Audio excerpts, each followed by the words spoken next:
Okay, let's go ahead and get started. It's worse.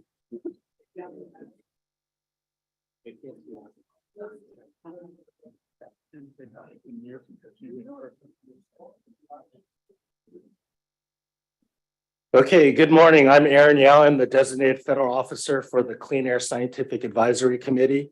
In my role as DFO, I'd like to formally open this public meeting. The CASAC is an independent federal advisory committee chartered under the authority of the Federal Advisory Committee Act.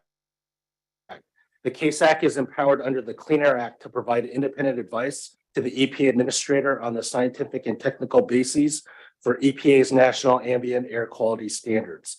FACA and EPA policy require that CASAC meetings be announced in the public in the Federal Register notice, and that substantive deliberations and interactions with EPA and the public be conducted in open sessions where DFO is present to ensure that the requirements of FACA are met. FACA also requires that public meetings provide an opportunity for public comment. There is a public comment period noted on the agenda where members of the public have registered in advance with the SAB staff office to make oral comments. There will also be an opportunity for brief additional clarifying comments tomorrow afternoon. So please register with me by noon tomorrow if you would like to speak during that time. Written public comments have also been received and were distributed to the CASAC and posted on the CASAC meeting webpage. Minutes will be prepared to summarize discussion and action items in accordance with the requirements of FACA. I will work with the chair to certify the minutes and have them posted on the CASAC website. The CASAC consists of special government employees appointed by EPA to their positions. As government employees, the members are subject to all applicable ethics, law, and implementing regulations. The SAB staff office has determined that advisors participating in this meeting have no financial conflicts of interest or appearance of a loss of impartiality under federal ethics regulations pertaining to the topic of this meeting. For those on the phone, I'd like to note that we have a live video webcast of this meeting posted on the meeting webpage.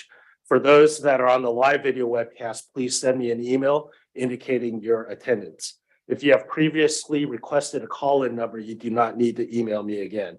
I would now like to turn the meeting over to Mr. Tom Brennan, Director of the SAB Staff Office, and then over to Dr. Leanne Shepard, Chair of the CASAC.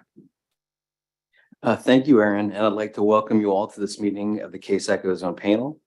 Today's meeting is special for me because this is the first time the CASAC has met in person since the pandemic, and I'm very excited to have everyone here and kind of turning the page on what's next. And I'm happy to be here.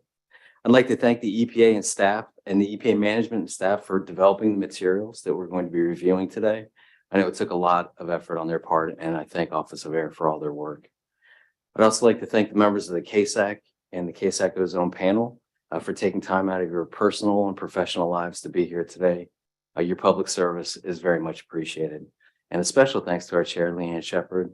Dr. Shepard, it's always a lot of work being the chair, and we appreciate all the extra effort you're putting into that. A couple more thank yous first to Aaron Yao and to all the members of the SAB staff office who work so hard to put these meetings on and do such a terrific and consistently good job. So thank you, Aaron and team, and including our contractors who are doing a great job on these meetings. Thank you. And finally, I'd like to thank the members of the public that are going to be giving comments today. Your contributions to this process is important to the agency, and we really appreciate you joining in today. And with that, I'm going to pass it on to Dr. Shepard. Thank you, Tom, and welcome to everyone. As chair of the Clean Air Scientific Advisory Committee, I'd like to welcome the EPA staff, members of the public, and the panel members to this public meeting of the CASAC Ozone panel for the purpose of reviewing the revised policy assessment for reconsideration of ozone. Our goal today and tomorrow is to deliberate on the revised policy assessment and EPA's charge questions in order to develop our advice. I want to recognize that while this meeting may seem more familiar to those of us with previous CASAC review experience, the nature of the reconsideration that relies on the 2020 ISA, along with our more recent advice on that ISA, still has the potential to require a role for CASAC that is less familiar than our experience with past routine reviews. I'm asking you to help me navigate this ozone reconsideration as effectively as possible so that we provide the best possible scientific advice to the agency. So now I'll review the agenda. We'll start with public comments, and there are currently 9 registered speakers, each with 5 minutes to speak. After each speaker, the panel members will have an opportunity to ask questions or make comments. After the public comments, we'll take a break, and then we'll discuss chapters 1 and 2. I will invite each person to comment in the order given in the agenda, and then I'll open it up to the entire panel for discussion. It's likely that we will begin our discussion of chapter 4 after lunch, and the agenda indicates that we will discuss chapter 3 tomorrow. I note that the times on the agenda are tentative, and we may move more quickly or more slowly than the times listed. I may also call for breaks in addition to those on the agenda. So we'll start with brief panel introductions, and I'll go through the roster in alphabetical order.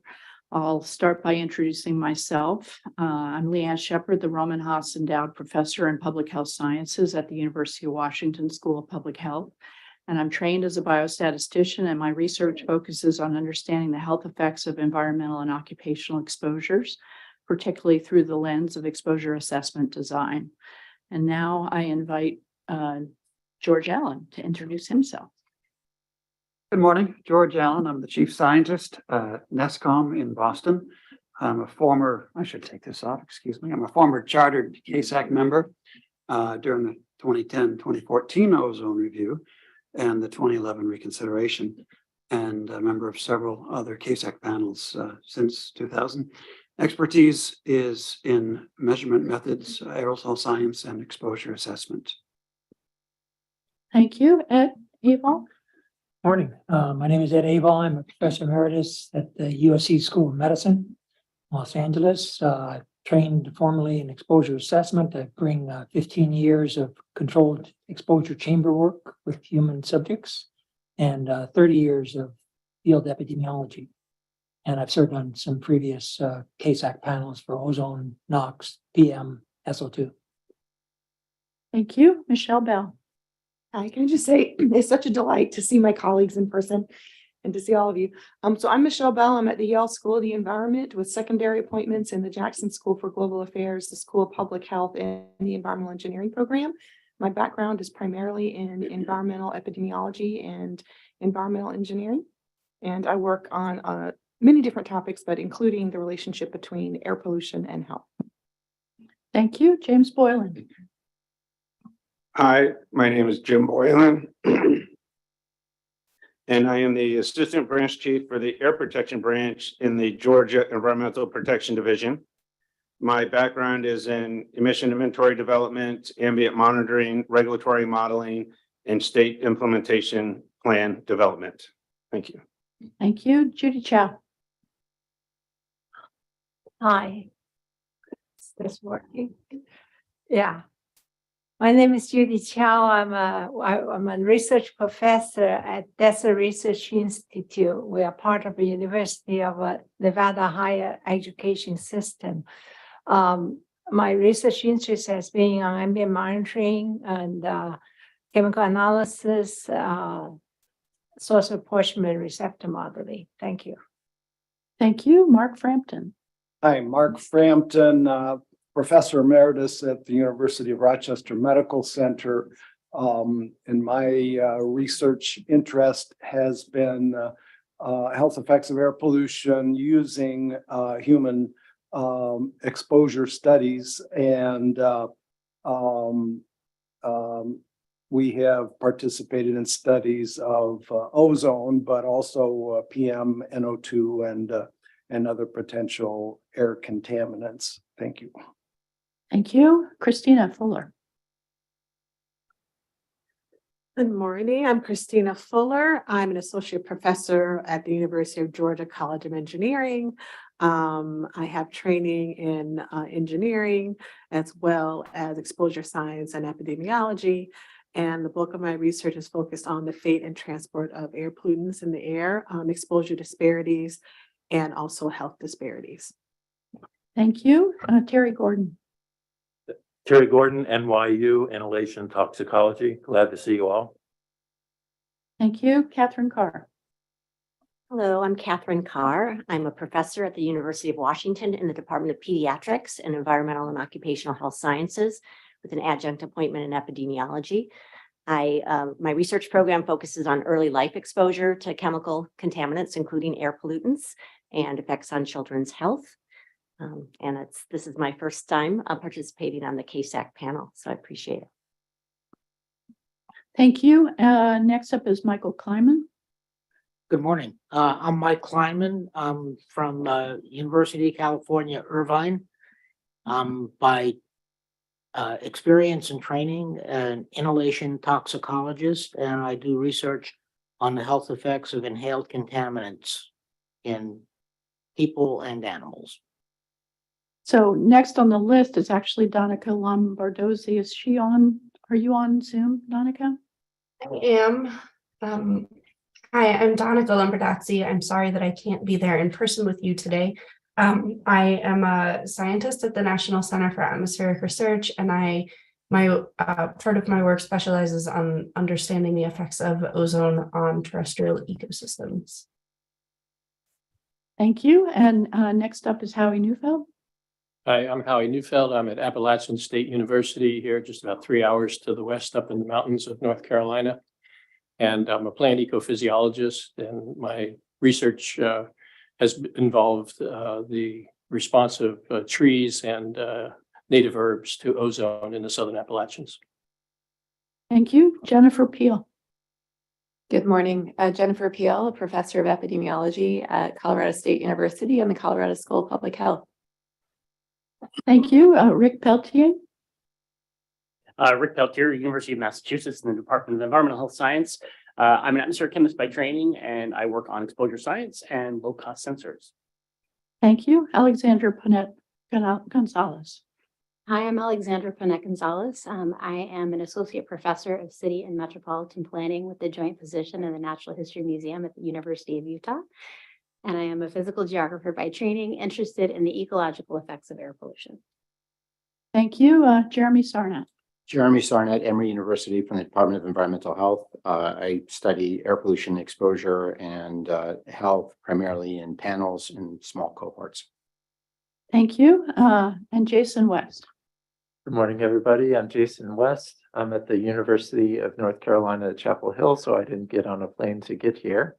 I'm an engineer, and I work in the Department of Environmental Sciences and Engineering, which at UNC is located in the School of Public Health.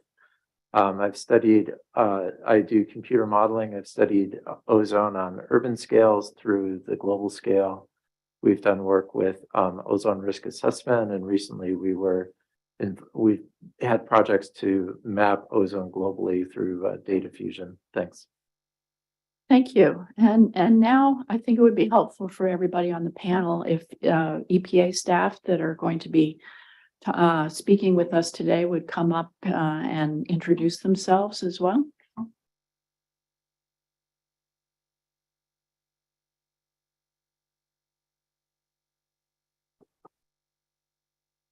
Good morning, everyone. As you can see, we bring a tribe. I'm Erica Sasser. I am the division director of the Health and Environmental Impacts Division. So it's my division that is responsible for the documents you are reviewing today. We handle the risk and exposure portions of the NAAQS reviews, the policy assessment, and then the rulemaking. So we work in partnership with ORD in the entire review. And I have a number of folks here, and I'm just going to ask them one by one to step up and tell you their field of expertise, and they will be sitting here during the day today so that you can ask questions during their respective portions of the discussion. Hi, good morning. Thanks, Erica. So I'm Karen Wesson. I am the group leader of the Ambient Standards Group, and so my group leads the policy assessments. Let me introduce the others.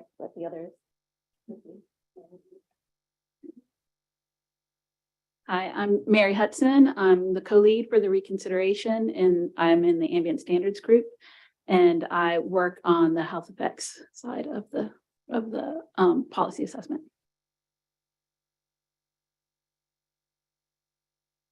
Good morning, I'm Lee Meyer. I'm also an ASG, and I'm primarily in charge of the secondary standard review. so ecological and welfare effects. Hi, my name is Deirdre Murphy. I guess my last degree was toxicology. I've been with the EPA and the Ambient Standards Group for a number of years. I was the lead on the 2020 ozone review, and I'm supporting this review.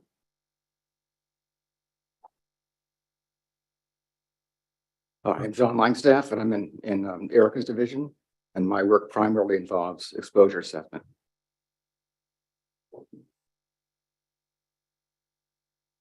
And I'm Ben Wells, and I'm in the Air Quality Assessment Division, and I'm the team lead from our division. And we are primarily responsible for all of the monitoring, data analysis, and air quality modeling in the PA. Thank you, all of you. That was very helpful. So I think now I turn the meeting over to Erin Yao to introduce our public speakers. Okay, so we will go ahead and get started with the public comment period. We will proceed in the order of the list of registered public speakers. You will have 5 minutes. There will be a visible and audible timer. So our first speaker will be Joshua Berman with the Sierra Club. Joshua, go ahead. Thanks, Aaron. Members of CASAC, thank you for the opportunity to provide these comments. My name is Josh Berman, and I'm speaking on behalf of the Sierra Club, the nation's oldest and largest grassroots environmental organization. I apologize that I was unable to attend in person today. We've reached a critical juncture in EPA's reconsideration of the 2020 ozone standard. EPA staff have now twice in 11 months recommended retention of the current standards based on heavy weighting and a narrow reading of the controlled human exposure studies and in significant reliance on the agency's exposure assessment. In preliminary comments on the draft policy assessment, members of this CASAC panel raised important concerns about EPA's approach that track with advice from prior CASAC ozone panels. Sierra Club encourages panel members to fully develop and articulate these concerns in their formal response to the agency. Recognizing that NAC setting necessitates both science and policy judgments, it is vital that CASAC distinguishes its scientific advice from any policy recommendations on the revised policy assessment, as the former, scientific advice, must be given considerably greater weight by the agency. Absent strong and clear direction from CASAC now, explaining where and how EPA has deviated from the proper interpretation of the science, the current underprotective standards are likely to remain in place for many more years. While Sierra Club believes the science unequivocally supports a strengthening of both the primary and secondary standards, my brief remarks this morning focus on our concerns regarding the primary health-based standard. As members of this panel identified in the preliminary comments, EPA's approach to establishing the health-based primary standard fails to rationally balance the available evidence and provides inadequate protection to vulnerable subpopulations, including outdoor workers, asthmatics, and other individuals with compromised lung function, and children, especially children attending outdoor summer camps. First, EPA continues to give undue weight to the controlled human exposure studies. These studies are conducted using healthy young adults, not children or individuals with compromised lung function. They also fail to simulate exposure to the full real-world range of photochemical oxidants and other pollutants in the ambient air. At the same time, the wealth of epidemiological studies that EPA dismisses out of hand can be instructive of ozone impacts at relevant concentrations. This is true even where the air quality in the study location does not attain the current air quality standard, as several panel members explained in their comments. Second, EPA fails to reasonably extrapolate the results of the controlled human exposure studies to sensitive populations. EPA assumes that lung function decrements observed in healthy young adults in the lab would be similar for sensitive populations. However, as several panel members observed, Korek et al. In 1998 found lung function decrements for hikers with a history of asthma or wheeze hiking Mount Washington were 4 times as large as those without prior diagnoses at ozone concentrations well below the current NACs. Therefore, a standard that is marginally protective of healthy young adults will significantly underprotect individuals with compromised respiratory systems. Third, EPA's exposure modeling fails to properly account for sensitive groups. As EPA has previously acknowledged, based on the way activity diaries are assigned to individuals in its APEX exposure model, the model does not accurately estimate exposures for groups that consistently spend extended time outdoors during the ozone season.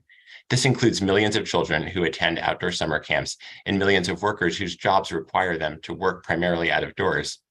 EPA must set a standard that protects not only individuals who spend their time indoors, but also those that by choice or necessity have significant exposure to the ambient air. Finally, the Hernandez et al. 2021 study discussed in Dr. Frampton's preliminary comments raises additional concerns about the accuracy of the conclusions of EPA's exposure assessment. Hernandez et al. Found evidence of lung function decrements in healthy young adults at rest during a 6.6-hour exposure to 70 parts per billion of ozone. This calls into question EPA's assumptions that exposures of concern arise only from time spent engaged in moderate or strenuous exertion, and the APEX modeling results must be revised to account for this deficiency. In closing, we appreciate CASAC's careful engagement on the draft policy assessment. Establishing adequately protective primary and secondary standards is critical to protecting the environment and the millions of asthmatic children, outdoor workers, and other sensitive populations who are exposed to elevated air pollution levels.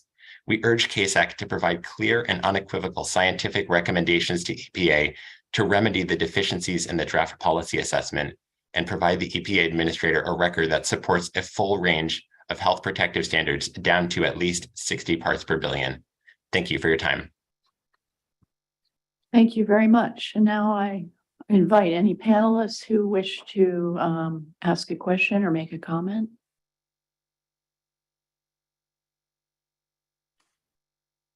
All right, seeing none, Aaron can introduce the next speaker. Our next speaker will be Georgia Murray with the Appalachian Mountain Club. Good morning. I'm Georgia Murray, staff scientist for the Appalachian Mountain Club. I appreciate this opportunity to speak today. As an organization of over 90,000 members that are focused on active outdoor living and recreating, we are particularly concerned about the flawed human exposure assessment by EPA that leaves behind real-world time spent outdoors exercising, especially by youth. But as Josh Berman just spoke effectively to this, I will focus on the secondary standards with my time. I have been engaged in the secondary ozone NAAQS review since 2006, and I'm honestly baffled at the lack of resolve by the Biden administration and the EPA to follow the 3 decades of science that indicate harms to vegetation are occurring at current ambient ozone levels.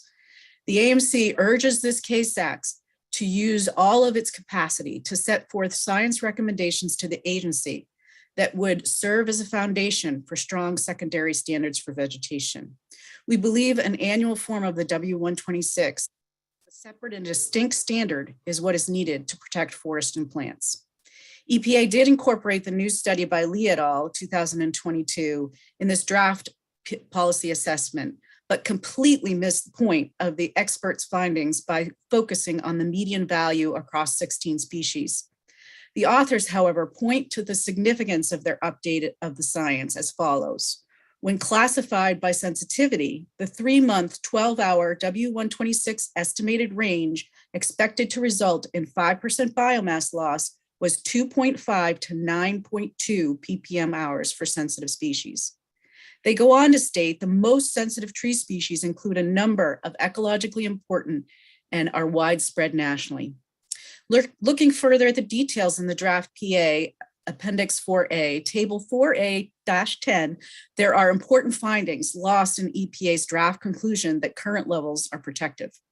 First, at a 17 ppm hour, 50% of the species are seeing 5% or more relative biomass loss, and 44% are seeing 10% or more RBL. Only when you get to below 10 ppm hours do you see less than 50% of the species experiencing 5% or more RBL.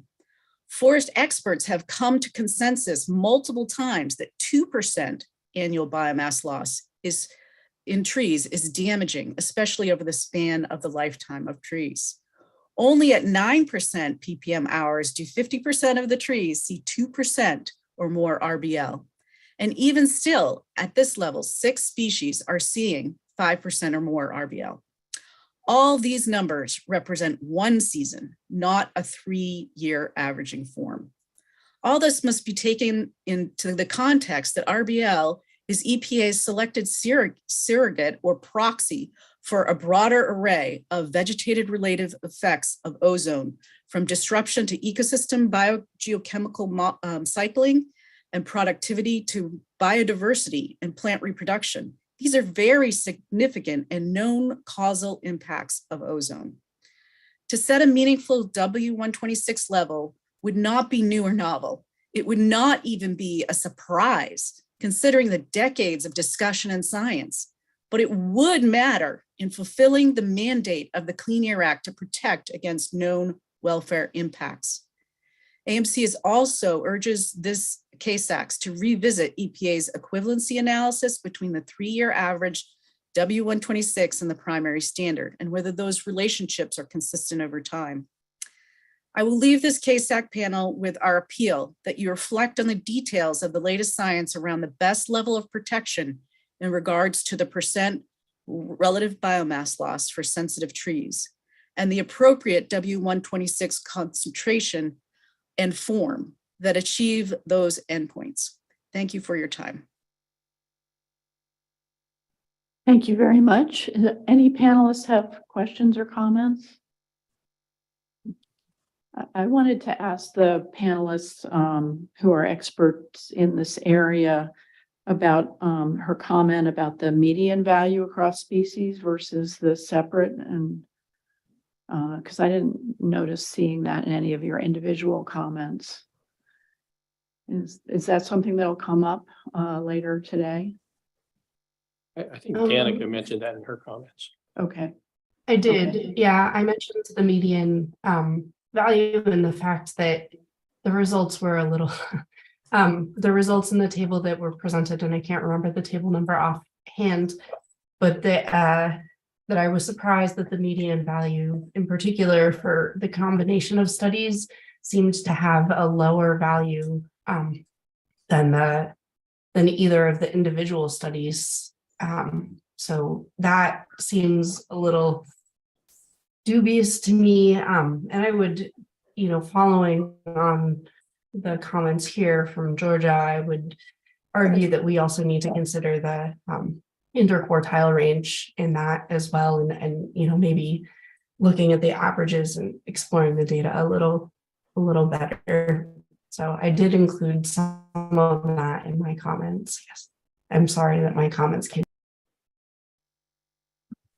Thank you. I wanted to make sure that that aspect is adequately addressed. I'm sure we'll get back to it later today. Anybody else have anything they wish to say? All right, I'll turn it back to Erin for the next speaker. Thank you very much. Okay, our next speaker will be Daniel Orozco with National Parks Conservation Association. Daniel, go ahead. Thank you. Good morning. Thank you for the opportunity to speak today. I'm Dr. Daniel Orozco, and I'm the Senior Clean Air and Climate Manager at the National Parks Conservation Association, NPCA. NPCA is a nationwide organization with over 1.7 million members and supporters. The purpose of my testimony today is to ask CASAC, again, to stay committed to the science and to recommend that EPA explicitly create a separate cumulative form for the secondary standard that will finally protect public welfare against the damaging exposures to ozone.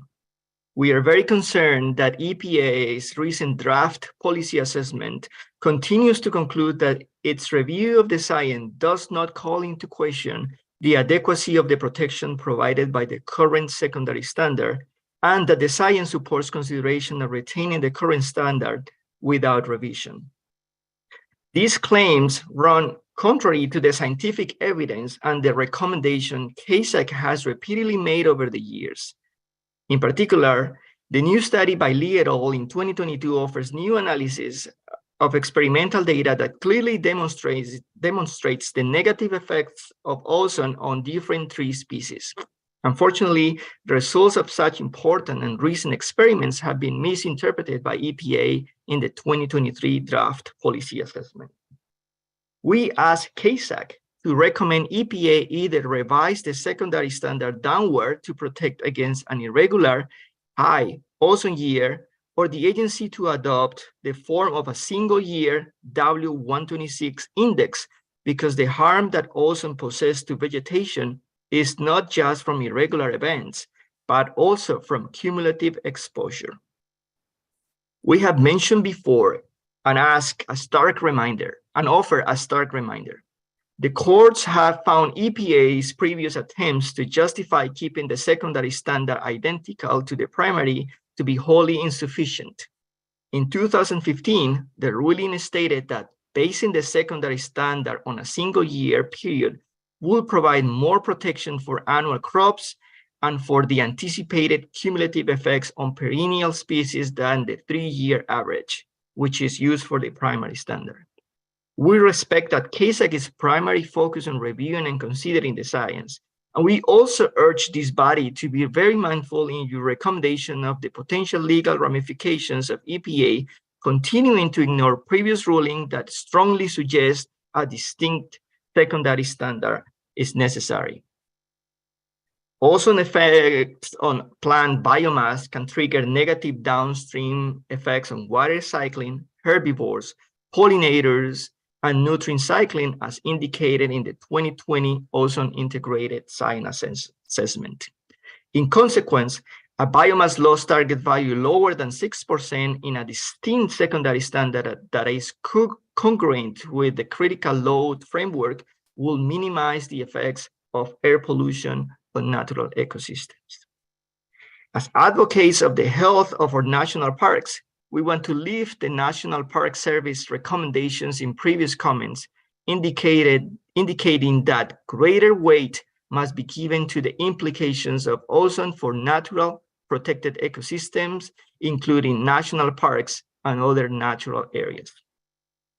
We share the concerns that the biased and high W126 of 17 ppm hour as a benchmark value for the protection of vegetation is not adequately protective of sensitive species or ecosystems. The standard should use W126 values between 7 and 13 ppm hours that are more directly tied to protective ecosystem and biomass loss prevention effects.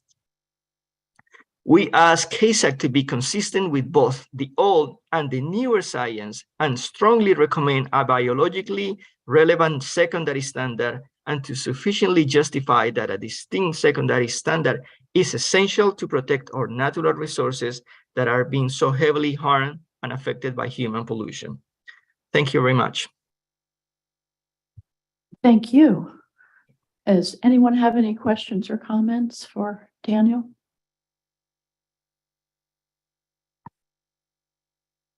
All right, seeing none. And Donica, if you raise your hand, I think we'll see that on the screen, just letting you know that. So I'll turn it back to Aaron to introduce the next speaker. Okay, our next speaker will be Bonnie Holmes-Jen with the California Air Resources Board. Bonnie, go ahead.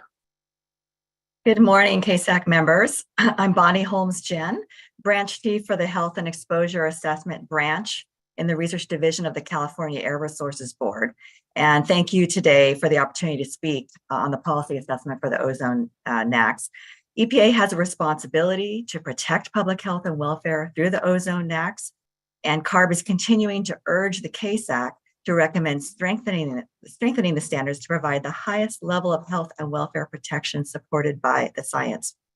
A large body of scientific evidence demonstrates the need to update the primary ozone standard to 60 parts per billion to protect public health with an adequate margin of safety and to ensure health protection is provided to the most vulnerable populations.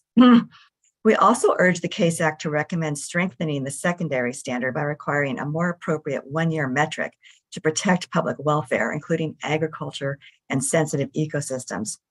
While CARB is working every day to protect the public from air pollution, Californians still suffer from unacceptable levels of ozone pollution, with some communities experiencing weeks or months of polluted air each year. Breathing ozone leads to significant harm, including chest pain, coughing, and airway inflammation, worsening medical conditions such as asthma, bronchitis, and emphysema, hospitalizations, and emergency room visits. Ozone also contributes to preterm births and premature deaths. We have recommended stronger standards for many years. CARB urged EPA in 2015 to adopt a stronger ozone NAAQS at a level between 60 and 70 parts per billion to protect public health. In October 2020, CARB recommended the EPA strengthen the standard to a level of 60 parts per billion as significant adverse health impacts are demonstrated at ozone levels as low as 60 parts per billion, even in young, healthy adults. In June 2022, CARB underscored our previous conclusions to CASAC, calling again for a more health protective standard of 60 parts per billion. Our recommendations have continually followed the science. 3 key points. First, research finds health effects of ozone below the current primary standard. As we stated in our previous letters, the proposed retention of the current ozone standard disregards important research findings. There are multiple epidemiological studies since 2013 demonstrating health and respiratory outcomes from short and long-term ozone exposures near and below the level of the current standards. We've provided references to many studies in our submissions. Health effects include lung function decline, asthma onset, emergency room visits, preterm birth, and premature mortality at levels below the standards. We appreciate the EPA's review of additional studies after the public CASAC meeting in June, but disagree with the conclusion they do not justify strengthening of the standard. EPA's recommendations over-rely on controlled human exposure studies. We appreciate the CASAC's comments on this point. These types of studies recruit only healthy adults and cannot fully account for the impacts on vulnerable groups. Including more emphasis on epidemiological studies would provide a more realistic assessment of health effects, reflect the photochemical mixtures people are exposed to, and include more diverse population groups. Second, strengthening the standard is critical to protect people living in the most vulnerable neighborhoods. Vulnerable groups, including low-income communities and communities of color, including Black, Latino, and Indigenous communities, consistently experience significantly higher rates of pollution and adverse health conditions, including elevated asthma rates, as many studies show, including in California. For example, Native American children suffer from asthma at twice the rate of non-Hispanic white children and are at increased risk of health hazards from ozone. A stronger standard will protect children, seniors, pregnant people, outdoor workers, and others experiencing greater doses and that are more sensitive to effects. Third, the secondary standard should be strengthened to protect sensitive ecosystems. Robust scientific evidence also shows that elevated ozone levels are threatening ecosystems, including negative effects on plant health, tree growth, and crop yields. We appreciate all the CASAC discussion on this. The current 3-year metric inadequately reflects yearly and seasonal plant growth cycles. EPA must properly account for the cumulative impacts of ozone on tree growth and evidence of threshold responses to ozone in plant species by adopting a cumulative dose approach. And we'll provide more detail on this in our comments to the EPA.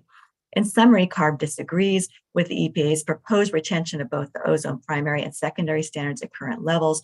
Research studies demonstrating health and welfare effects below the current levels of national standards, and California's unique air quality and health challenges underscore the importance of strengthening the ozone NAAQS. We are happy to provide any further information, and you have our previous submissions. Thank you so much. Thank you very much for that. Any panelists wish to ask a question or make a comment? All right, seeing none, I'll turn it back over to Aaron. Okay, our next speaker will be Shyamala Rajan with the American Lung Association. Good morning. Thank you for this opportunity to comment.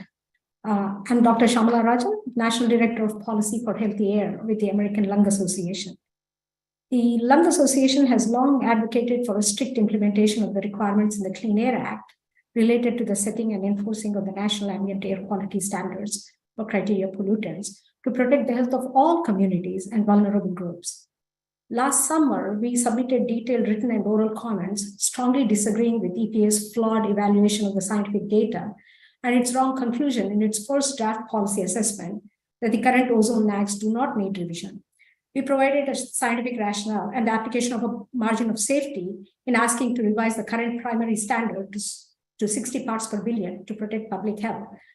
Today, we reiterate those comments and make additional ones. In this policy assessment, EPA sets out to answer 2 questions. One, does the information call into question the adequacy of protection afforded by the existing standards? And two, if so, what are the potential alternative standards appropriate for consideration?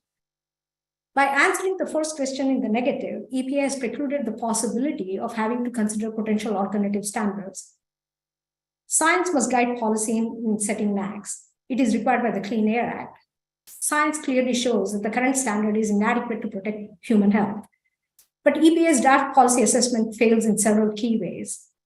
It applies the PICO's framework arbitrarily and inconsistently to restrict consideration of research studies to only those from US and Canada, and excludes data contributions from the rest of the world. It downgrades causality determinations for cardiovascular health and mortality from short-term ozone exposures from likely causal to suggestive without a scientific basis. It downgrades epidemiological studies and relies heavily on controlled human exposure studies. Thus, EPA once again reaches the conclusion that the current primary standard is sufficient to protect human health with an adequate margin of safety to protect vulnerable subpopulations. In doing so, it fails to identify any alternatives to these standards. It is incumbent upon KSAC to recommend changes to the policy assessment to identify potential alternative standards, at least as low as 60 parts per billion, as were identified by the EPA staff and recommended by KSAC ozone panels in the 2008 NAAQS review, the 2011 reconsideration of that review, and again in the 2015 NAAQS review. The science supporting more protective standards has only become stronger over the past decade and a half. Because the current standard of 70 parts per billion is inadequate to protect public health, finalizing this policy assessment without considering alternatives is entirely unacceptable. Doing so invalidates this reconsideration process, which was started explicitly to ensure a robust scientific review to inform the policy. It also goes against the requirements of the Clean Air Act. Also unacceptable is the time EPA is planning to take in completing this reconsideration process. EPA anticipates that it cannot be completed any more expeditiously than the end of 2024 based on, quote, the time that was necessary for the KSAC to complete its science review, the time that EPA needed to update the draft PA, end quote, and steps to follow. There is absolutely no justification for extending these last steps of the reconsideration process for nearly 2 years. Delaying the final decision until the end of 2024 will adversely affect public health, not only in this review, but into the long future, as it will delay future NAAQS reviews on the 5-year cycle. We rely on you, KSAC members, to balance the need for a thorough assessment of EPA's conclusions in its policy assessment with the urgent need for a timely conclusion of the process and to advise the EPA administrator to set the ozone standard at no higher than 60 parts per billion. EPA should complete the reconsideration process no later than April 2024. Thank you. Thank you very much for your comments. Any panelists wish to ask a question or make a comment? Okay, seeing none, thank you again, and I'll turn it back to Aaron. Okay, our next speaker will be Gary Ewert with American Thoracic Society. Gary, go ahead. Thank you. Good morning. My name is Gary Ewert, and I'm staff of the American Thoracic Society. The American Thoracic Society is a medical professional organization of over 15,000 dedicated members, physicians, scientists, focused on the prevention, detection, treatment, and cure of pulmonary disease, critical care illness, and sleep disorder breathing. In short, we are lung experts. On behalf of the ATS, I'd like to make 4 main points in my comments this morning. First, the current ozone standard is not protective. This is not a new position for the ATS. Since 2007, the ATS has held that the current EPA standard is not protected and has recommended EPA set a more protective standard of 60 parts per billion. In 2007, Dr. Pinkerton and colleagues wrote an editorial in one of the ATS journals titled "Ozone, a Malady for All Ages," explaining how the EPA standard was not protective, particularly for the young and elderly, and that a more protective standard of 60 parts per billion should be established. In 2010, Dr. Day and his colleagues, in a follow-up editorial titled "A Second Chance, Setting a More Protective Ozone Standard," expanded on the ATS position and noted additional US and international studies that further documented the inadequacy of the EPA standard and the need for a more protective ozone standard. Again, in 2015, Dr. Mary Rice and colleagues further documented evidence questioning the EPA adequacy of the EPA standard in an editorial somewhat unsubtly titled, "Scientific Evidence Supports Stronger Limit on Ozone." At every step of the way, evidence calling into question the adequacy of the EPA standard has become more compelling, and the evidence demonstrates the adverse health effects on vulnerable populations at levels below the current standard is more persuasive. In sum, the available evidence clearly demonstrates the current ozone standard is not protective. Second point, the ISA and the policy assessment is based on an overemphasis of controlled human exposure studies and an underappreciation for the value of epidemiological studies. As noted in our previous comments to KSAC, we are concerned that EPA staff are preferentially overemphasizing the results of controlled human exposure studies compared to epidemiological studies with regards to the effects of ozone exposure.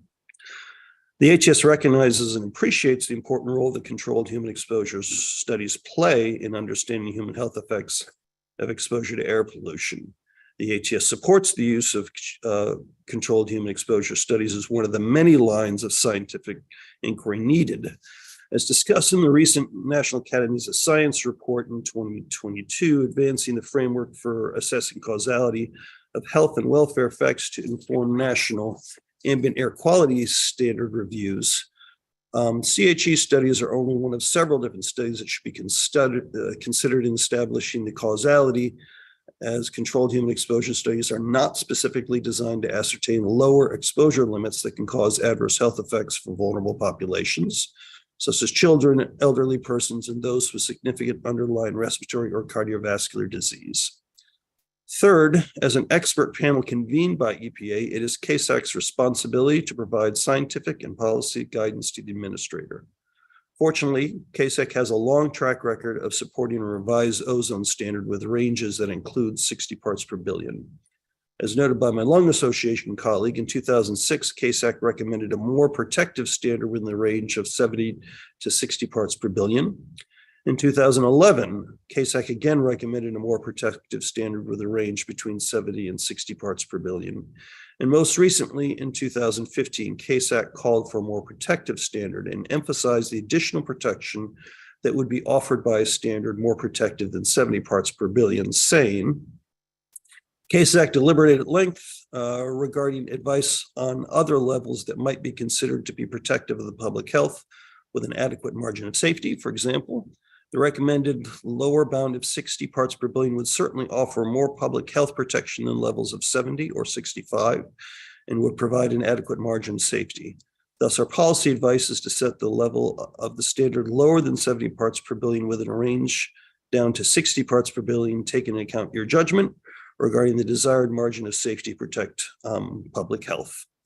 Fourth point, the ATS recommends KSAC build upon its previous comments and state the current ozone max is not protective and that the administrator should establish a more protective standard of 60 parts per billion. Recommending a more protective standard is supported by strong evidence by the medical community and the public health community and is consistent with previous KSAC statements. Thank you for your time. Thank you very much for your comments. Any panel members have any questions or comments for Gary Ewert?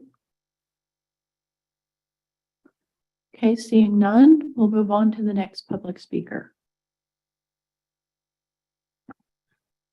Okay, our next speaker is Amabola Mudasiru with the American Petroleum Institute. I think she was having some difficulty getting on. Amabola, were you able to get on? If not, we will circle back with her. Okay, we'll go on to the next speaker then. Our next speaker will be Seth Johnson with Earth Justice.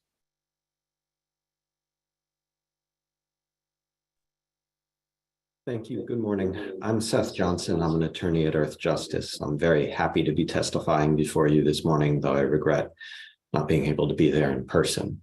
We support the comments of the prior speakers. I'll talk about three things in my comments here. First, how the primary standard needs to be strengthened. Second, issues with EPA's latest effort to set an underprotective secondary standard. And third, an overarching flaw in EPA's PA process. I also want to call your attention to a document that we're going to resubmit about key scientific issues you should weigh in on. It cites the first draft PA, but I think many, if not all, of the issues that we raise there remain relevant here. So first, the primary standard. There are two basic points that demonstrate the need to strengthen the standard to meet the Clean Air Act's requirement that the ozone standards protect the health of at-risk populations with an adequate margin of safety. One is that because the PA ultimately effectively totally relies on chamber study results in assessing the adequacy of the standard, it's not rationally protecting the more at-risk populations who face exposures to more than just ozone in the real world. Several of you have said this repeatedly over the last year. Also important, the Clean Air Act doesn't allow EPA to operate in this blinkered way. As you know, the ISA undergirds the NAAQS. The Act says that to the extent practicable, the ISA shall include information on types of air pollution that may interact with the criteria pollutant to produce an adverse effect on public health. And the Act says that to the extent practicable, the ISA shall include information on factors that may alter the effects on public health of the criteria pollutant. Adverse effects are what the NAAQS must prevent. The Act indicates that it contemplates that those effects can be produced by the pollutant at issue in conjunction with other pollutants and other factors. The other point is that the chamber study evidence on its own now is even stronger about ozone's effects, thanks to the Hernandez study from 2021. Under governing legal precedent, strengthened evidence can be a good reason for EPA to strengthen a standard. Yet the second draft PA bafflingly doesn't appear even to mention this study. That needs to be addressed. I also want to note again that the current standard is tilted against protection even in its most technical details. Specifically, when calculating design values, the protocol is not to round any number at any stage, but instead to truncate it at every stage. So if a monitor's fourth highest readings in 4 consecutive years are 69.9, 70.9, and 73.9, each of those readings would be truncated to 69, 70, and 73. They'd then be averaged together, with the result also being truncated from 70.667 to 70. That registers as attainment. If each truncation were replaced by rounding, the design value would be 72, which would be more reflective of actual air quality, would be non-attainment, and would call for public health protection in the area. So this issue really can make a difference for which areas get non-attainment area protections and which don't. We ask that you raise it with EPA. Second, the secondary standard. I want to flag two things about the equivalency analysis EPA once again works through. First is that KSAC has repeatedly highlighted the importance of a single year averaging period, and the courts have highlighted this. So I'd ask you to consider carefully whether a 3-year averaging time can possibly provide requisite protection to, for example, annual species of plants. Second is that though EPA suggests there's a strong correlation between the design value and 3-year W126 metrics over an extended time, that analysis does not look at narrower, potentially more relevant time windows like the post-2012 time that could shed light on whether any correlation is likely to persist into the future. And that seems like an important question to raise for EPA. Finally, the process. I want to pick up on something Dr. Rajan said. The second draft PA isn't giving Administrator Regan the information he needs to make an informed decision about the NAAQS, and you can help. For the primary standard in particular, the second draft PA provides no discussion about what alternative standards the science actually supports. It acknowledges that some or all KSAC members in the 2020 and 2015 reviews recommended standards down to 60. What it doesn't say, but should, is that EPA staff themselves also found way back in their 2014 PA that the science supported standards down to 60. For setting the standard, the second draft PA focuses on respiratory effects. There's no question that the evidence regarding respiratory effects hasn't gotten weaker. To the contrary, the evidence has gotten stronger. For the PA to really be a useful document, it has to give the administrator meaningful advice about alternatives. That's what EPA policy says it's supposed to do. At present, this one doesn't, because staff have done it before and the evidence is only stronger now. It can and must do so efficiently. Thanks so much. Thank you very much. Anyone on the panel have any questions or comments? So I was curious about this idea of progressively truncating instead of rounding.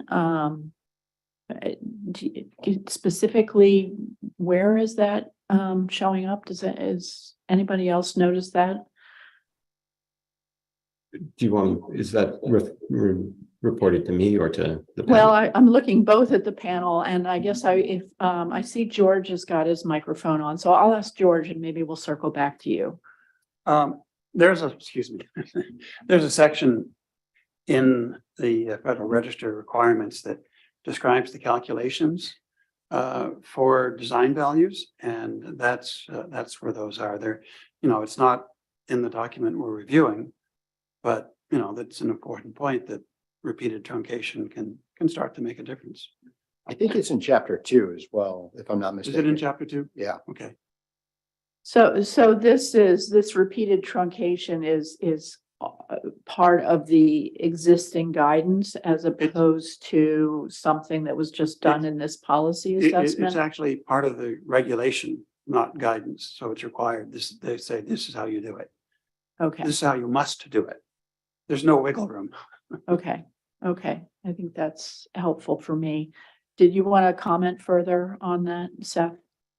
Thanks. Yeah, it's in 40 CFR Part 50, Appendix U, Section 3A, 3B, and 3E. So just as Dr. Allen said, it's in the regs, it's required. And, this is something that commenters have raised in the past. And I think it's well within, the purview of reviewing the ozone max.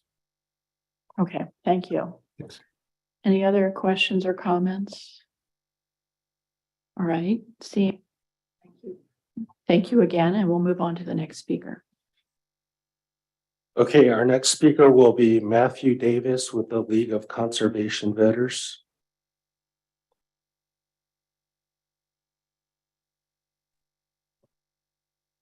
Hello, and thank you so much for the opportunity to speak today. My name is Matthew Davis, and I am the Senior Director of Government Affairs for the League of Conservation Voters, or LCV.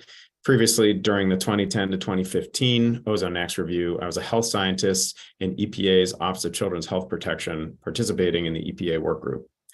On behalf of LCV, I will mention some salient children's health science considerations worth the panel discussing, and and that I also think indicate the inadequacy of the current primary standard of 70, particularly for children, well established as a disproportionately exposed and sensitive life stage.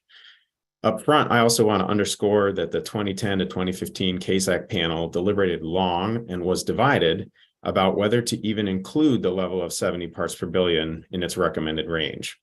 That panel was very close to recommending a range of 60 to 65 or 60 to 67. The science indicates a primary standard at 60 would provide children and other life stages and groups at risk, such as outdoor workers, something much closer to an adequate margin of safety. First, a couple points on chamber studies. They do not well represent a wide spectrum of the population, and certainly not sensitive groups or life stages, as other speakers have mentioned today. Also, the usual 6.6 hour exposure time frame in those chamber studies approximate a lower part per billion level when translated into the NAAQS 8-hour averaging period. On the first point, chamber studies provide detailed information about healthy younger adults, approximately a third of the US population, and not at higher risk of potential effects from ozone. Children are the largest at-risk segment of the US population, around a quarter, and not well covered by the chamber studies. Placing undue weight on the chamber studies reduces the likelihood that there be an adequate margin of safety for children, particularly children with asthma or other things that make them even more sensitive and vulnerable. To translate chamber studies exposures into what they mean at the NAAQS level, I'll use the example of the 2009 Schlegel et al. Study of 31 healthy adults, which was relied upon heavily in the 2010 to 2015 review. Schlegel et al. Found statistically significant adverse effects, lung decrements greater than 10%, and symptoms at a 6.6 hour average of 72 parts per billion. These levels approximate cumulative ozone exposure at a level closer to around 60 parts per billion over 8 hours, the NAAQS averaging time. Second, EPI studies of children provide evidence of health impacts well below the current standard. The evidence we do have for children are primarily these EPI studies, some of them conducted at summer camps with older children and adolescents with relatively consistent and measurable exposure levels, which indicate significant lung function decrements at levels that are near or below the 8-hour standard of 70 parts per billion. Direct comparison is challenging because those summer camp studies usually report on the ozone levels an hour before lung function testing instead of an 8-hour period like the NACs. But also younger children may be even more at risk and are not covered by those summer camp studies where the average ozone 1-hour levels were 53 to 71 parts per billion. Other EPI studies of health effects on children that don't have as tight and focused exposure monitoring indicate statistically significant responses at levels below 70. 8-hour means between 13 and 51, 8-hour maxes between 38 and 66 parts per billion. And with those less accurate exposure monitoring in those EPI studies, you'd expect the results to bias towards the null. Yet these studies still found statistically significant risk of various health effects and outcomes like ER visits at those low ozone levels. Finally, children most at risk, those with asthma or those who spend long periods of time outdoors playing, are not well represented in the exposure assessment. By its very nature of putting together composite persons, it does not capture the fact that, especially in the summer, during ozone season, many children spend many hours playing outdoors very vigorously. This exposure model does not well approximate outdoor workers' exposures either, which is another group that exposed at very high levels compared to the general population and whose underlying makeup is disproportionately workers of color who are also more likely to have health issues exacerbated by ozone. The Clean Air Act explicitly requires NACs to protect these groups adequately, and the 70 parts per billion does not. In summary, children are uniquely at risk of permanent lung function, growth, and remodeling effects as their lungs are developing. And there is increasing evidence that long-term ozone exposure is likely to cause respiratory effects. These permanent effects need to be considered in setting the standard and would support a standard of 60 parts per billion to provide an adequate margin of safety. Thank you very much for your comments. Anybody on the panel wish to make a comment or ask a question? All right, seeing none, I'll turn it back over to Aaron. Okay, we'll circle back to Amabola. Are you on? Yes, I am. Can you all hear me? Yes, we can. Go ahead. Thank you very much. Thanks, everyone. Good morning for the opportunity to speak on this draft PA. My name is Amabola Mudashiru. I'm a senior science policy advisor at the American Petroleum Institute. We represent all segments of America's oil and natural gas industry. We have more than 600 members that produce, process, and distribute most of the nation's energy. Our industry supports more than 10 million US jobs and is backed by a growing grassroots movement of millions of Americans. We remain committed to participating in the science and policy review of the agency's NACs process. Based on our review of the current draft PA, we believe it's similar to the prior version, and most of the main conclusions regarding the current primary standards are the same. In addressing KSAC's comments that APA placed too much emphasis on the controlled human exposure studies and too little on EPI studies, EPA did consider new EPI studies on the health effects of ozone and found that they did not change any broad scientific conclusions and that conducting a new review was not warranted. More specifically, the draft PA focused on studies that reported statistically significant associations between ozone and respiratory health outcomes. And it concluded that when comparing the design values calculated for each study to the current primary standard of 70 ppb, the current available EPI studies are extremely limited in their ability to produce insights regarding exposure concentrations associated with the health outcomes that might be expected under air quality conditions that meet the current standard. In addition, the more recent EPI studies appear to be similar in design as well to the studies that were previously reviewed by the EPA. Results across studies are inconsistent, and there are study quality issues such as exposure measurement errors, confounding by co-pollutants that create uncertainty regarding the interpretation of results. We concur with EPA that as a whole, the EPI studies do not provide evidence that an alternate standard would be more protective of public health than the current standard. As KSAC suggested placing less weight on controlled human exposure studies, EPA also performed a provisional evaluation of 8 controlled human exposure studies of respiratory and cardiovascular effects that were published since the literature cutoff dates for the last Ozone ISA. Consistent with older studies, more recent controlled exposure studies indicate that there are no statistically significant adverse respiratory effects associated with ozone exposures below 70 parts per billion. And the results from the newer studies evaluating cardiovascular effects were mostly null. Consistent with the last Ozone ISA and PA, the draft PA evidence regarding ozone and adverse health effects comes from the controlled exposure studies of respiratory endpoints and concludes that these studies suggest adverse respiratory effects as concentrations as low as 60 ppb. However, effects at these exposure concentrations are not statistically significant or adverse.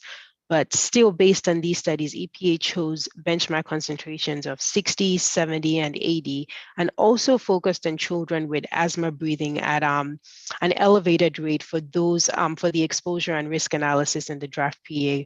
We believe the use of a sensitive population and the conservative benchmark indicates results of these analyses are conservative as well.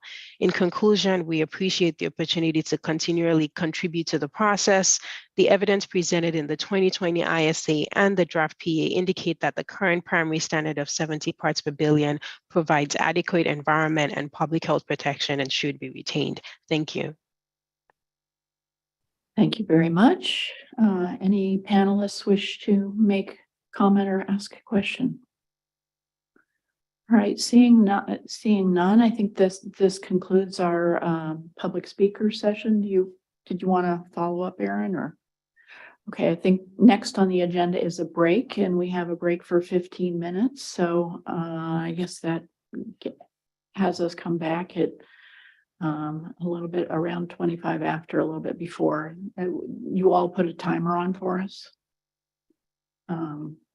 so that we are reminded when to come back. Thank you.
All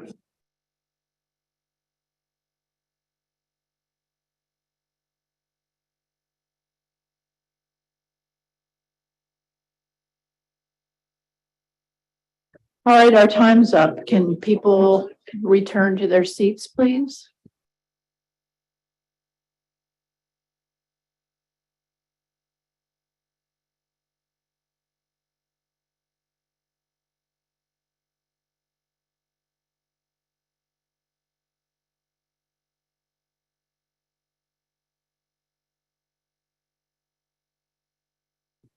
Okay, it looks like everybody's back.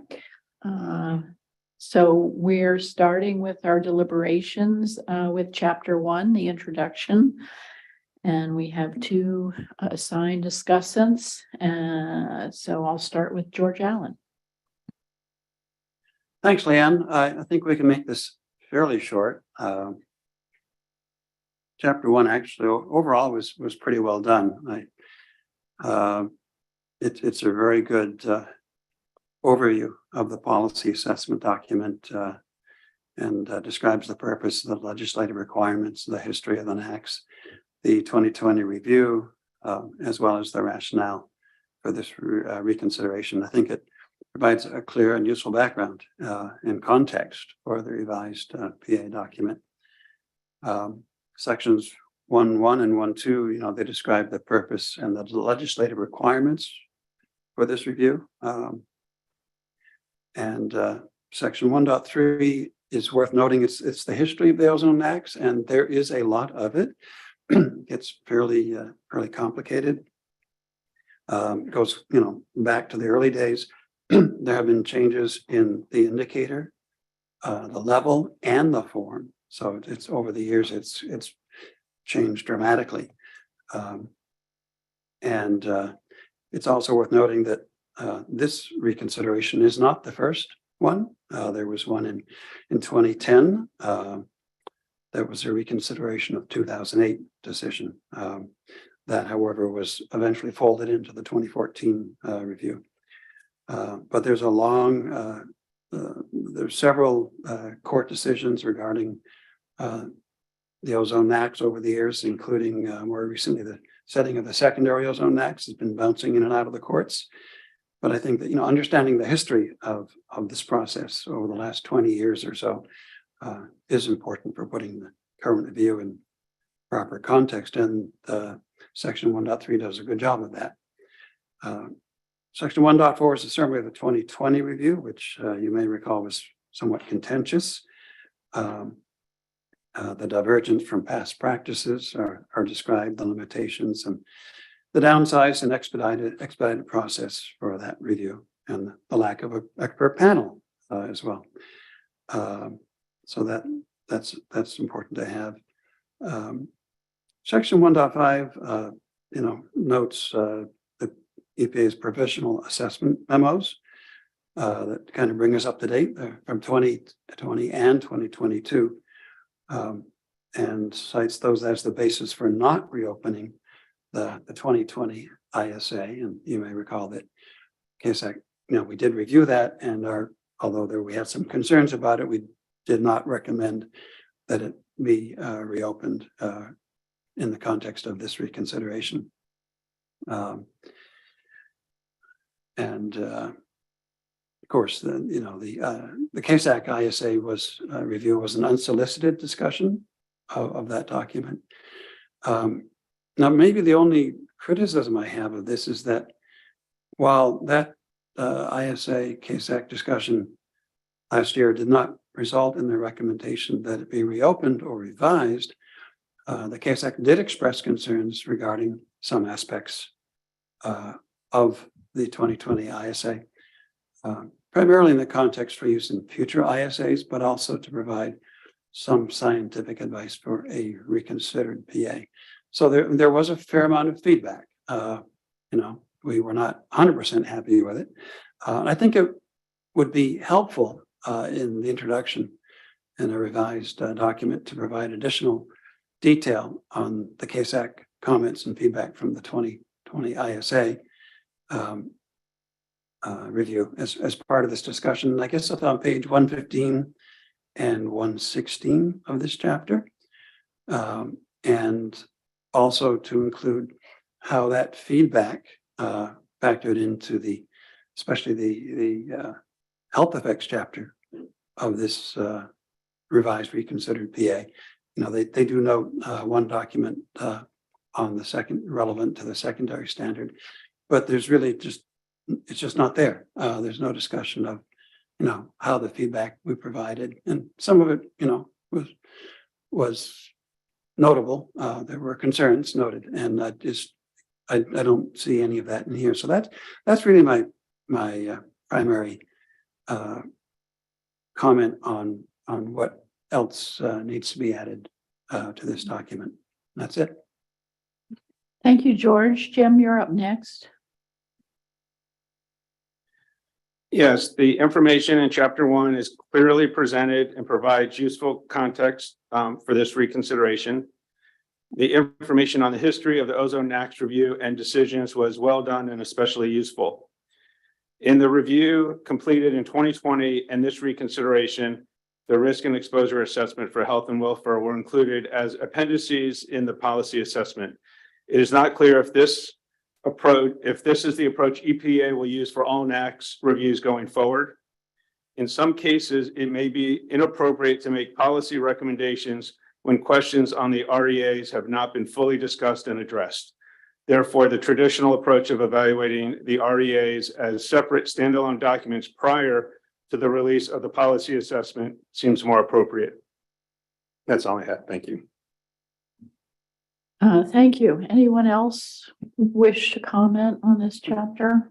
Can I have a footnote? George, yes. Kind of in the 30,000 foot view, there's no table of contents or table of tables or figures in the PA, which obviously needs to be added. Yeah, and I would add to that, I spent a bunch of time adding bookmarks just so I could move around in the document. And it would have been nice if the document had useful bookmarks. There were some strange ones, but not anything useful. I wanted to return to the point that George made about our advice in the about the 2020 ISA. And I particularly, as chair, trying to figure out how to navigate this reconsideration.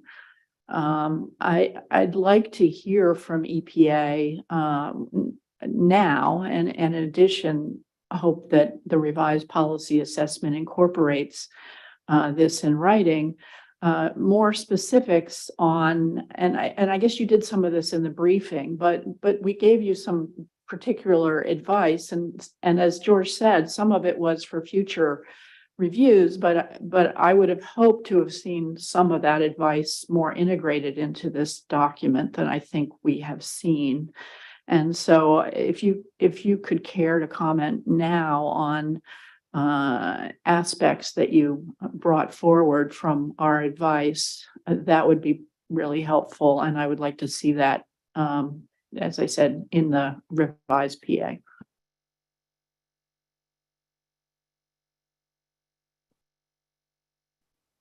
Can you hear me? Sorry, it's Deirdre Murphy.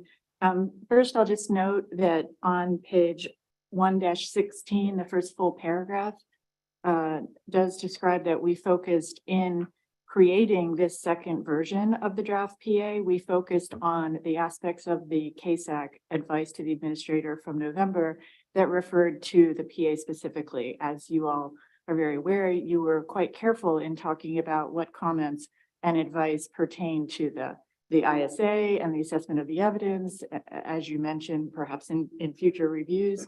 And then also there were statements made that were quite explicit with regard to consideration in the PA. And so we carefully looked for that and considered that, and this paragraph alludes to that. Most prominently, the areas included attention to the epidemiological evidence in our consideration of exposure concentrations. And so that section of chapter 3, which is chapter 3.3, was expanded substantially, as was the associated appendix, to more explicitly and clearly discuss that consideration of that evidence.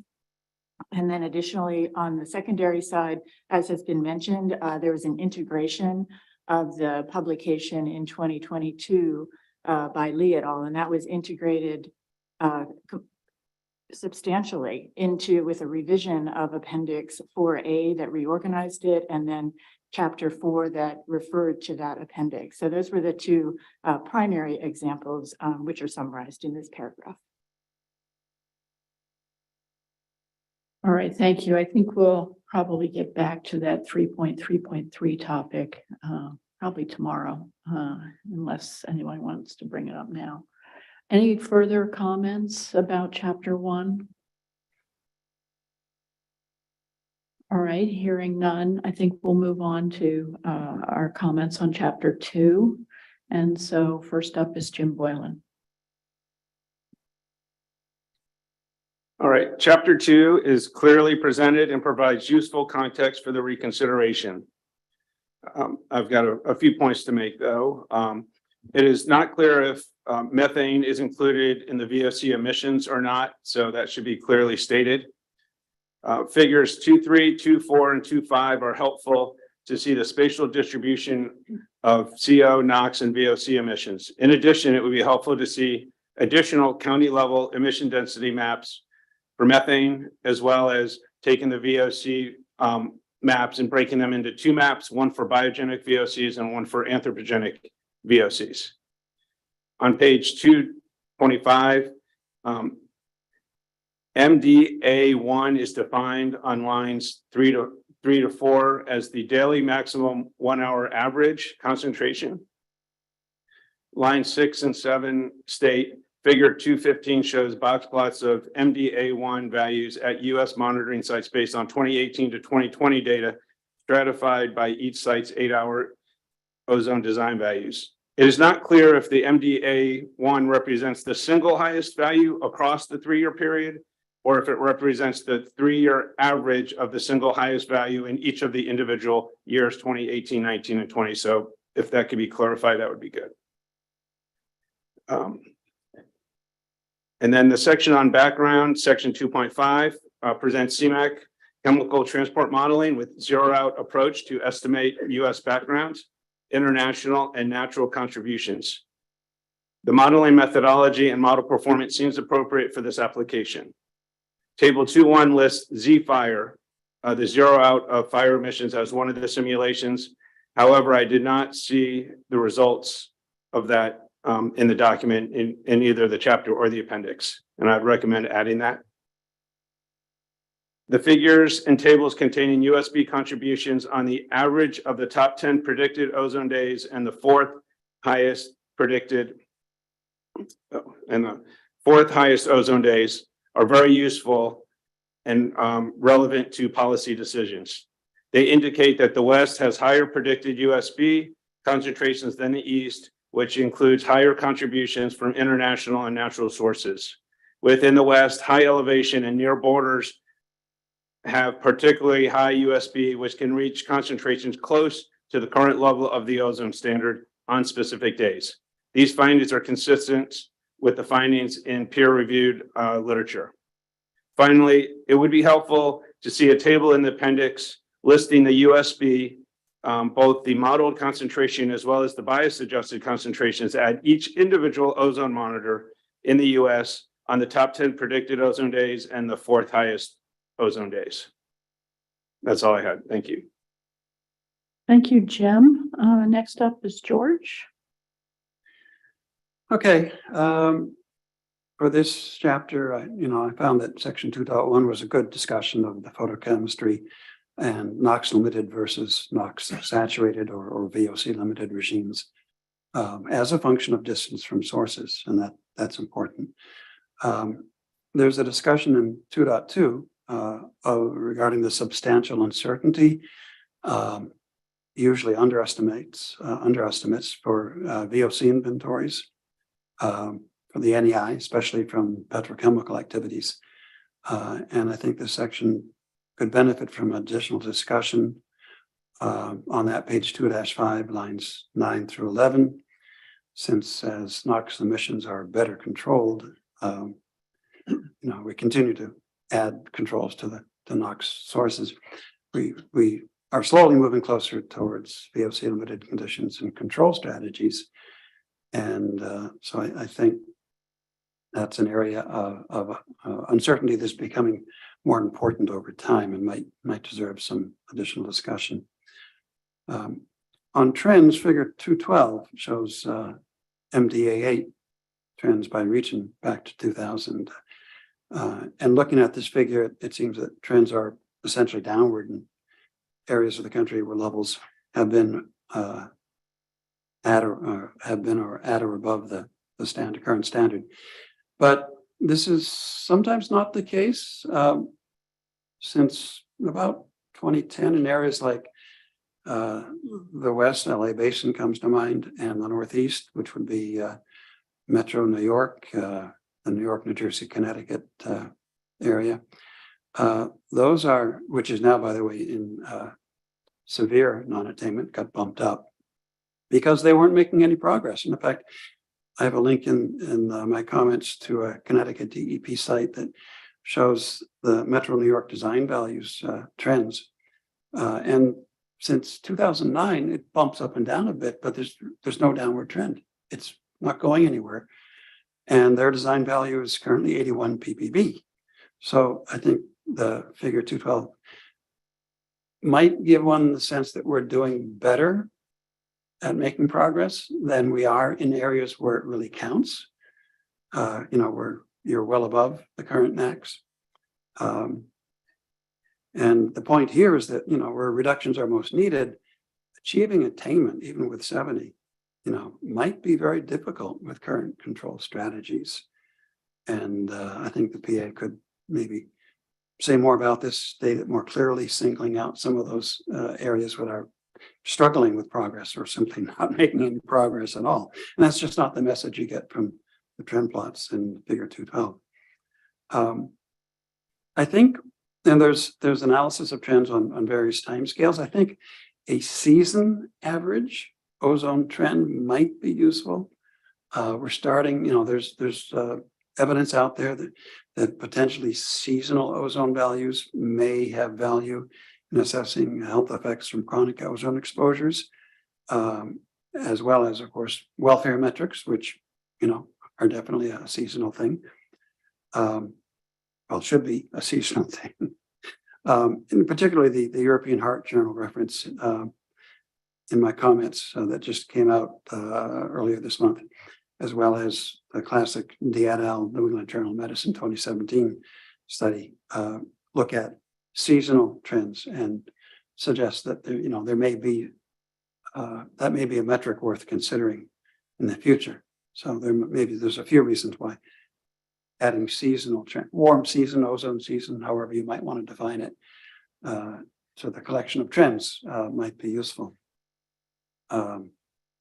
There's a good discussion of wildfire contributions to ozone. That's section 2513 on page 232-33.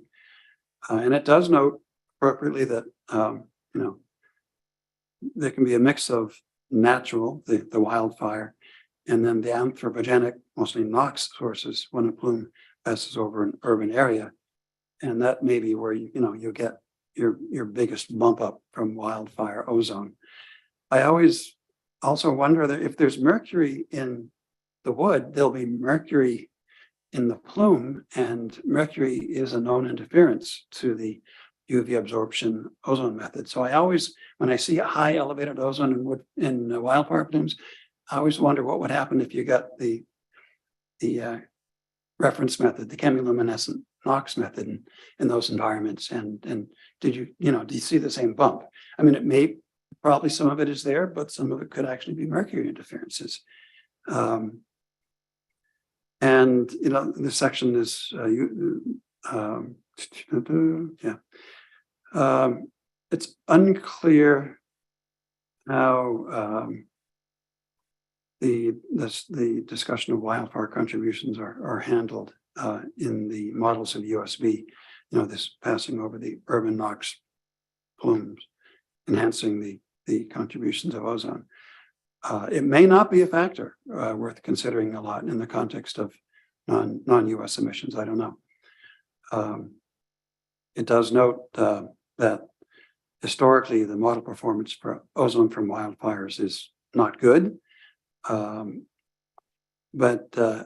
in the context of calculations, we already heard about that once. It's worth noting that the current EPA exceptional event guidance allows your state or local air agency to exclude an entire exceedance day, just throw the whole thing out, when it can be demonstrated that any contribution from a wildfire, even if it's only 1 or 2 or 3 ppb, can be demonstrated, then the entire day can be tossed out. For an example, if your exceptional event demonstration was said, okay, we think we have 3 ppb of wildfire ozone, and your measured MDA8 for that day was 84, the entire day is discarded instead of being counted as, say, 81 ppb. So that's really a different topic, but it's I think relevant in this context. And wildfire smoke is certainly much more common now, and perhaps this exceptional event approach should be considered. And I think those are my comments. Thank you.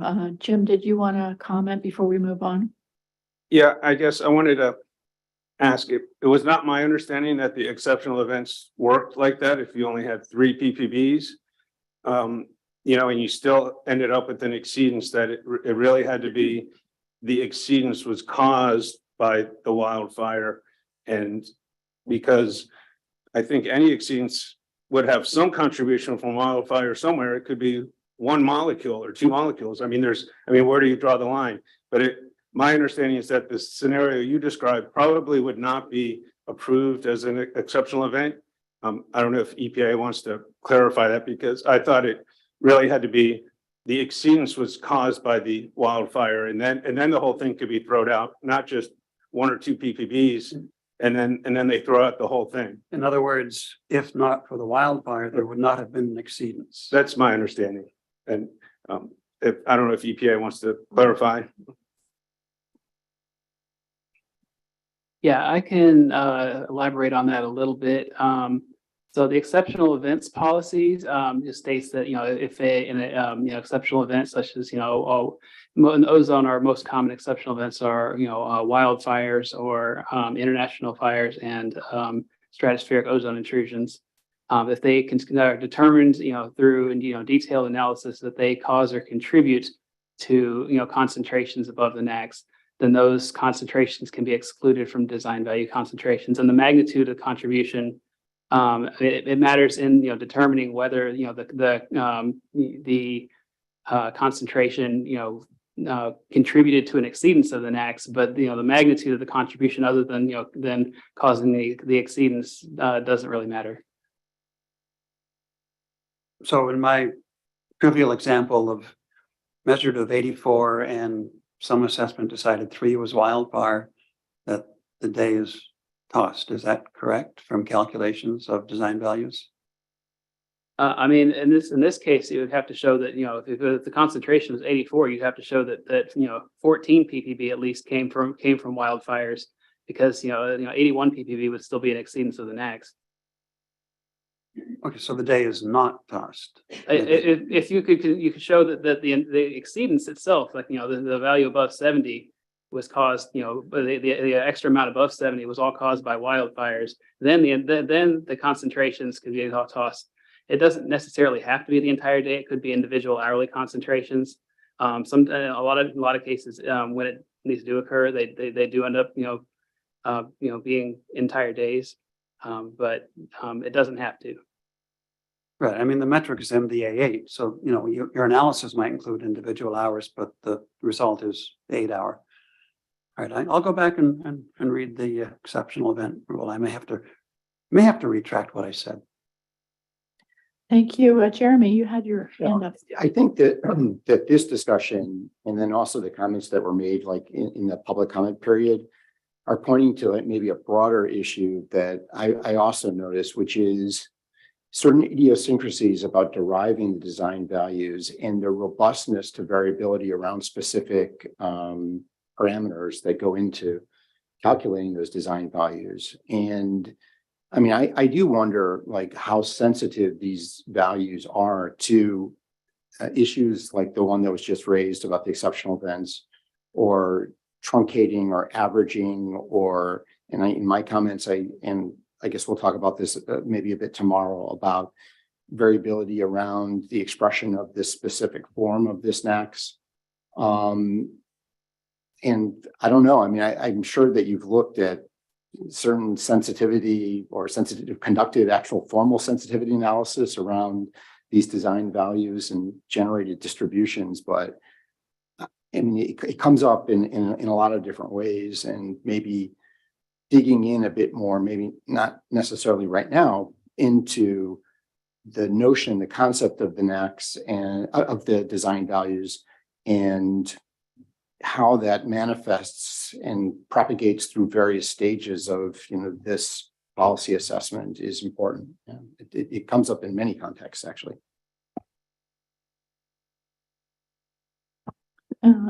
Thank you. It looks like Ed wanted to follow up on that. Yeah, not on this, but on the previous comment that actually George made. I just want to endorse or also comment on that, and that is the issue about trends and how the presentation of trends in this chapter goes. Ironically, George and I are sitting together and represent the Northeast and Southern California, and these are the two areas that don't have that optimistic sort of trend that is presented in the document. And I think that it's important in the document to present sort of a balanced and measured approach about what is going on. And if you look at it from a population-based sort of exposure issue, it's the Northeast and Southern California, where there are a lot of people that are still exposed to very high concentrations of ozone.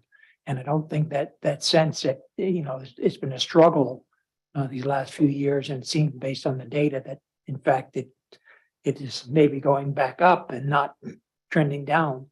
It doesn't come through in the document. Okay, thank you. We have morphed into discussion, which I guess we can continue, but we will get to you, Judy. Go ahead, Terry.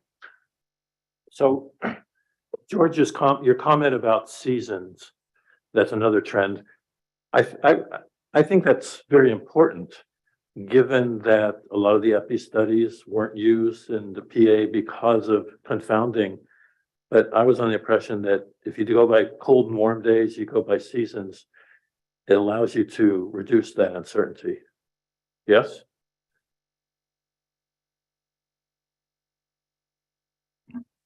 I think so. I'm not really the expert on that, but it would seem that would be how it might work. Just a correction. I think the main reason the EPI studies weren't used in the PA had to do with them all exceeding the design value calculation threshold that they put in, which we do need to come back to because it's a really super important scientific issue. But confounding is obviously always a concern there as well. I think we're ready to move on to Judy now. Yeah, chapter 2 presents a very comprehensive review of ozone precursors, chemistry, and ambient measurement and background concentrations.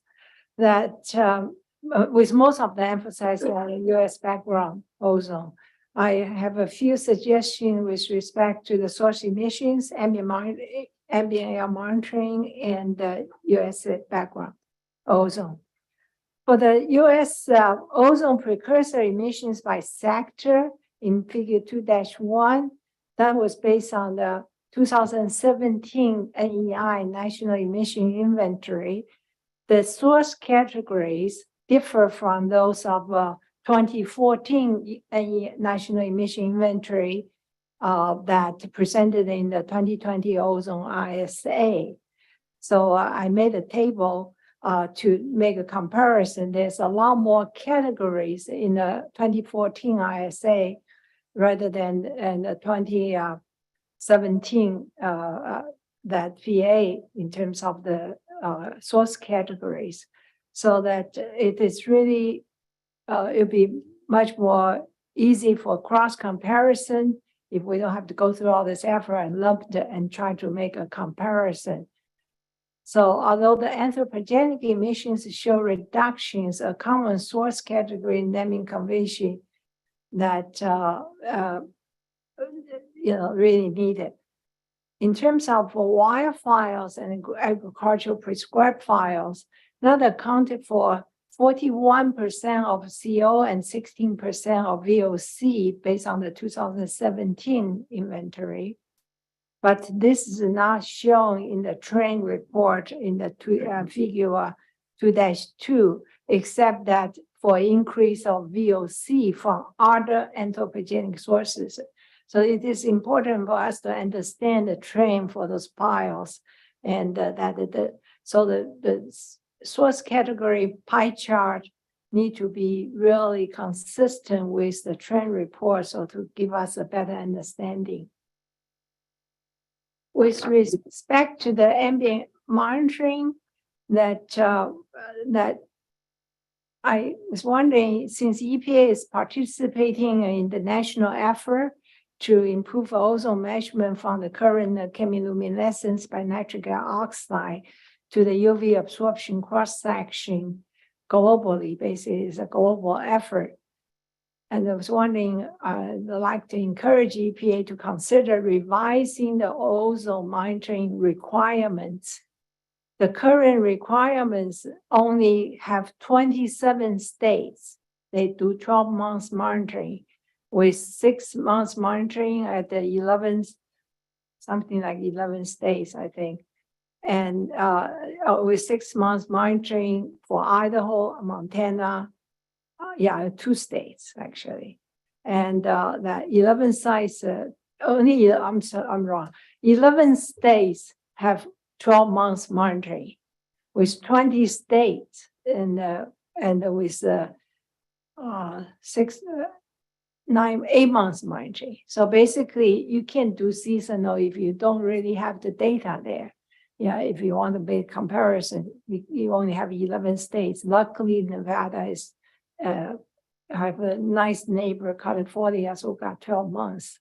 But like Leon and Pacific Northwest, Oregon, and Washington, they only have 5 months monitoring. That's from May to September. So data is not even available. So given the unprecedented climate fluctuation in recent years, continuous monitoring year-round would provide valuable information on seasonal and annual trends and the associated photochemical or photooxygen exposure to human and to the ecosystem. So I would like to encourage the EPA to consider that, given that you have a chance to change the whole monitoring network, instrumentation, and everything else. That being a monitoring person, I honestly don't think the effort is not much differences to add to do a year-long monitoring stage rather than 4 to 6 months. Another thing is that for trying to study the figures 2-11 and 2-17, they do show decreasing national trend for the annual fourth highest MDA 8 and the annual second highest MDA 1 ozone concentrations. They both claim they have the 2021 year complete data set from 2000 to 2021. However, one shows 822 sites, one shows 834 sites. So there's something like 12 sites differences. I was wondering if the same data set has been used for analysis between the PA and the ISA or between the different group. So that need to be verified.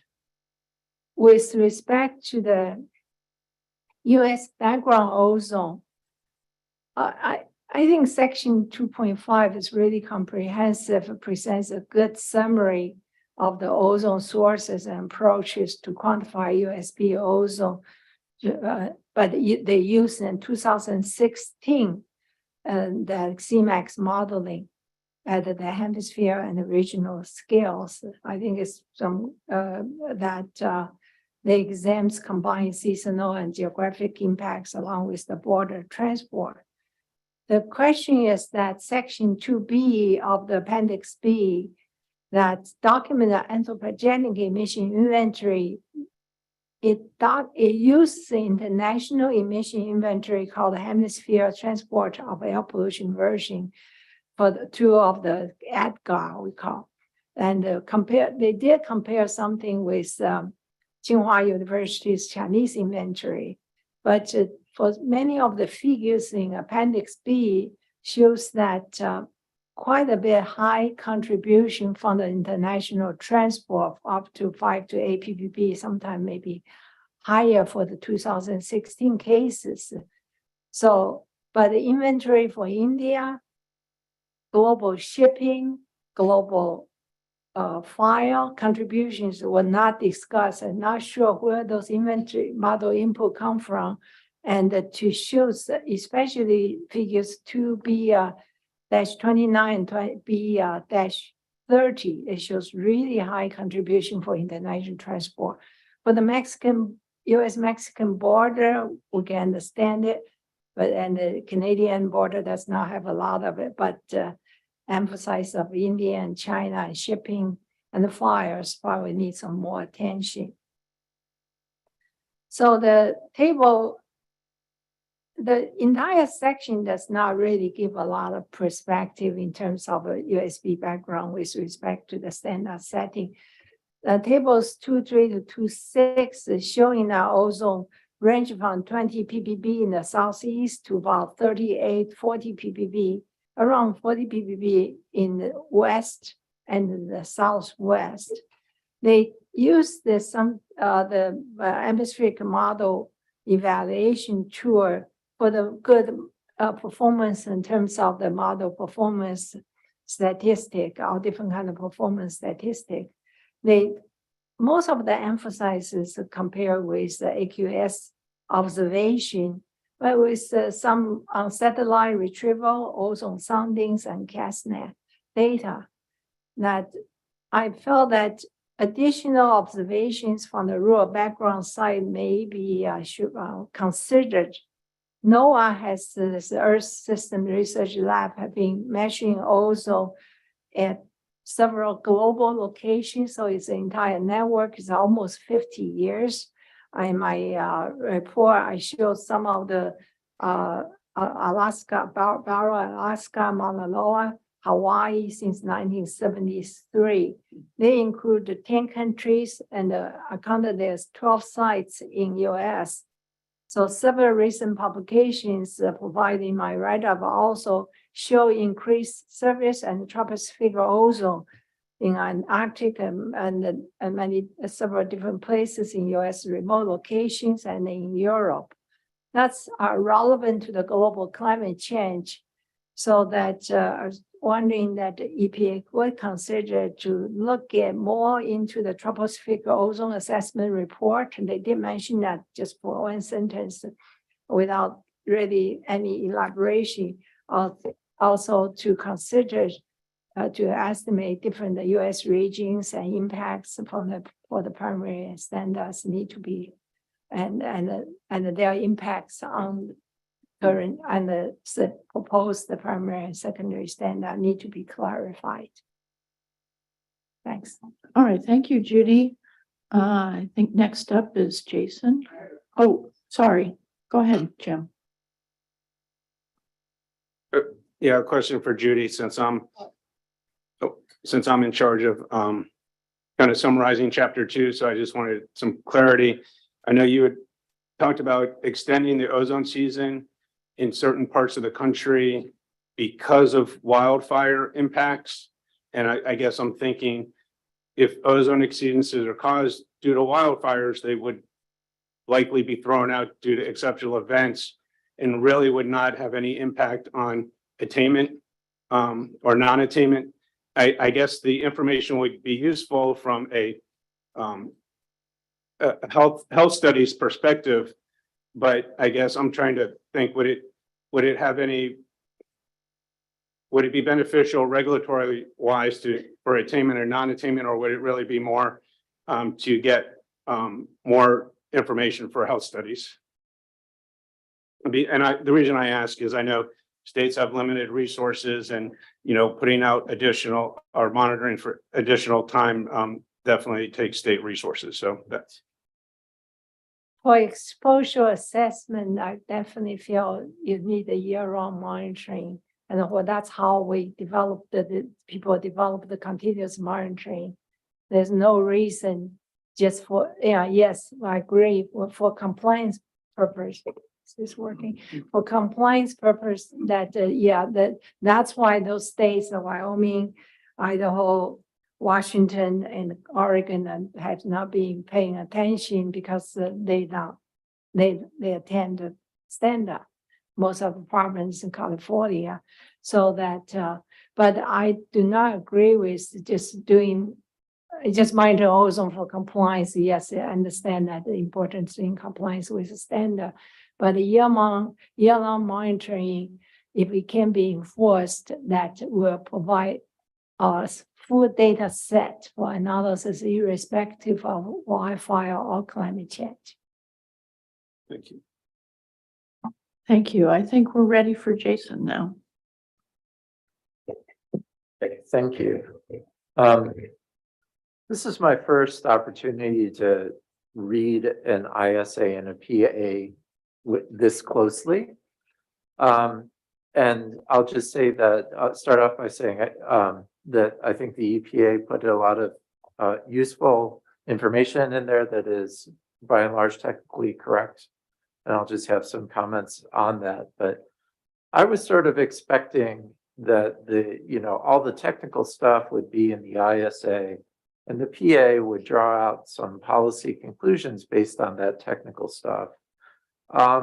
And what I see from chapter 2 is by and large not that. So if we just look at the length of the document, chapter 2 is as long as the appendix 1 of the ISA, and it covers basically the same material.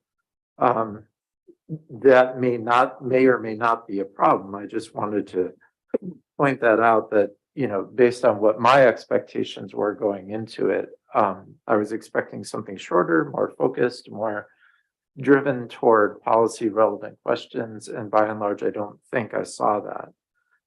The longest section of chapter 2 is the section where they analyze the USB. Oh, I should say that there are some very useful updates from the 2020 ISA now that a few years have gone by since then. So they updated the trends figures and other things like and maps and things, and that's obviously helpful. The longest section is where they talk about the USB. And that section basically starts off by saying this section, which presents the information and analyses that were also presented in the parallel section of the 2020 ISA. So it's basically saying up front that it's not doing something new, but actually presenting what was presented before. When I get halfway through that section, then I see that there is something new there, that EPA did, it looks like quite a bit of work to present to analyze USB through their own CMAQ simulations and present that. And so there is something new there, but it wasn't discussed why that was there. So I then thought, well, the EPA has gone through a lot of work to do this USB and present it in quite a lot of pages and did a good job in doing so. I don't mean to say that. So I was interested to see where USB was used in the rest of the document. I did a quick search on USB and found that that term doesn't show up at all, not even once, in chapters 3 and 4, leaving me the question, why was that effort put forward to analyze USB in chapter 2, and why was that many pages devoted to it? There may very well be good reasons for doing that. But my point really is just that the document itself doesn't explain why it's in there. Okay, so lovely analysis, very well done, nicely presented. I don't understand what to make of it. Okay. The rest of my comments are more specific. Jim said, by the way, that the USB is policy relevant, and I agree with that. It is policy relevant. Is it relevant for the consideration of the NACs? I don't know. But again, my point is really that EPA is not telling us in what ways it is or is not relevant in the document itself. Okay, the rest of my comments are more specific. So Judy mentioned figure 2.1, and I had a question about that. Jim also raised the question of where we're talking about VOCs, does that include methane or not? So some clarity there. I had the question, the pie charts that are shown there show emissions, but for NOx, VOCs, and CO, there is a biogenic or natural emissions wedges. That's not the case for methane. And so I wondered if different information was being presented for methane than for the other pollutants. Either the methane biogenic contribution was so small that it was in the tiny wedge that is for other, but I'm used to looking at global emissions inventory for methane, and the global has biogenic or natural methane as 1/3 of the total. So I would have expected the US natural methane to be bigger than the tiny other wedge that's there.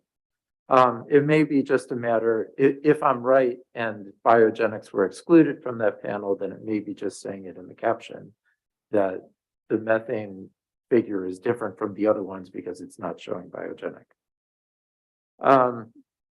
There is then figure 2.9 is on trends. And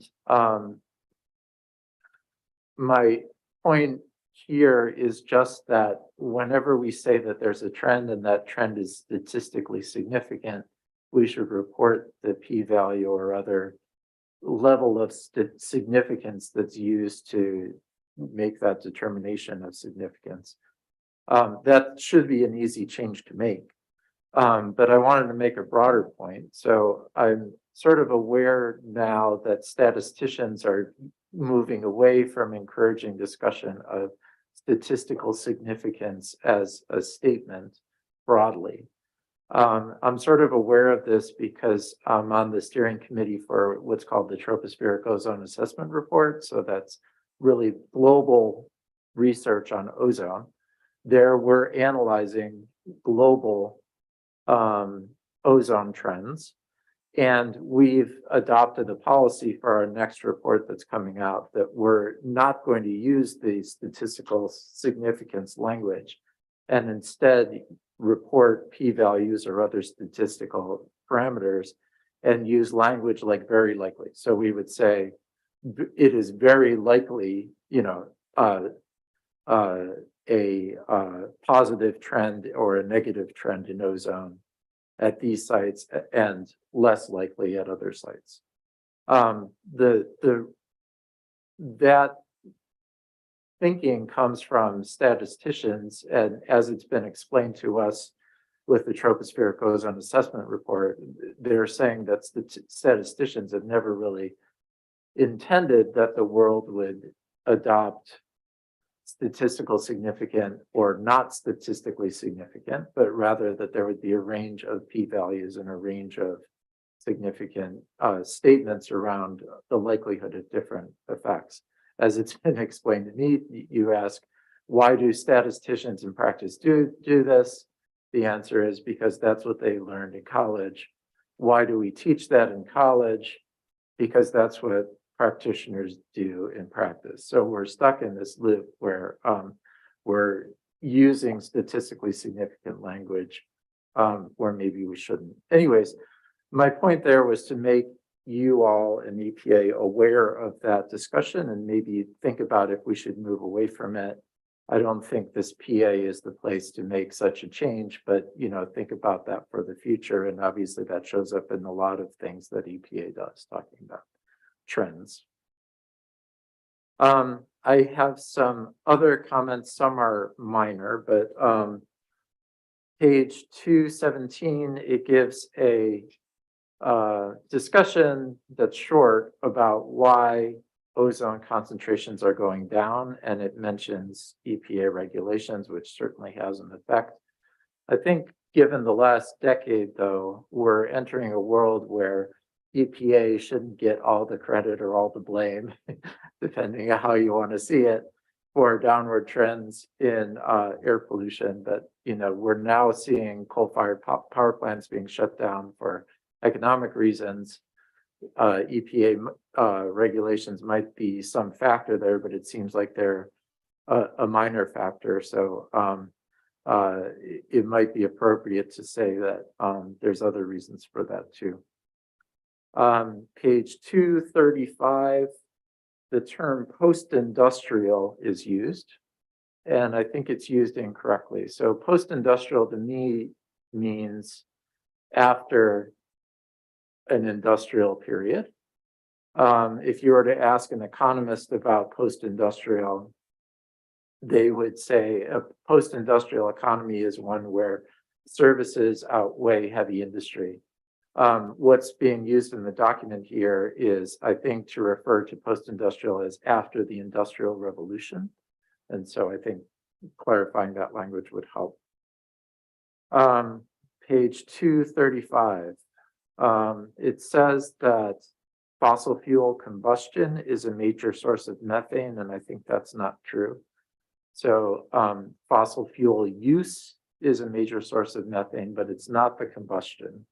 So it is the extraction, taking coal out of the ground, oil and natural gas. It's emissions from natural gas through natural gas distribution, but it's not the burning of the natural gas or the coal. So I think just a little more precise language there. Let's see, page 236. This is what it says in the document. A major limitation with existing model-based estimates of the influence of global methane on current U.S. ozone concentrations is our limited understanding of historical methane emissions. I think this is, it's not a major point in the document, but I think it's wrong. We know what ozone is, will respond in the atmosphere to what methane concentrations are. And we know what methane concentrations are historically, going back to the start of the Industrial Revolution and even thousands of years before that, because we can measure methane from ice cores. So those ice core measurements, and that's really all you need to know. So methane, you'll remember, is long-lived in the atmosphere. Its concentrations are pretty much the same everywhere, unless you happen to be very close to a methane source. It's that global background methane concentration that's going to be important for the slow reactions that happen in the global background to form ozone. So it's not the fact that we don't understand what methane emissions were in the past. We do understand what the concentrations are, and that tells us what we need to know in order to understand what the contribution of methane is to ozone now or ozone in the past. So I think we need to take another look at that paragraph. Later on that page, so there's some text saying that this is in the USB section. So saying some discussion of the HTAP emissions inventory versus other related emissions inventory, and they mentioned the SEDS and the EDGAR. And there's some text that suggests that HTAP has direct contributions from individual countries, whereas the other two don't. I'm not sure, but I don't think that's true. And it also suggests later then that using national emissions inventories would be more accurate in general than a globally derived inventory.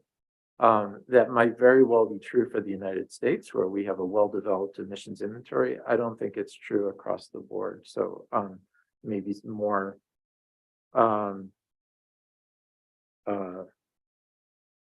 nuanced language would be appropriate there. within the USB section where it's describing the effort that's been made to make this new set of estimates for USB, all of the discussion is around NOx and VOC. And the one thing that's missing there is carbon monoxide, and I wasn't sure why. So if you're going to go through all the effort to estimate what USB is, I think you'd want to also look at the effect of carbon monoxide as an ozone precursor. So either it was included in the analysis, so they did zero outruns, either they zeroed out carbon monoxide also, or and so did it well but didn't report it here, or actually maybe the analysis is flawed because they didn't include carbon monoxide. I think I'll just stop there. I had a couple more minor comments about what's reported in the figures and just clarifying it in the figure captions. Okay, thanks. All right, thank you very much. And as a statistician by training, I really appreciated that part of your comments. It's certainly something that I often end up talking to people about, this binary, statistically significant or not, being not really scientifically informative and therefore problematic. I had one small comment for EPA as I was looking through the chapter while you were talking, figure 2-9, just visually, because all the decreasing greater than 1 ppb per year are in blue, dark blue, they pop out, and the increasing ones are in gray, and there's some that decrease that are also in gray. So I don't know what the point of that figure is, but if it's to highlight the big decreases, maybe that's what you want, but it might be more important to highlight the increases might be actually more relevant in some ways. But anyway, a small comment. Anybody have any follow-up? Howie? I just wanted to make a few minor comments here in section 2.4.3 diurnal patterns. And please correct me if I'm wrong, because this is a little out of my area here, but there's a statement in the second paragraph says ozone concentrations are generally lower in rural areas than urban and suburban areas with less pronounced diurnal patterns. And I don't dispute maybe the generalness of that statement, but there is a paper that was published a while back, and it's part, I think, of the analysis of Lee et al. 2022 by Gillian Gregg, who did an ozone gradient study on the growth of some trees. And she planted them along a rural to urban gradient in New York. And her rural trees, which were upwind, I think, of the urban areas, had higher ozone than the city did because of the, and then in the previous paragraph, you talk about NOx emissions and titration and that sort of thing. So I just wonder if that statement is maybe, too dogmatic, is what I'm saying, or whether it is generally true and that maybe her situation was just an exception. The other one, if you go a little further down, in that second paragraph, it says the lack of a diurnal pattern observed at high elevation site is typical of high elevation rural sites throughout the US. And then you use the data in that figure following it from New Hampshire, and it's a pretty flat figure. But I've also looked at low and high elevations in the Southern Appalachians, and we definitely had a diurnal pattern. And there was an amplitude. It was much, much smaller than at low elevations. So I think maybe looking at more than just one location, and I can't recall, but I think it tended to peak somewhere around midnight, actually, in the Southern Appalachians, which we published that. So I could always look that back up in the paper. But I think saying it never varies and that it's constant, I don't think that's true. And then there was one other spot in the seasonal patterns, 2.4.4. 0.4. It says high ozone concentrations are most commonly observed on hot, sunny, and stagnant days during the spring and summer. And then it elaborates further down in the next paragraph. Yeah, I don't disagree with that, but I think what's maybe missing from there, something we found when we looked over some 20 some years of ozone in the Smoky Mountains, there was a shift where highest, say, 3-month period of ozone could be anywhere in the growing season. Two, as the ozone levels decreased toward 2016, there was a pronounced movement where at the low elevation site, I think it was 100% of the time, the highest 3-month period then shifted to the spring. Whereas before that, it could be in the middle or the end of the summer. And at the high elevation sites, there was that same shift. It wasn't quite as dramatic as the low elevation sites. So I think maybe incorporating the fact that as ozone is lowered in certain areas, there's also this tendency to move, to have the 3-month maximum ozone period move to the spring. And at least as far as I can find in the literature, but maybe people who are better at ozone chemistry know this, there wasn't 100% agreement on why that was. There was a nice study done in Europe and another one, but they proposed some hypotheses, but they weren't 100% sure that that's why there was that shift as the ozone gets lower, why it shifts to the spring, but it may have something to do with NOx and things like that. That's what I want to say. And that's presumably also really important for plant growth. Presumably the impact of ozone in the spring is higher for plants because they're so much smaller. Is that true? Can and cannot be, but it is important because if you have a large elevational gradient, as we do in the Smokies, then it means that the plants that are coming out early in the season are coming out when the ozone is the highest. However, there's never black and white, it's gray. Sometimes plants can be actually more resistant to the ozone when the leaves are developing because the stomatal opening is not quite the same as a fully developed mature leaf. So it really depends on when the leaf matures. But it does have an impact on that, and that's something we need to consider. Okay, thank you. Any further discussion on chapter 2? George?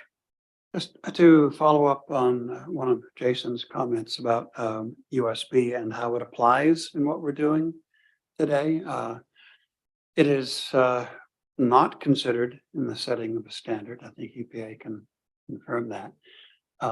It's there because it informs us of, what's controllable and what's not, but that does not imply that the standard should be set based upon what's controllable and what's not. The standard is set solely on the health and welfare effects. So I think that's just something the committee, it's one of those fine points, but as we think about standard setting, that it's important. It's very useful information.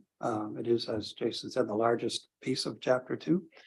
But when the sun sets, we don't take it into account in looking at possible standards or revisions to standards. And to follow up on Howie's comment, high elevation ozone cycles, there's a more than 20-year database from the summit of Mount Washington during ozone season. And yeah, we see what amounts to the New York City plume pass by after midnight. It's not a big bump, but it's there if you look at the overall field analysis. And that's basically the New York City metro New York plume transporting its way up in that direction. So it is there. Yeah. Okay, thank you. Further comments, or your microphone's still on, right, Jason? Oh, Jennifer, thank you. Thank you. Yeah, as a non-expert, reading over this chapter, I had a question about the section 233 or page 233 on the wildfire section that was mentioned earlier. One of the things that struck me, especially coming from a wildfire affected region in the US, was that most of the evidence cited in that section stopped at around 2018. And it seems like some of the conclusions made, for example, that most of the wildfire impacts on ozone happen in August or late summer, probably are not currently true, and haven't, we're not still seeing that similar trend, even if you look at 2019 or 2020, and especially in more recent years. So it struck me that section, could use some additional context of I think the section alluded to were there are some new measurement campaigns that are ongoing, and then it stops there in 2018. And I recognize the limitations of cutting off, when we look at the literature, but that seemed to especially seem outdated given what's happened in the last 5 years, and the impact on wildfire and ozone. So I just wanted to mention that. The other thing, following up on some of the discussion that Howie just brought up, it also, in terms of interpreting the epidemiology later on in the policy assessment, I kept looking in this chapter for more information about what we know about spatial distribution in terms of our measurements. And I definitely could have missed it. So correct me if I'm wrong. I'm curious what we know about when we get the area level mean for a community. For PM, we're always concerned about, potential hotspots and, subsets of the population that might be experiencing higher concentrations than what we're measuring at these area level monitors. I didn't get the same information from ozone. I know we expect, especially in urban areas, that we would actually see sinks at, much lower concentrations.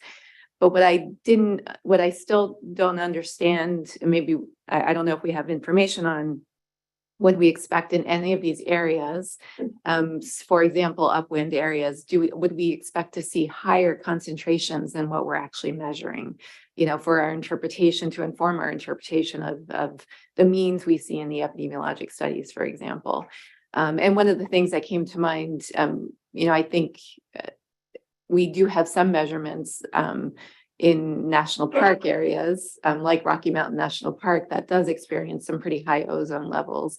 Obviously, that's not highly populated from people, but it's an example of something that may not be captured in some of those measurements.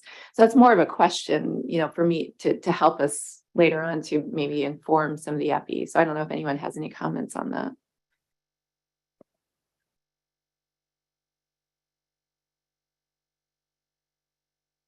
Jim? Yes, your question about hotspots for ozone.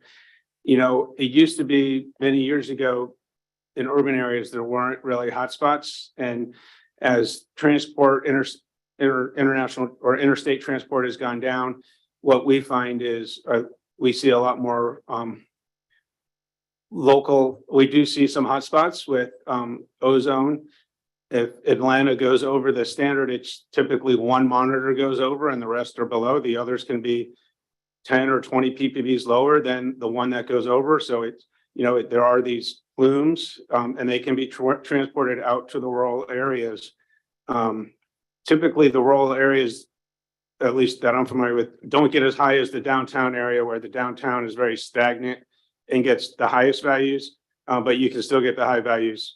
But so I guess from my experience, we are starting to see a lot more local hotspots in ozone than we used to. So does that address Jennifer's question, though, about what we're maybe not measuring that matters? That seems to be part of what it is. Christina, maybe you're going to enlighten us on that. I'm going to continue with her questions, actually. I'm looking right now at, let's see, figure 213, where it shows, an LA kind of urban area, Compton, and then a downwind area, Glendora, and just looking at the higher concentrations that are in that downwind location as one that's being highlighted is something that I think we're going to end up discussing. That's pertinent to what was just said. And also, in addition, I'm still trying to wrap my mind around design values. This is the first time that I'm, on the committee. And I'm reading the description right here, the definition, but I would like to know, from EPA to provide maybe some more detail on what a design value is, and then how a design value is going to be, how it can be altered by the number of monitors that are in a particular location.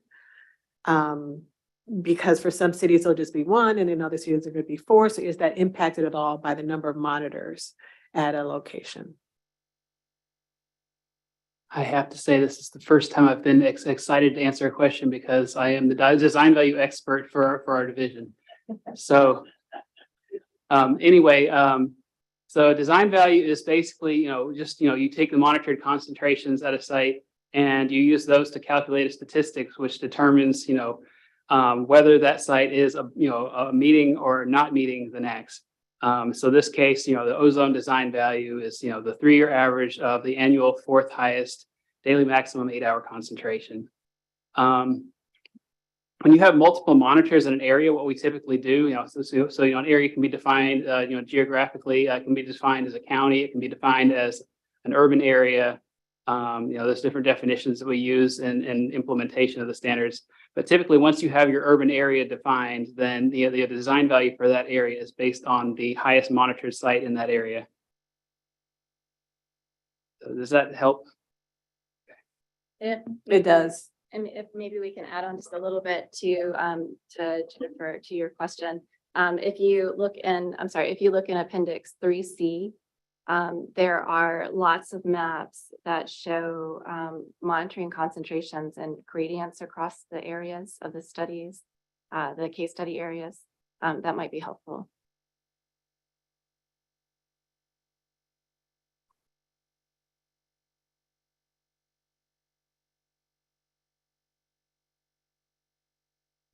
Go ahead, Howie.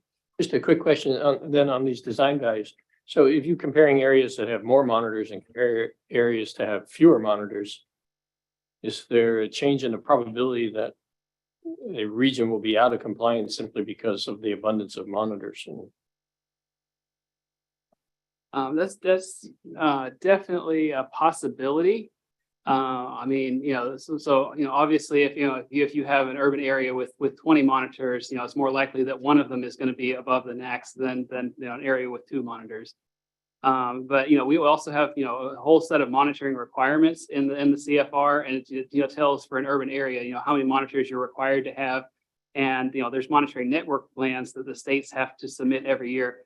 Then the EPA regions approve this. That says how many monitors that that area needs to operate to show that they're complying with the NAAQS.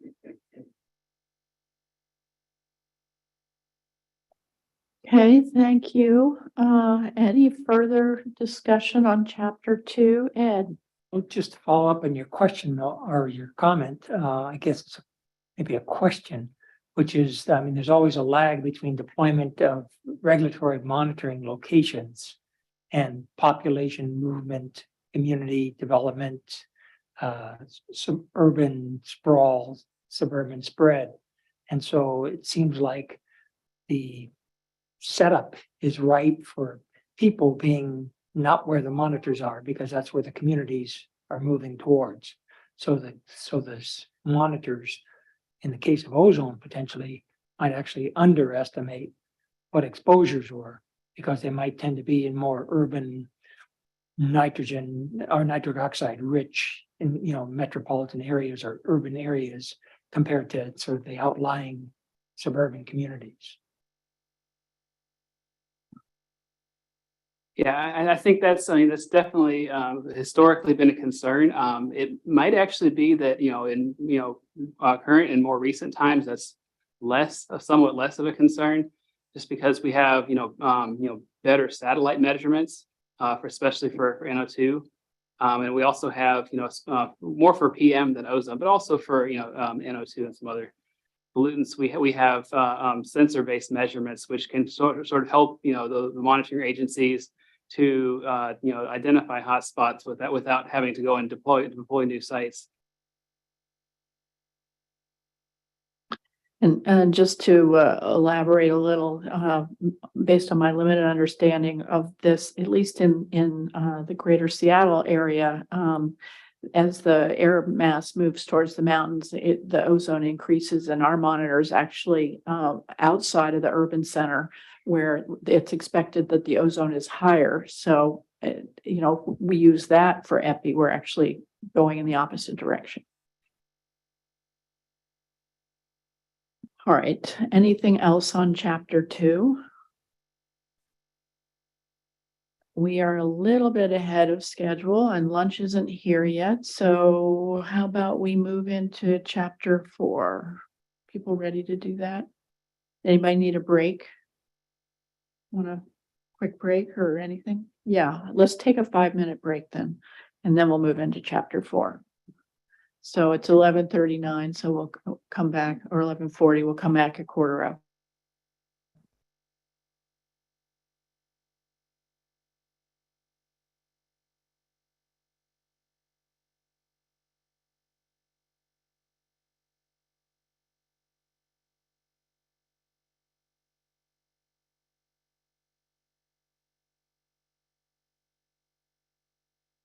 Well, based on Aaron's guidance, maybe we'll just come back at 1 o'clock. Yeah. So we'll just take a little longer lunch break. We'll be back at 1. Lunch probably will be here in about 5 or 10 minutes. We're just breaking, yeah.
And folks want to start moving back to your seats, please.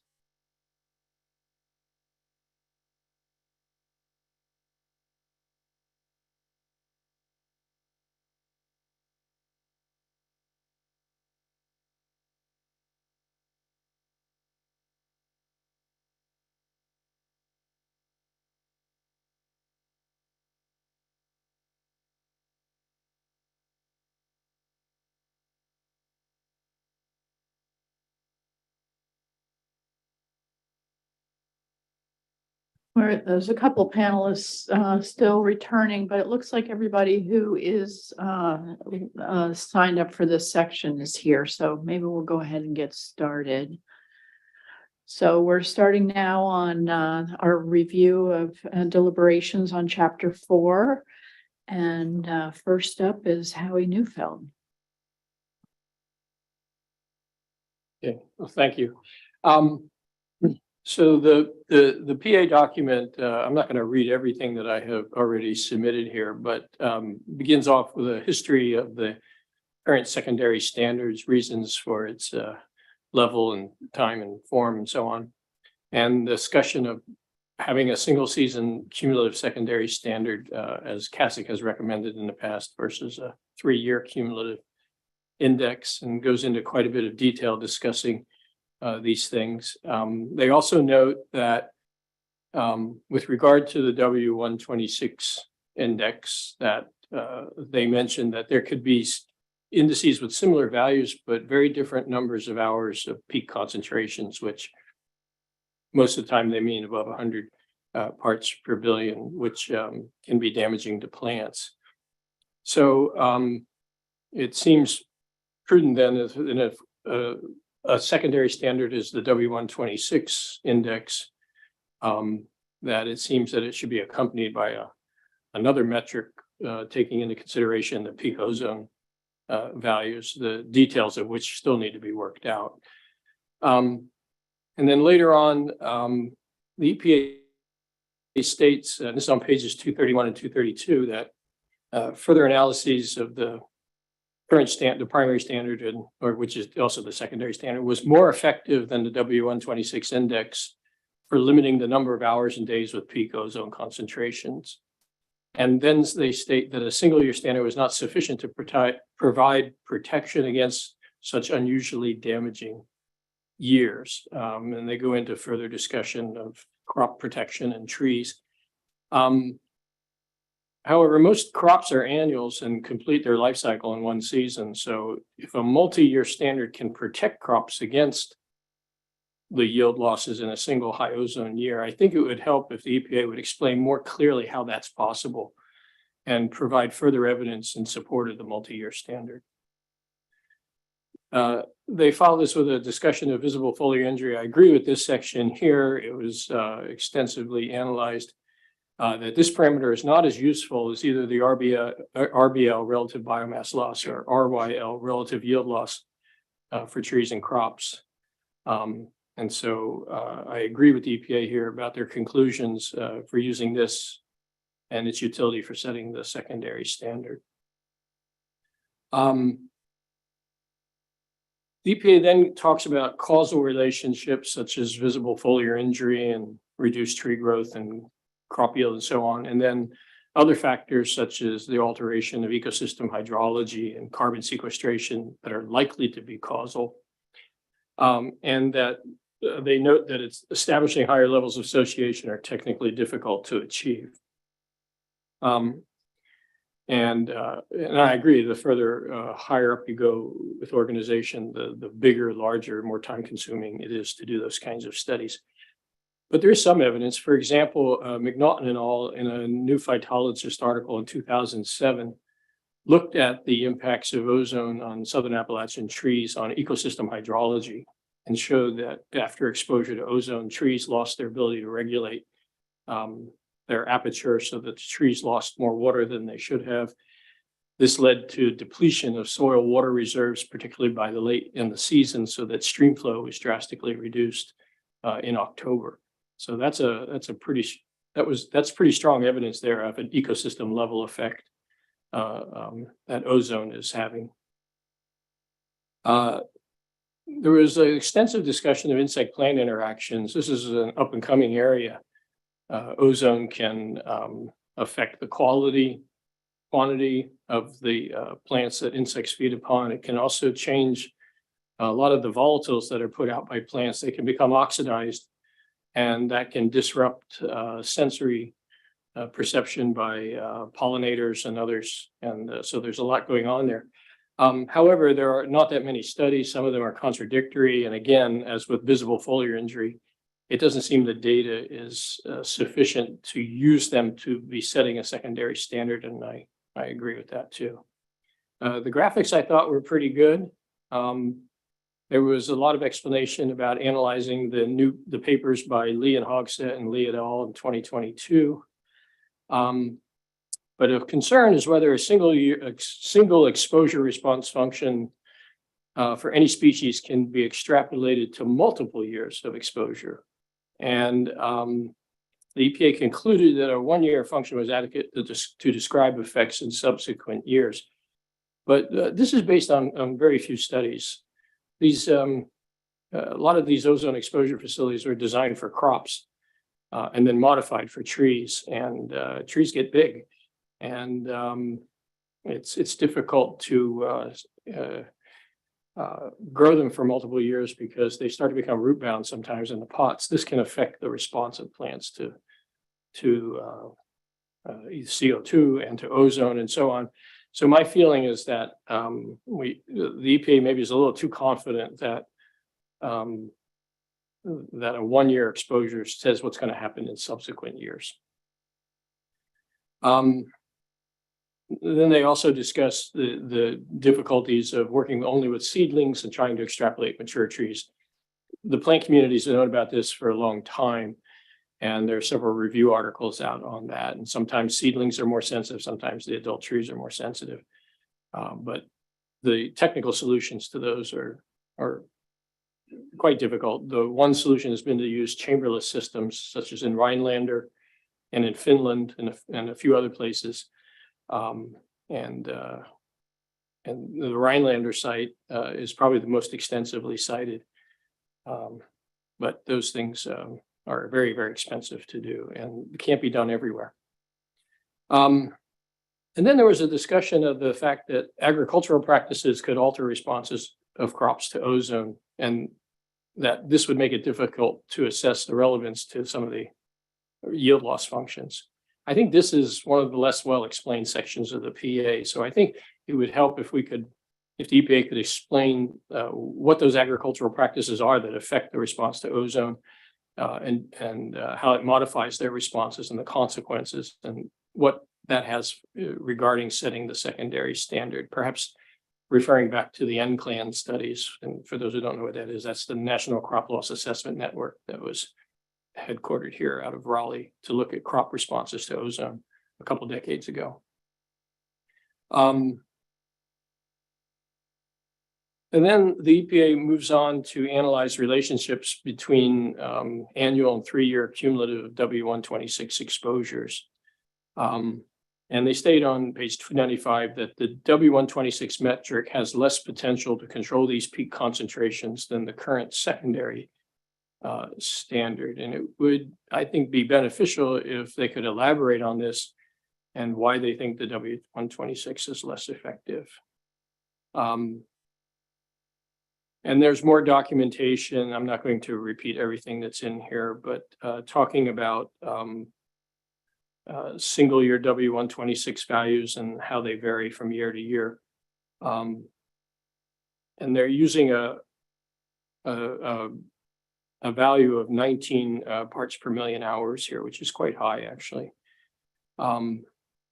And then they state that the median RBL derived from this new study by Lee et al. Saying that a 3-year W126 for sites meeting the current design standard would result in biomass losses ranging from about 2.9 to 5.3% with few exceptions. It should be noted that we're working in this 5-6% biomass loss range here. That's a considerable loss for a tree if compounded over year after year after year.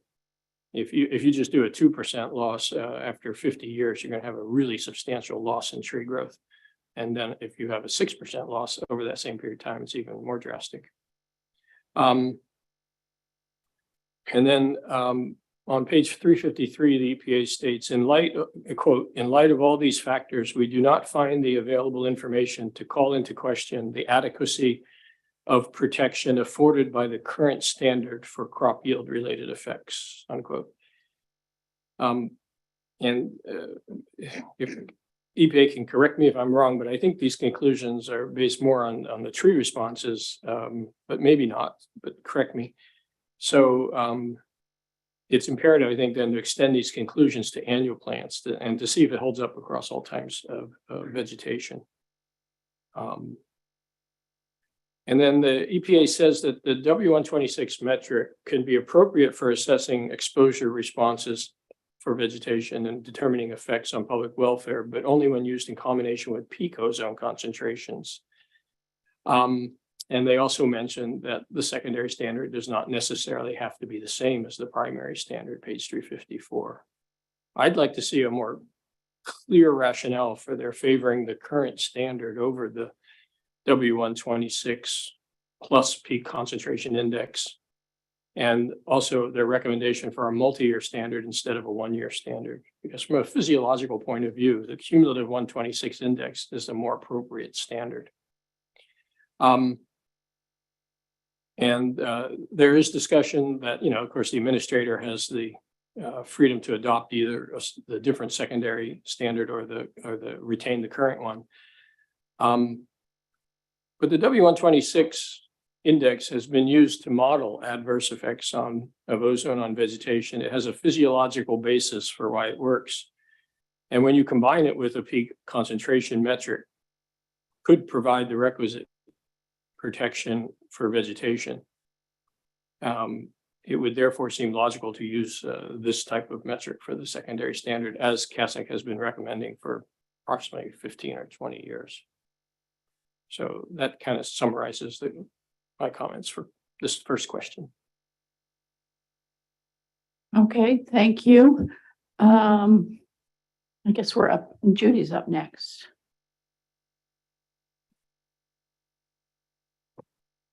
Yeah, it is good that chapter 4 provides an updated exposure risk analysis to inform the conclusion of the secondary standard. The exposure response relationship rely on both on the W126 index and the relative biomass losses as to represent the welfare indicators. As most studies show that the sensitivity and susceptibility of the plant response to the ozone stress varies by their biological. But basically vary by so many different component, including environmental conditions, biological chemical process. So I feel that maybe EPA can consider to evaluate, do the estimate by process-based models, like mechanical-based models, are looking into the ozone effect of ozone flux on photosynthesis and plant tolerance. A combination of modeling and with concentration-based metrics, maybe or flux-based metrics that may provide a way the evidence to better represent the ozone-induced impacts on ecosystem. With respect to the W126 and peak concentration occurrence, that the entire chapter 4 pretty much circle around the 17 tree species. I question the representation of the ozone exposure to entire ecosystem and the welfare effects. How well those 17 tree species can really represent all the welfare effect. And for W126 greater than 17 ppm, this table in Appendix D shows that only 77 sites, out of all the several hundred monitoring sites, a few percent, 7%, yeah. 7% of 77 sites will exceed that W126 at 17 ppm hours. So if you really look at the Park Service and other comments, that if you just reduce 17 to the 7 ppm, that will have 199 sites, so more than double the sites can be considered to exceed this threshold. So that it also that the Appendix D also shows nonlinear relationship between the W126 and forced maximum ozone concentration.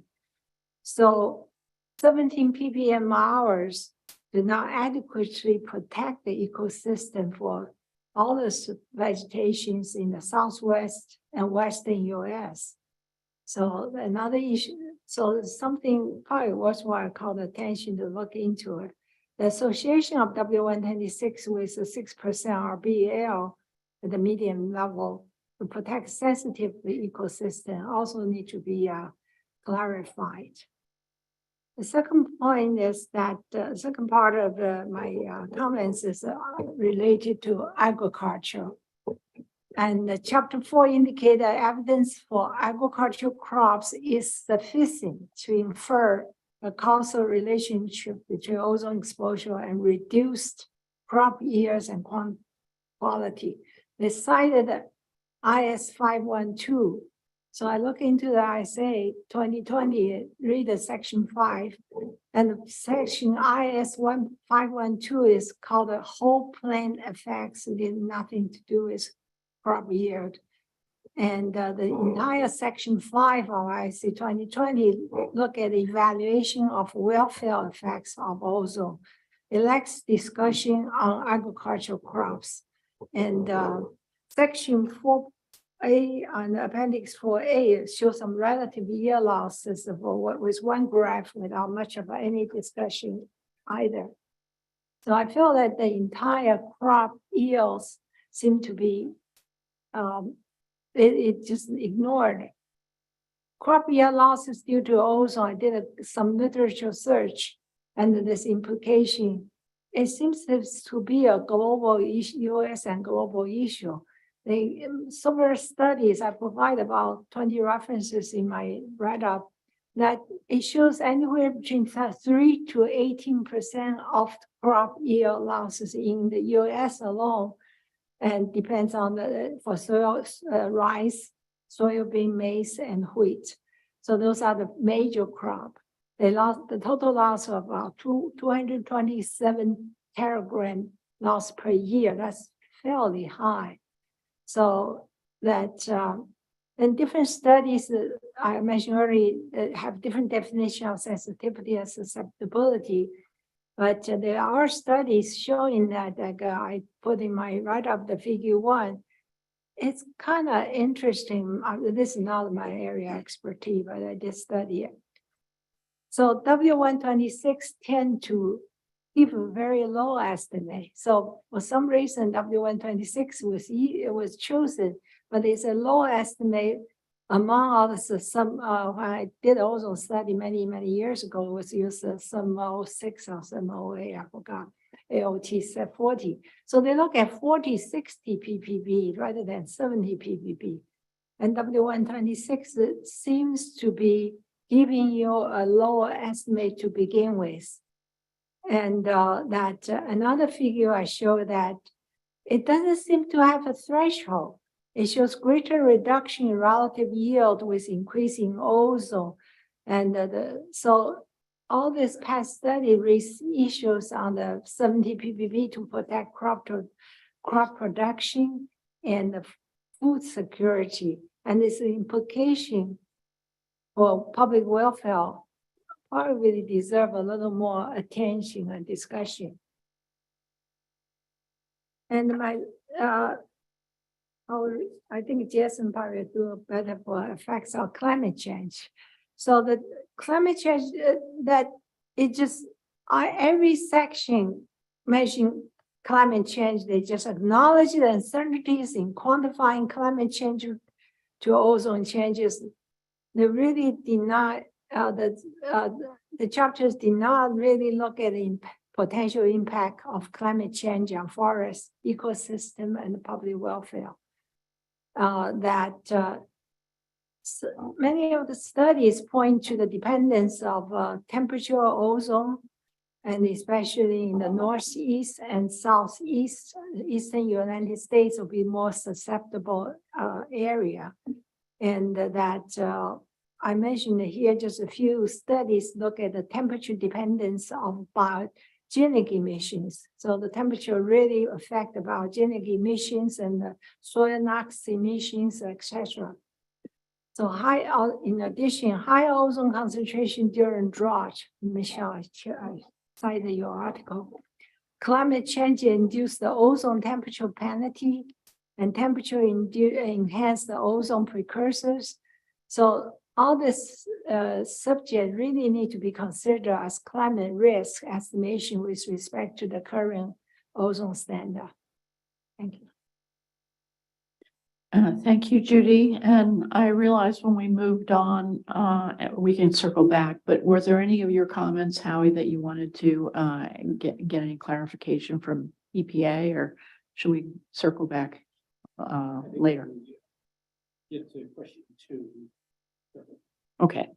All right. We'll circle back later. So next is Donica Lombardozzi. Hi, everyone. I would like to echo some of the points that have already been said and just add my contributions. I appreciate that the EPA synthesized the most recent data and included the Lee et al. 2022 study in their analysis. I also appreciated the analysis of visible foliar injury using the US Forest Service biocides data.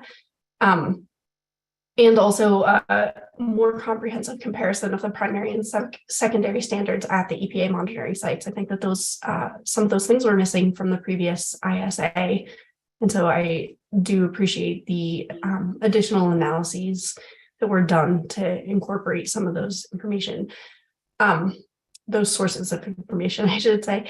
So I guess a couple of the main points that I want to make, one follows up on one of the comments from this morning, which is the use of the median to understand the W126 categories. In particular, I noted, I can't remember which table it was, and I'm not sure that I could find it very easily given that how big the document is. But one of the tables that documented the median effects for the different categories of W126 highlights each individual study response that was included, and then also shows the combined response. And I was very surprised to find that in the lower W126 categories of 17, 19, and 21 parts per million hours, that the combination of the studies had a much lower much lower median response than either of the individual studies. And so that was confusing to me. I would like to see additional data about the range of the responses as well, because selecting the median means that at least 50% of the plants will experience more damage than what is in that category. And so I don't think the median is a decent, I don't think it's the appropriate criterion for this. I was also curious, do average changes show the same behavior? So there are those points related to that particular analysis that I think need some clarification. Additionally, I will note related to that previously this panel has recommended that a 6% relative biomass yield or relative biomass loss threshold was too high, especially considering the accumulated effects over decades, which is quite large. And we also, or at least I also recommended to use a much lower W126 standard of what I recommended in my previous draft. And I'm sorry, I couldn't easily find in my notes yesterday or today what the panel recommended from the last time, but I had personally recommended a lower W126 threshold of 9.2 parts per million hours or lower. So that's related to thinking about the W126 categories and threshold. On the thought process, I guess, of the 3-year averaging period, I appreciate the analysis that the EPA did related to this. I still think that we need a 1-year averaging period, in particular because there are several annual plants that are not accounted for. Like both Judy and Howie mentioned, there's a large portion of the Midwestern United States, for example, that are croplands, and these are all annual plants. There are also native vegetation that are annual plants that need to be protected. So we need to really evaluate and consider a 1-year averaging period rather than a 3-year averaging period in this particular ISA review. I also want to, I guess, highlight that the data for the 3-year averaging period provided by the EPA only considered trees, which are not annual perennial plants. And so there's a large part of the data that were ignored in that, and in fact, can't really be used in a multi-year analysis since they are annual plants. I also want to highlight that other ecosystem related consequences should be considered at 1 year versus a 3-year time horizon, besides just the relative biomass loss. Things like the pollinator responses, the reproductive responses of plants. If plants aren't able to reproduce on a 1-year time horizon, and that, a single year can be detrimental, I think that we really need to consider that as well. And similar to what Judy just highlighted, ignoring these considerations for a 1-year standard could adversely impact public welfare, especially considering food security and the annual nature of the agricultural plants. An additional concern, I guess, is that the EPA finds that the 3-year average W126 is at or below 17 parts per million hours at all areas that meet the current standard, but this is for the 3-year average. They did not look at the 1-year average as far as I could tell, and this is an extensive document, so I could have missed that, and I welcome any comments on that, I guess. But we do need to consider a 1-year average. I guess the other thing that I'll highlight, and I bring this up in question 2 as well, but I'll just highlight it here now, is that I think that there should be an additional consideration for adding a peak ozone concentration based on the EPA's findings, something similar to N100, and that should be an added component to the secondary standard. Other things that I have noted to myself that I didn't completely clarify, I guess, in my preliminary comments are the vegetation types in the Southwest, Midwest, and Great Plains regions are not considered in this analysis, really, like grasslands, for example, that are important ecosystems. They're important to biodiversity, but they're also important to rangeland and grazing processes, I guess, as well. So we need to consider additional data that looks at those particular types of plants and not just the tree species, because if you look at the maps that were produced of where the data come from, I don't see hardly any data in the Great Plains and limited data in the Southwestern United States. So those are a few additional considerations. And lastly, in figure 4D-5 that looks at data. So this is in the appendix, and it just was one of the figures that I looked at and piqued my interest, but the data are this, I have this pulled up so I can look at it. It correlates the 4th max metric value on the x-axis against the annual W126 value on the y-axis. So I guess does suggest that it is an annual value, which goes back to my earlier comment. But looking at that, there are several things, there are several data points, I guess, that meet the fourth highest max metric that are above the annual 126 value of 17 or 19, whatever the EPA is considering that limit should be. Again, I would argue that that limit should be lower, and with that lower limit, there are numerous. There's even more data, I guess, that suggests that the fourth highest max metric does not hit that mark. So I will stop there, and I'm happy to answer any questions.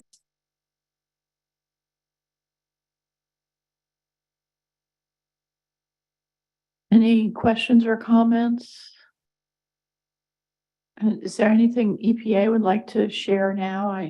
We've probably been plowing forward too quickly, and I should have paused earlier.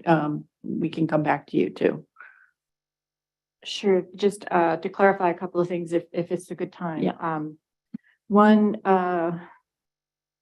I think Dr. Neufeld was wondering if we had, in the conclusion, reached with regard to crops, if we were considering information for crops, and the answer was yes.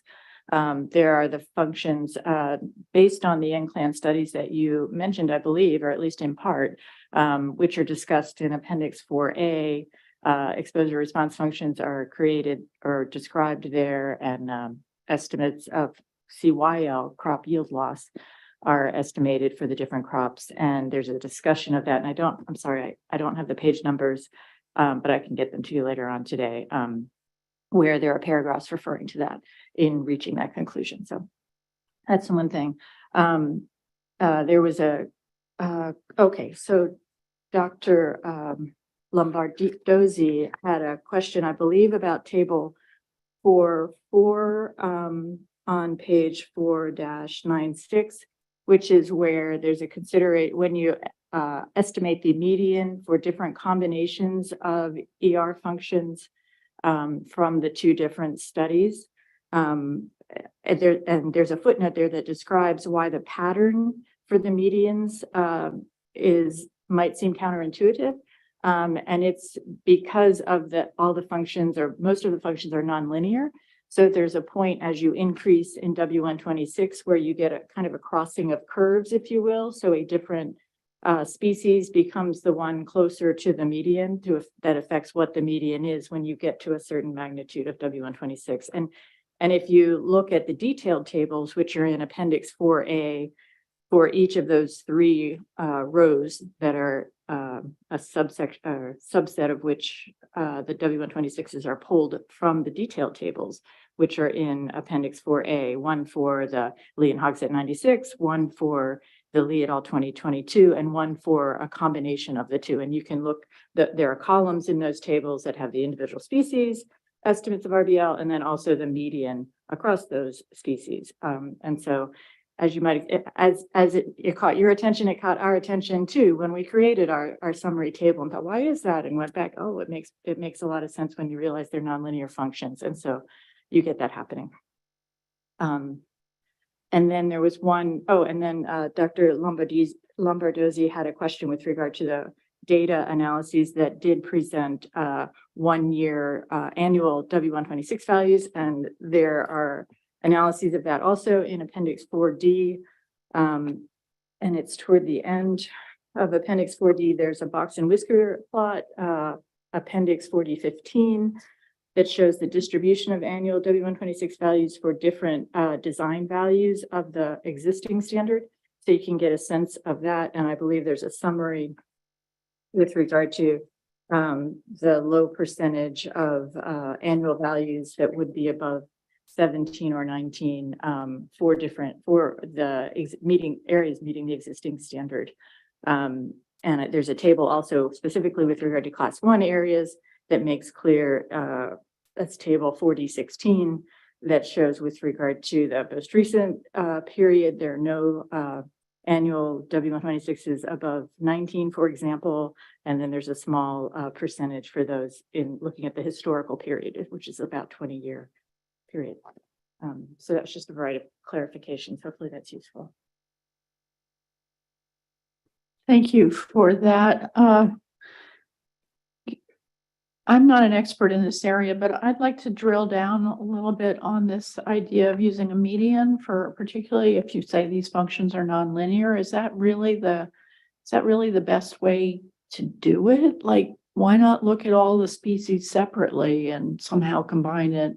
Maybe that's what you did. Again, I'm not an expert and looked at this carefully, but it sounds like there's potentially something really lost here in the way the analysis was done. And I'm looking for either you folks from EPA and also the experts in this topic to help us understand whether that might be true or whether it should be thought about differently.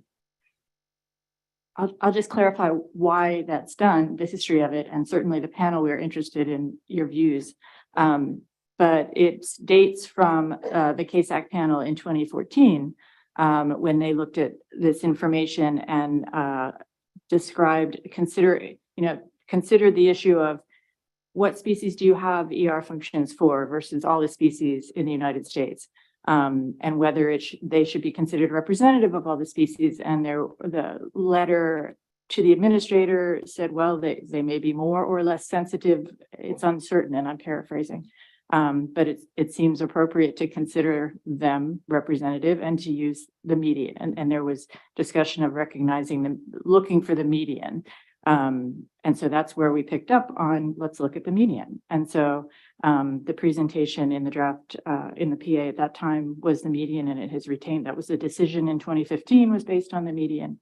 And so that has been the focus. And it's in recognizing also that the use of these RBLs is not with regard to specific species, it's with regard to a proxy or surrogate for the array of welfare effects, recognizing uncertainties in those relationships quantitatively. And so that's the history on why the median. Well, that's helpful. Are there any people who understand the science that want to weigh in on whether we still think this is a good idea?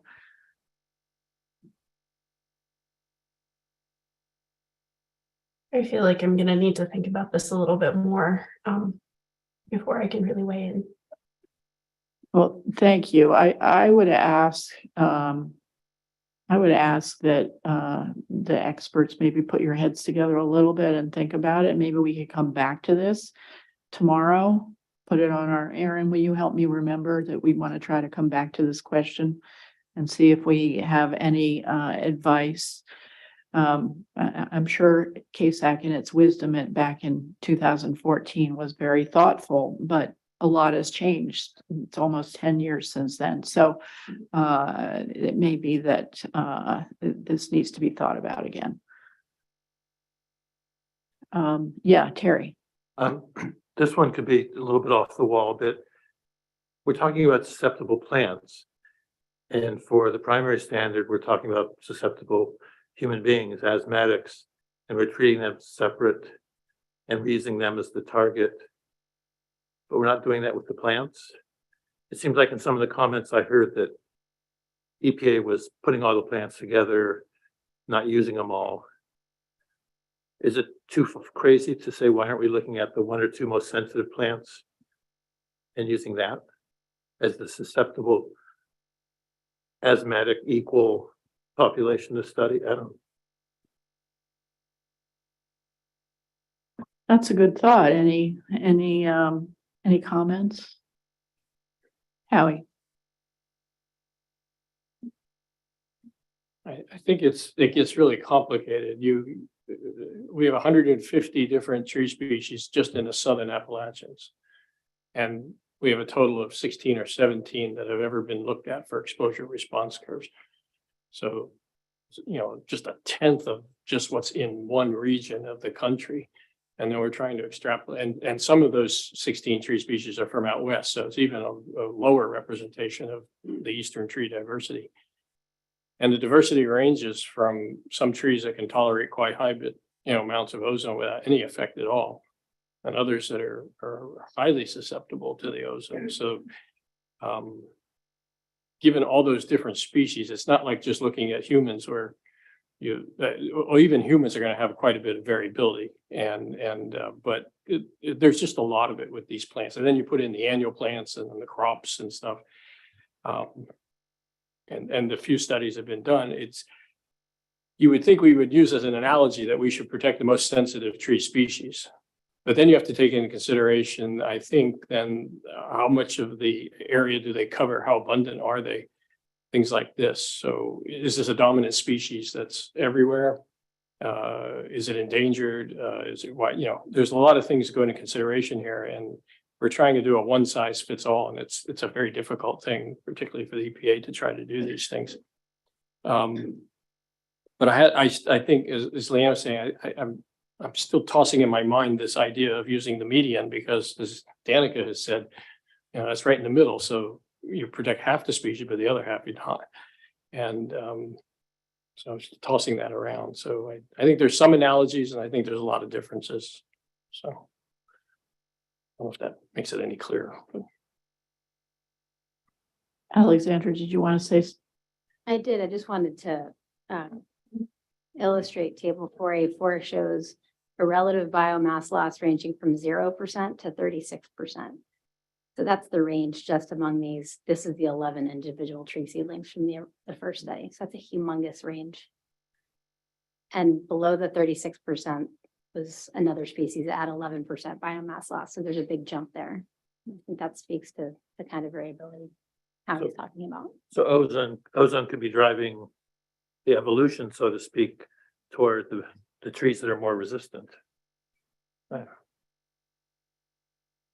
Yeah, this was Dave Karnowski's specialty. He was an air pollution specialist. He worked at the Rhinelander site where they did chamberless exposures with a variety of trees, and poplar was one of the trees he looked at, and he showed very clearly that there could be a huge impact of ozone on the genetic diversity of that tree. So trees growing in the highly polluted areas were tolerant to ozone. Those growing in unpolluted areas tended not to have that tolerance, and when grown together, just exposed to ambient ozone, the sensitive trees often were eliminated. So, and there's been ideas about same for white pine and other trees, that it can act as a selective pressure. So yeah, that's possible.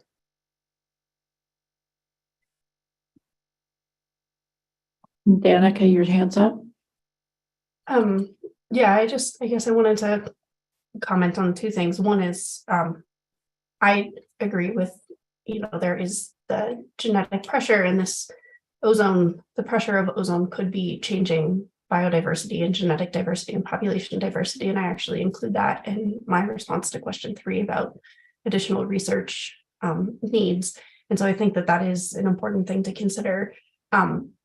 Also in regards to Howie's point about the, the fact that how do we think about the most sensitive species versus not? And I'll just argue here that, even within the Lee et al. Paper, the 16 species are really relatively well represented. They're throughout the US, and they're not the trees that are very limited.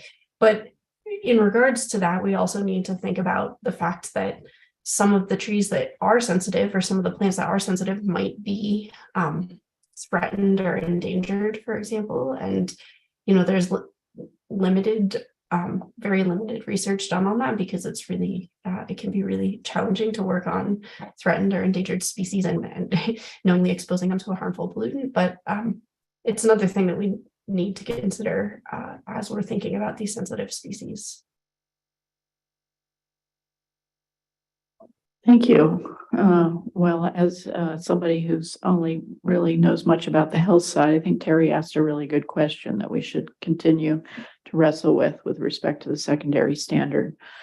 I'm not seeing any other hands up, so maybe, go ahead, Terry.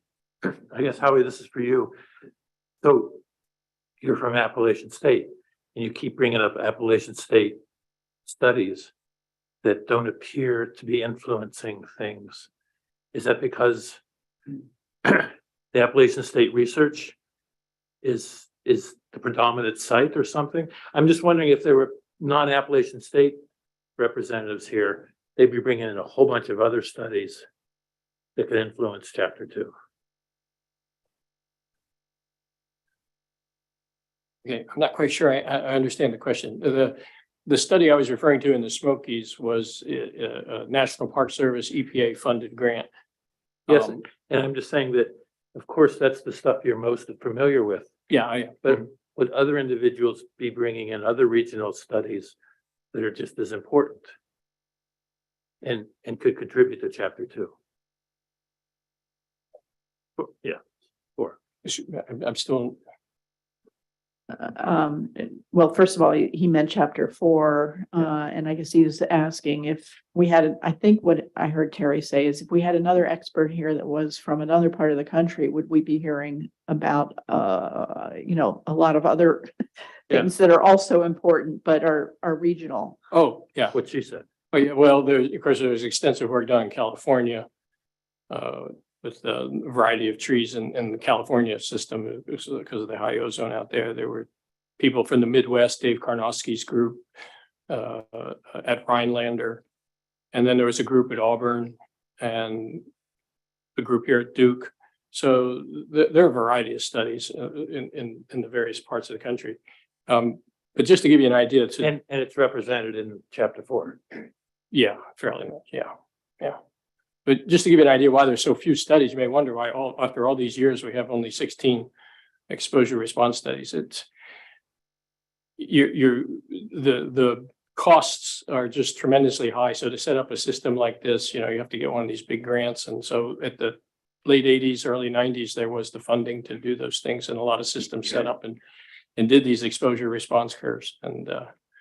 And that's why they all come from that period of time, because after that, the funding kind of dried up and it was difficult to keep these very expensive systems going, especially if you wanted to do multi-year. So it took us 5 years to do those trees that are reported in Lee et al. It went from 88 to 92. And so you can imagine if we were trying to do even more species, what we tried to do and what other groups did was to try to pick a range of species that were common in the park and represented the range of types of trees, from fast growing early successional trees to late successional slow growing kind of trees, to kind of capture the full range that way. So.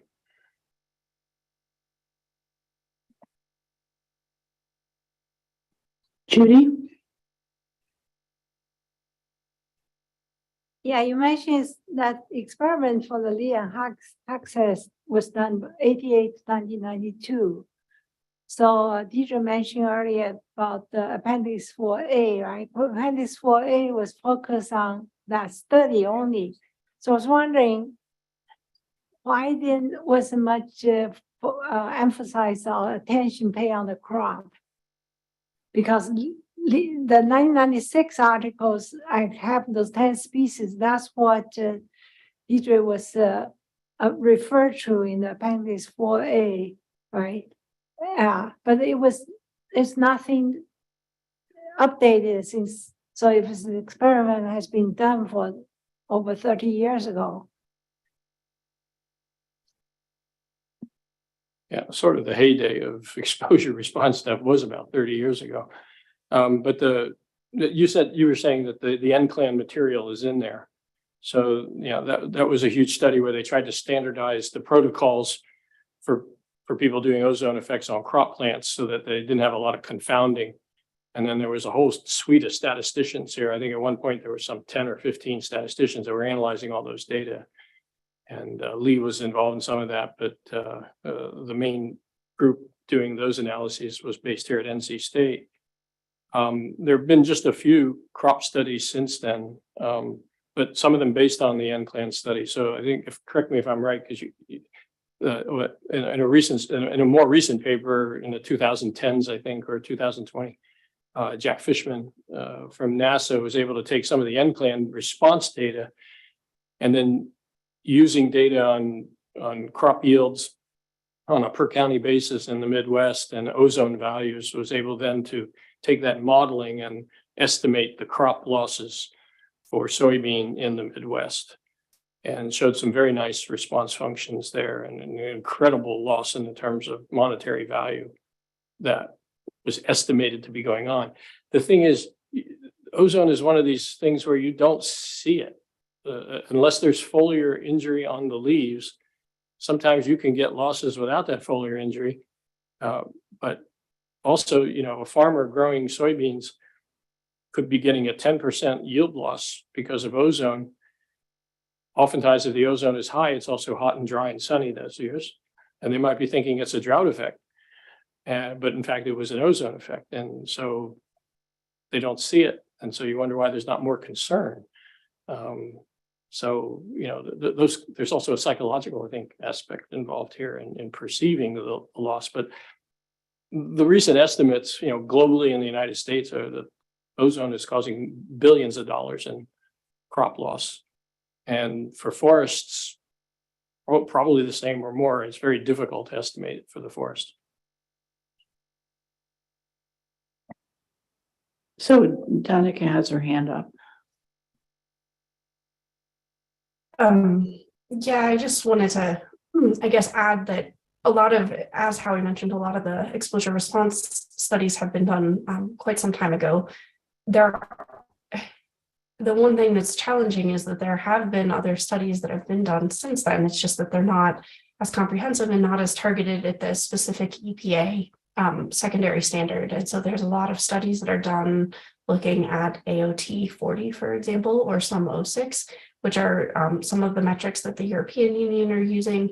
And it's also my understanding that the EPA does not account for studies that are conducted on plants that aren't common in the US. And so, there's a lot of additional work out there that just isn't able to be included in this particular analysis because of the nature of that work. But that there's also been a shift in more recent years to understanding that plant responses are more connected, plant responses to ozone are more connected with the stomatal uptake, because once ozone gets inside the plant leaf in the substomatal cavity, that is where it does the most damage. And so accounting for those differences in stomatal conductance can really,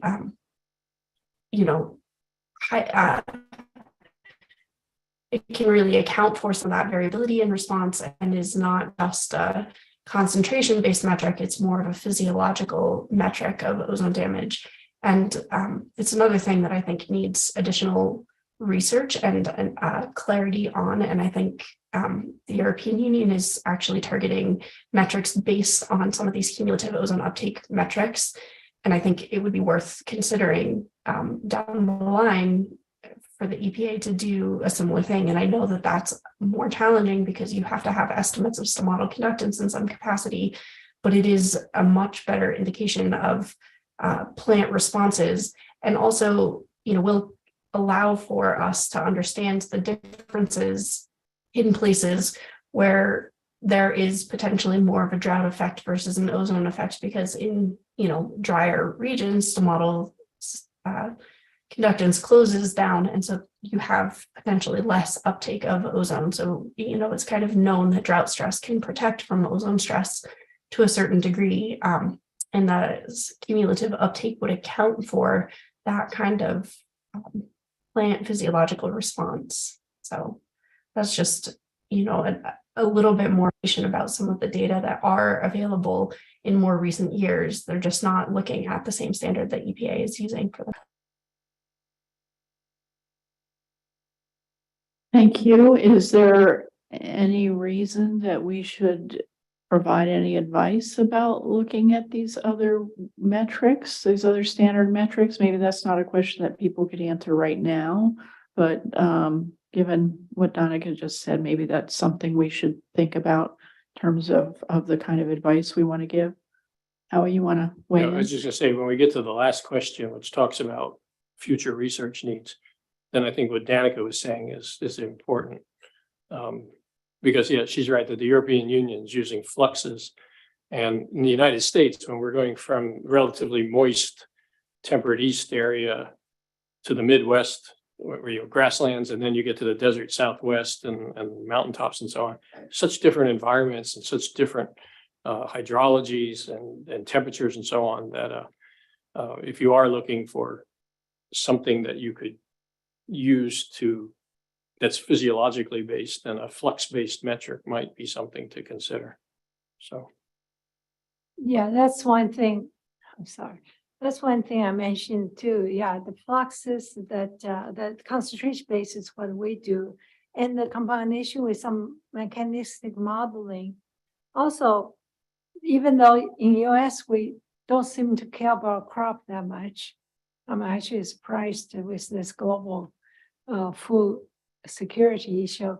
And that this, I list about, a dozen or so, maybe more of articles, mostly India, China, and Europe, that they have are the exposure response relationship. That's why they're using much lower ozone level and then find out the crop yield losses. So I felt this is an issue probably, maybe, I don't know if it's a possibility to add into PA, because the PA, many people read it like, we can't just rely on 17 species, tree species, as if nothing else exists. Okay, thank you. We have one more assigned discussion for this section. Are you ready to tell us what you think, Alexandra? I am, and I really don't have very much to add, except since we've had such a good discussion already. I just wanted to mention something about the section on limitations and uncertainties. And I appreciated that section, and I took note of the many, many things that contribute to our uncertainties and limitations. So problems with the scientific studies, including design and when they were conducted, modifying factors, and how impacts may be distributed across groups and people. But one of the things that wasn't clear to me was why the limitations and uncertainties that were associated with crop data were considered to be perhaps greater or than for trees. So it seemed to me that they both had a lot of limitations and uncertainties associated with them. And so the only thing that I could sort of devise was that maybe the human management component was the only additional factor that we see with crops that we don't see with trees or with tree seedlings.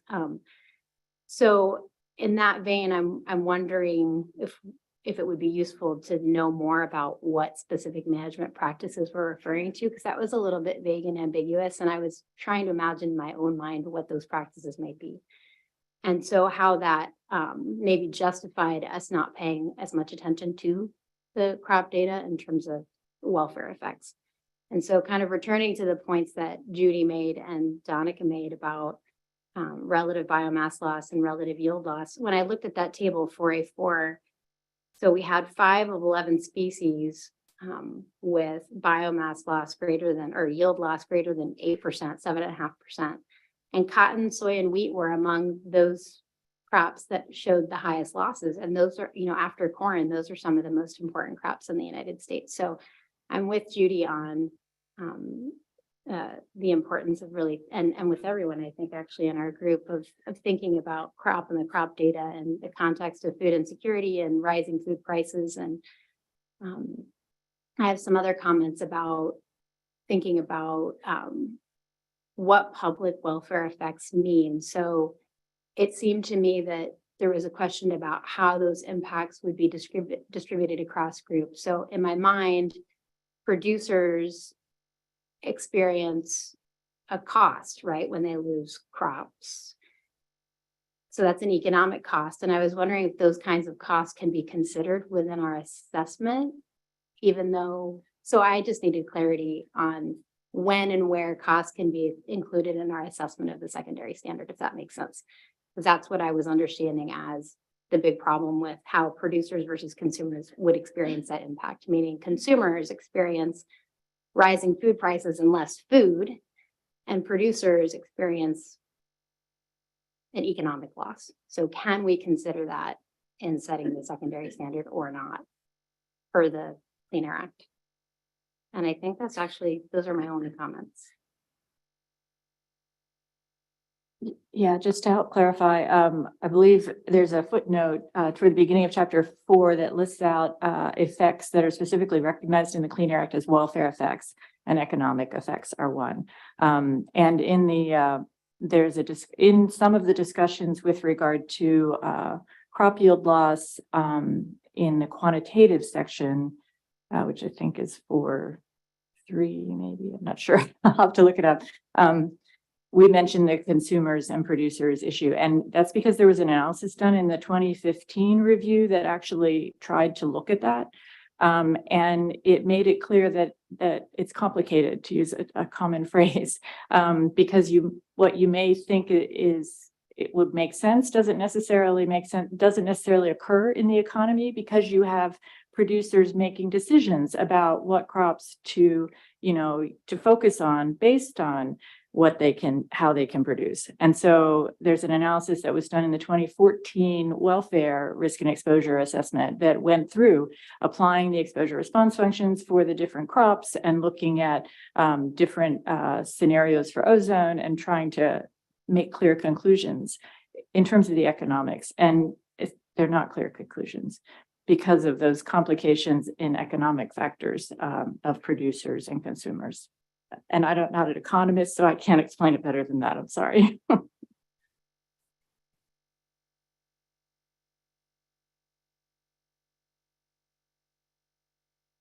right, so any further discussion on just this charge question 1?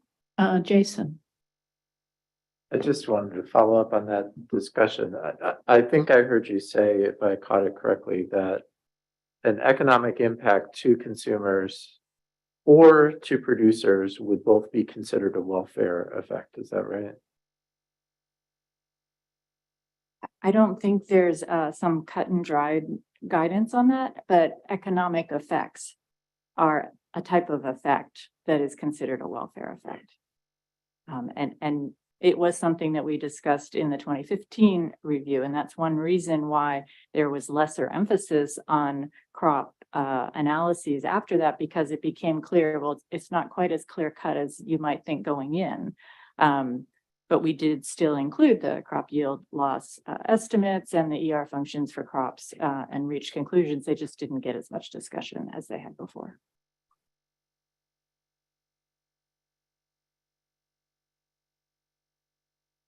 Okay, are we ready to move on to the next question now?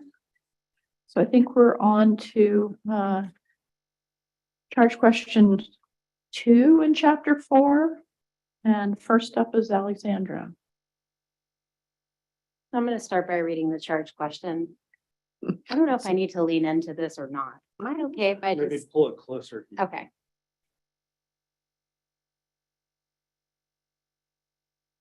I think that's about as far as we're going to get. So in the panel's view, does the discussion in section 4.5 provide an appropriate and sufficient rationale to support conclusions with respect to the current secondary standard and associated considerations regarding conclusions on potential alternative options? We've already started to delve into this question through the first question, but I will say that the discussion was comprehensive. There was a lot of detail, and it definitely provided the rationale to support the staff conclusions. I think for the most part, the document supports the idea that the standard is sufficient to protect against several public welfare effects, as we noted, visible foliar injury and reduced plant growth effects. I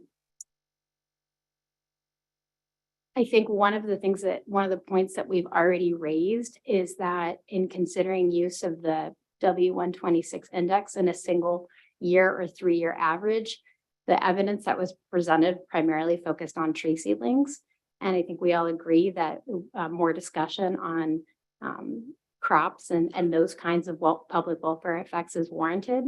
And I think the question is really whether for annual crops, a 3-year average would ensure protection. And I don't know if we have clarity on that, but I did want to say that I don't know if that's possible if the single year values, I think it said in the document, it can vary as much as 5 ppm hours per year. Is that right? From the average when the standard is met. I think it depended on magnitude, but I don't have that in front of me. Sorry. Yeah. So it's saying something about, I guess I have it here actually, when that 3-year average is below 20 ppm, that it would vary as much as 5 ppm hours from year to year. But if we take that into account and we look at that table, we see that that variability can lead to even more significant yield losses. So I don't know if it's possible for the 3-year average to ensure protection for annual crops, is what I'm saying, at the standard that we're considering. I guess I already mentioned this point about the complexities associated with identifying, as it says in the document, adverse effects for market traded goods. And I already mentioned this point about who's bearing the cost, the producers and consumers, and how that happens. So I won't repeat that point. And then with regard to the potential alternative options, I think what I found missing in this analysis, is probably the most important point for me, is how the current secondary standard compares or could compare to the alternative that the document puts on the table, which is a different standard that would be comprised of a cumulative seasonal exposure metric coupled with an hourly concentration metric. So if we put those side by side, how would they compare? So I learned a lot about the current secondary standard, and I learned a lot about what some of those options were, but could we actually provide an analysis of what that would look like side by side? And I think that's in part because most of the discussion was really focused on the W126, or whether the standard was controlling peak hourly concentrations, but really having that analysis would be useful to be able to consider what that scenario might look like. And I believe I had one additional question. I guess I'll just throw it out to the group. There's a little bit of analysis in the PA that talks about situations where the standard is not met. So sites in the West and in the Southwest, or class 1 areas where the standard is not being met. And I'm wondering what happens with the places where the standard is not being met. So is there a way to bring those places closer to the standard is really my question. Because, for example, there was the analysis where you looked at class 1 areas where the standard wasn't being met. A very high proportion of them were experiencing very high ozone exposures, for example. And I was thinking also about wildfire impacts and peak concentrations, and those western, southwestern sites are going to be even more impacted than they are now. So it seems almost like we might have a diverging trend where the sites that are not meeting the standard are only going to continue to experience harsher and harsher conditions, if that makes sense. And so what happens in those scenarios? And if, yeah, I guess I'll just stop there. Can we do anything about the sites that are not meeting the standard? That's just a right. So there's a program, right? I mean, we have a program to bring areas into attainment with the standard. Those people aren't here today because we're about setting the standard, but EPA has a whole program about ensuring that standards are met, and when they are not met, there's a development of what are called state implementation plans to work toward meeting them. Ben has some experience with that as doing the design values, which is a way of judging how close places are to the standard. But there is an entire implementation program aimed at doing that. Yeah. Thank you. And just a heads up, we'll want to come back to coming down with our advice on whether we agree with EPA's conclusions on the protectiveness of the existing standards, and whether we agree with the conclusions about the supported levels, indicator form averaging time. So I won't put you on the spot to tell us that now. We can go through everybody and come back, but as part of this question, we do need to address those topics as well. So we'll invite Donica to speak next and keep going on this question. Yes, so I kept my comments on this particular section short because I think a lot of, I brought a lot of them up previously.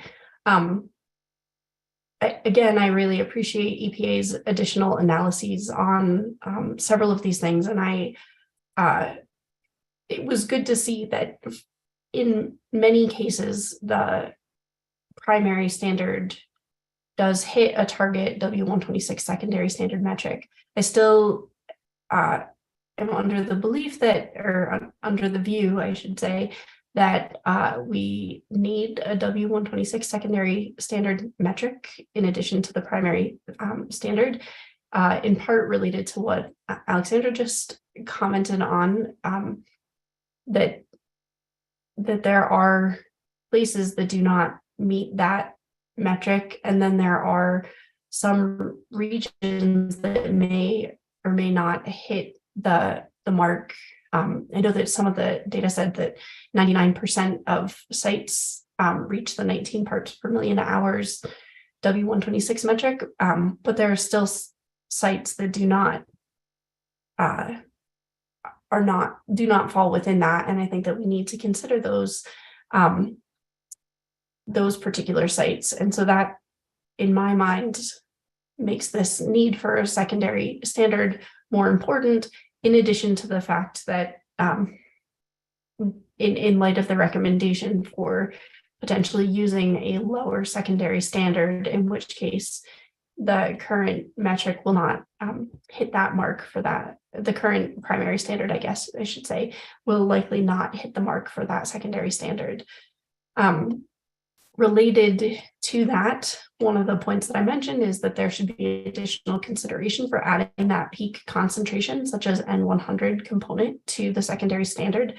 And I think, again, Alexandra brought this up, what would that look like in terms of the comparison with the primary standard once we add that piece in.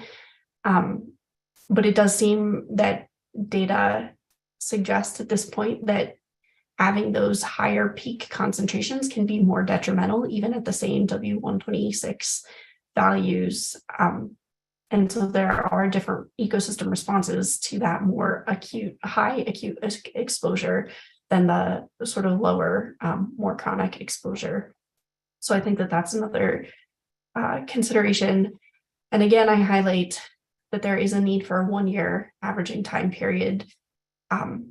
I think evidence suggests that agriculture and other annual plant species are sensitive potentially on a 1-year time frame, and so a 3-year time frame might not be protective enough for those particular plant species.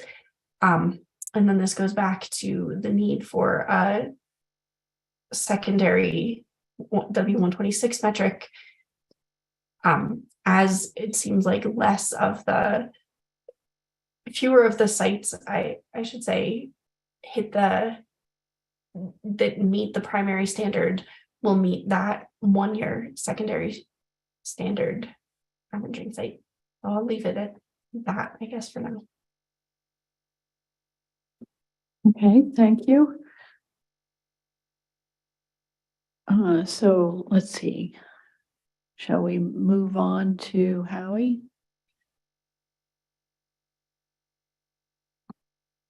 I agree with what Alexandra and Danica have said so far. I'll just add a little detail. If we consider the W126 exposure index, and I agree, a single year exposure index is right now, I'm sort of thinking that's a better way to go than the 3-year average. But if we add the peak concentrations, there's just a few details that still need to be worked out. So for example, how many hours of peak concentration? When do those peak concentrations occur? What do we consider a peak concentration? We throw 100 ppb out there, but what's the rationale for that? Why not 90? Okay, and then do you have multiple hours that occur consecutively, or are they spaced apart? Which would account for the ability of the plant to build up its detoxification abilities, or withstand that. And then how long between peak occurrences, respite periods, and so on like that. So there's a lot of things that could go, these could all be solved, but the W126 is pretty well established, but if we hook it up with a peak concentration metric, then we need to work out exactly what that's going to be. And I guess the other thing is, I guess I think a demonstrate a practicality. If you,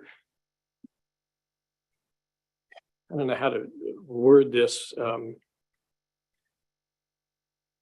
We're thinking about the 1-year standard. And for regulators, managers, and so on, can we deal with the metric that is going in and out of compliance if it in fact does that? In other words, what's the rationale for doing the 3-year? Is it for stability purposes or is it for some other reason? So those are just the two things I wanted to mention there.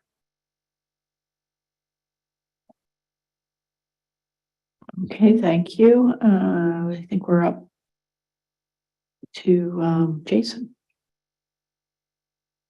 Well, thanks.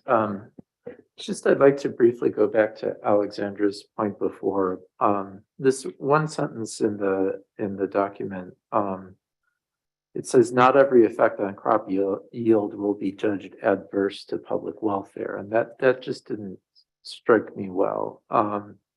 What it explains is what you started to explain, that it's a complicated system. You're managing the crops. You can do things to maintain yields, et cetera. And so you may get the same amount of food. You pointed out that farmers may choose to plant other crops or something like that, as a response to a ozone effect. The management includes fertilizer. If I was to use another analogy, ozone's damaging people, but we could just feed them less cholesterol and they'd be just as well off. Okay, so we wouldn't make that kind of analogy, and it seems like a bit that's what we're doing here with crops. I'm sorry if that's a bit blunt. To me, it's unambiguously bad that ozone is causing damage to crops. How we then value that is difficult, as you pointed out. So what is the monetary value of that damage? We may not be able to very quickly put a fine point on it. And so because of the many complications that you talked about, but to me, it's unambiguously a negative impact. I'm not an expert in crops nor in agricultural economy, that sort of thing. So take it with a grain of salt. I appreciate that there's probably things I have to learn here, but I just wanted to make that point.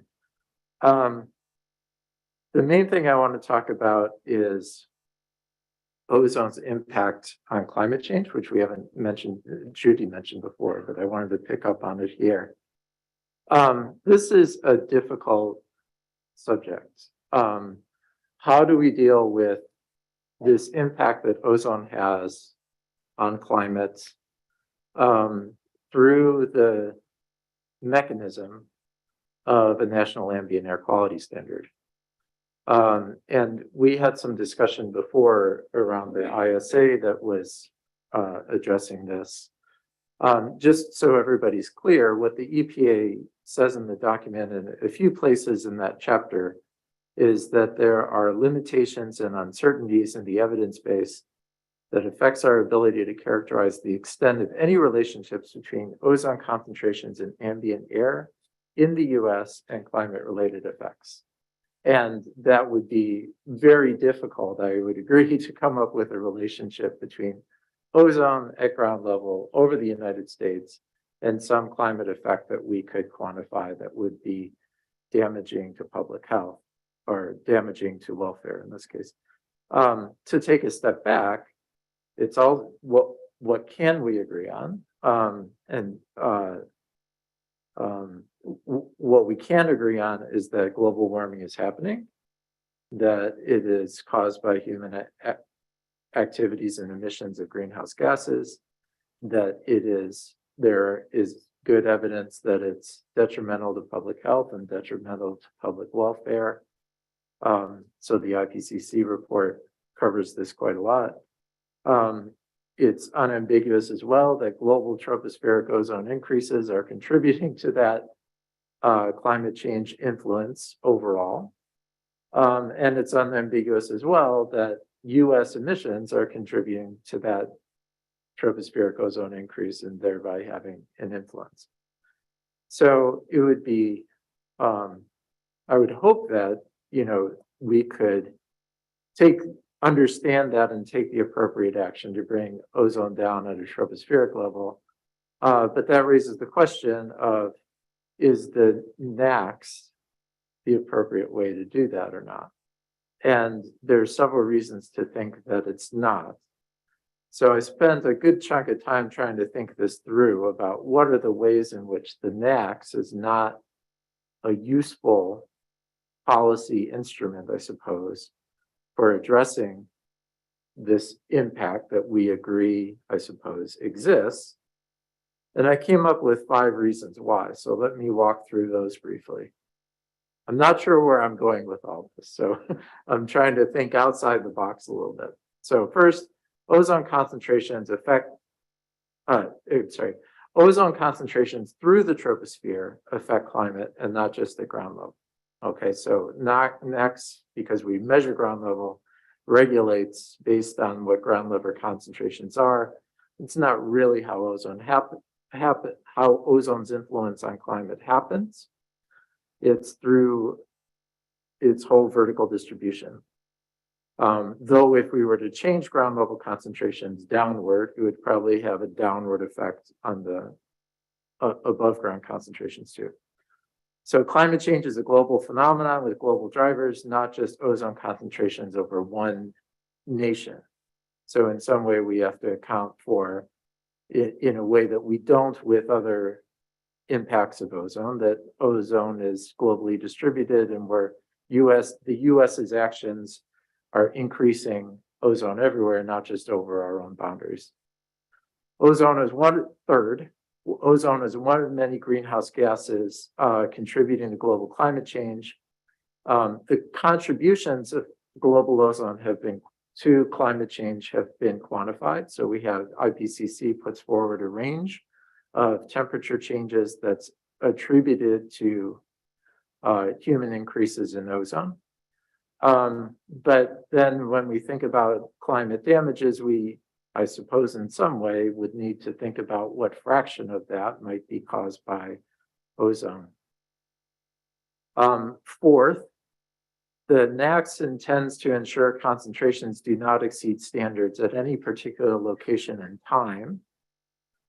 But in the case of ozone's effect on climate, it's not really a peak location that is driving that. It's the, we could say, average concentration of ozone that is the indicator that would then drive ozone's effect on climate. And so maybe the NACS isn't, measuring ozone at particular locations is not that helpful in coming up with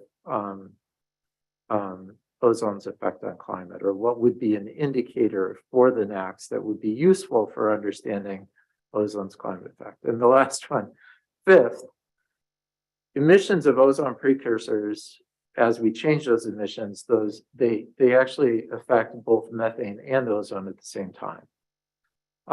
And so how ozone is controlled has bearing on its effect on climate. So if we're just thinking about ozone concentrations, in one place we might be smart to reduce VOCs, in one place we might be smart to reduce NOx. It doesn't really matter. You set the standard and you let the states figure it out how to do it, right? In this case, if you go after ozone for climate purposes by reducing NOx, you're doing the climate a disservice because you would be increasing methane at the same time, which would probably outweigh the reduction in ozone being a bad thing to do for climate change. You can benefit by reducing carbon monoxide, VOCs, or methane itself. You're both reducing methane and ozone and having, you could say, a double benefit for climate. So we don't have that level of complexity if we deal with just ozone concentration as we are used to doing in the NACS. So I bring this up to sort of walk through what I imagine people at EPA have spent some time thinking about these things. What is the appropriate way to respond to ozone and radiative forcing? But only a couple of these points that I just made show up in the document as reasons not to pursue through a NAAQS ozone's effect on climate.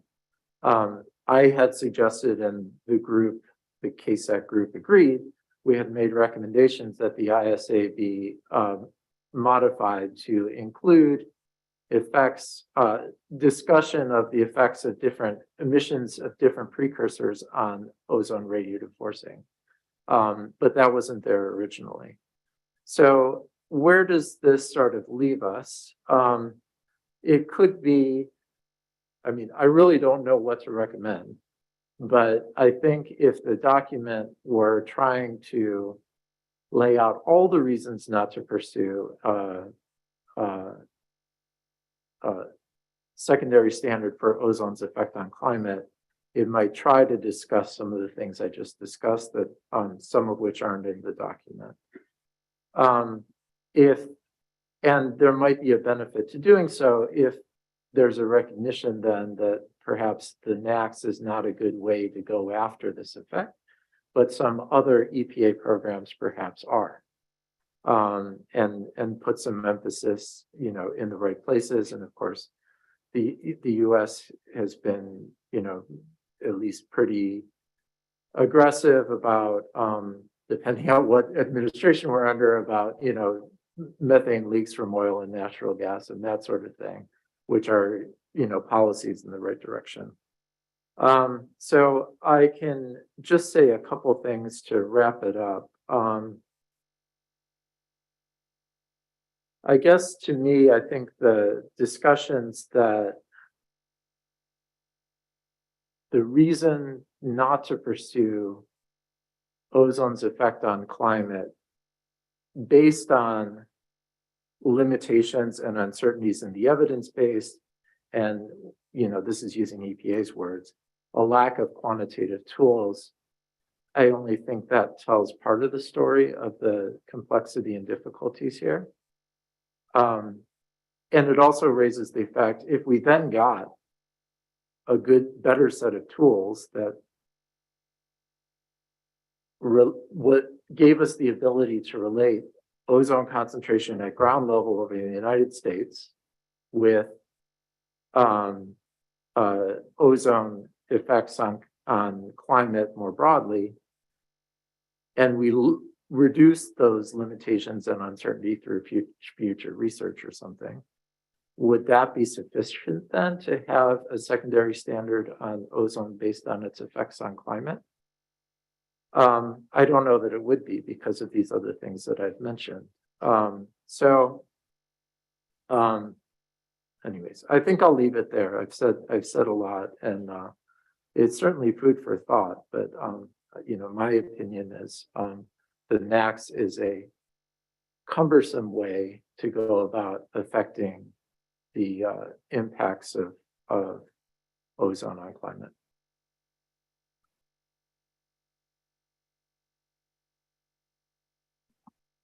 Thank you for that. You didn't weigh in yet on what you think the secondary standard should be. I don't think I heard that.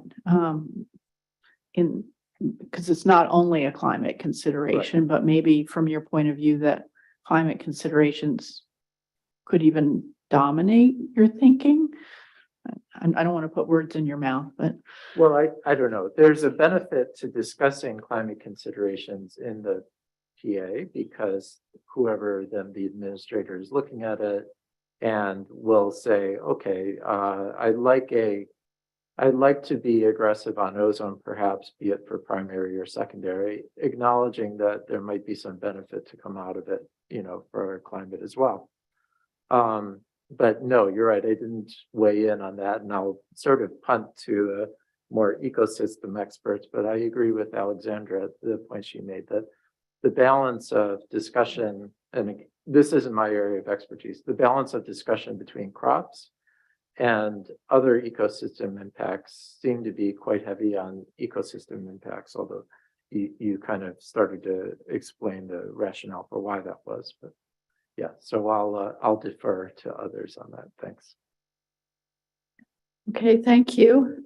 That is that's our list of assigned discussants. Is there any general discussion we want to have now? I do want us to come away from this conversation with consensus, assuming we can reach consensus on whether we think we're going to recommend that EPA have a secondary standard.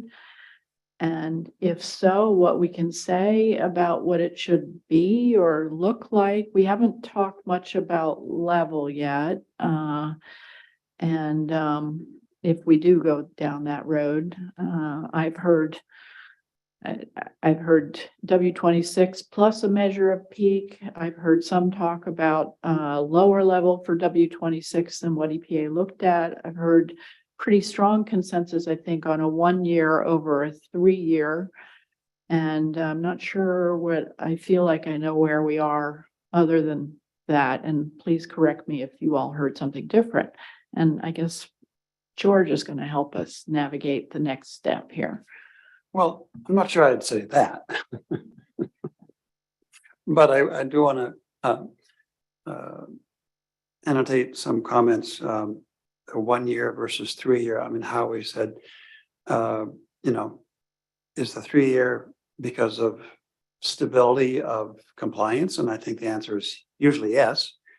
And yet we're hearing pretty consistently that the concern in terms of plant effects is that 1 year is important and you want to protect against 1 year exposures.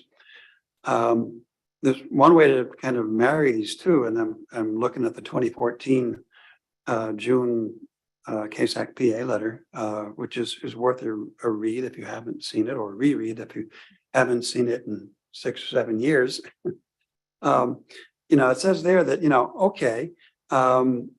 no more than 15 ppm hours for a 1 hour standard.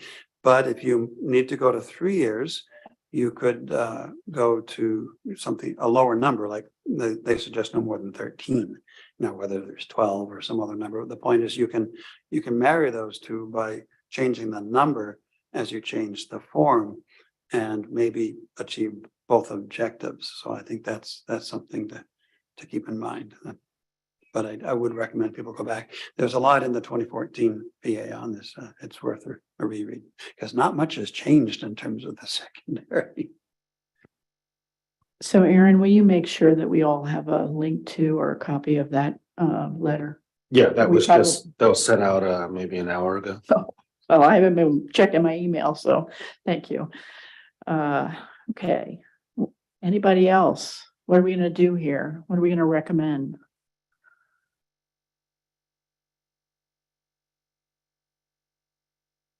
Thank you, Jim. Yeah, I'll just read my comments. So I'm in agreement with EPA that the current standard current secondary standard is adequate and that it should be retained without revision. The scientific body of evidence and quantitative air quality and exposure analysis, which the reconsideration is based on, is largely unchanged since 2015 and the 2020 reviews. The form and averaging time of the standard are not required to match those of the exposure metric as long as the standard in all of its elements provides requisite protection against the effects characterized for the exposure of concern in terms of such metrics. Therefore, the current 8-hour ozone standard can be used as a surrogate for the W126 exposure metric.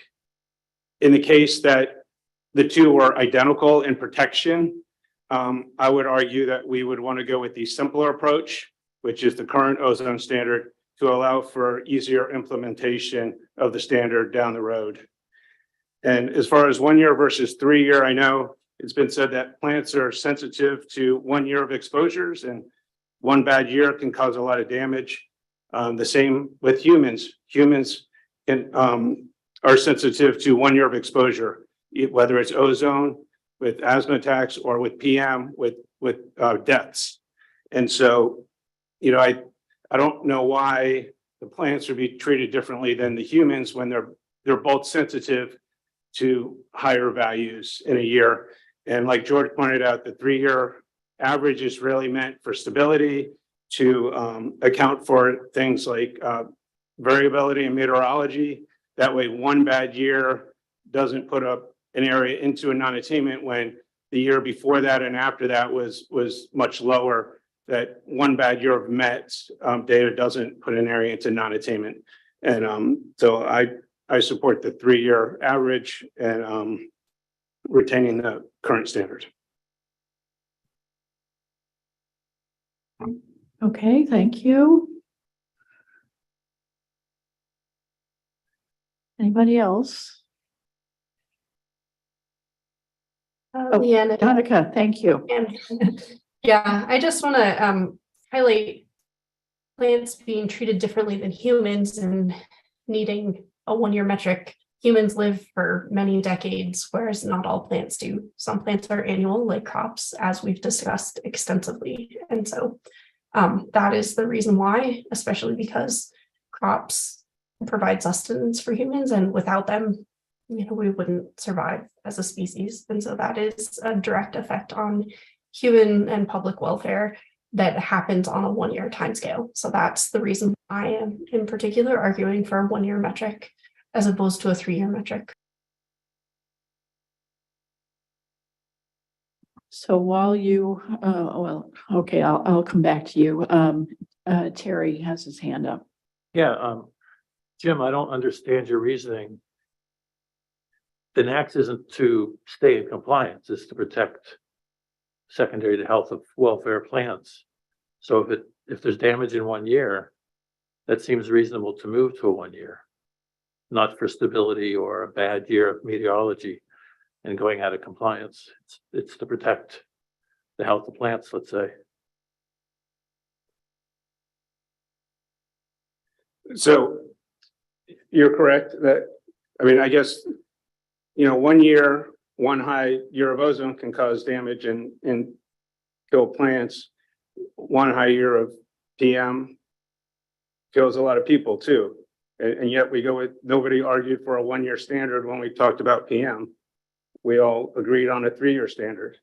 And so I kind of see it as, it's kind of, it's looking at a way to, it's basically, coming up with what is an acceptable risk, right? That's kind of the whole idea of this. And so that's what I feel.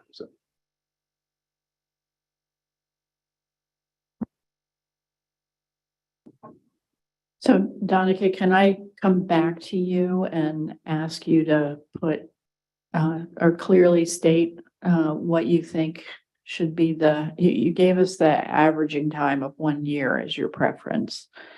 Do you have a recommended level? And I think I heard you recommending with the peak. Do you feel like you know enough to say anything about what a peak should look like?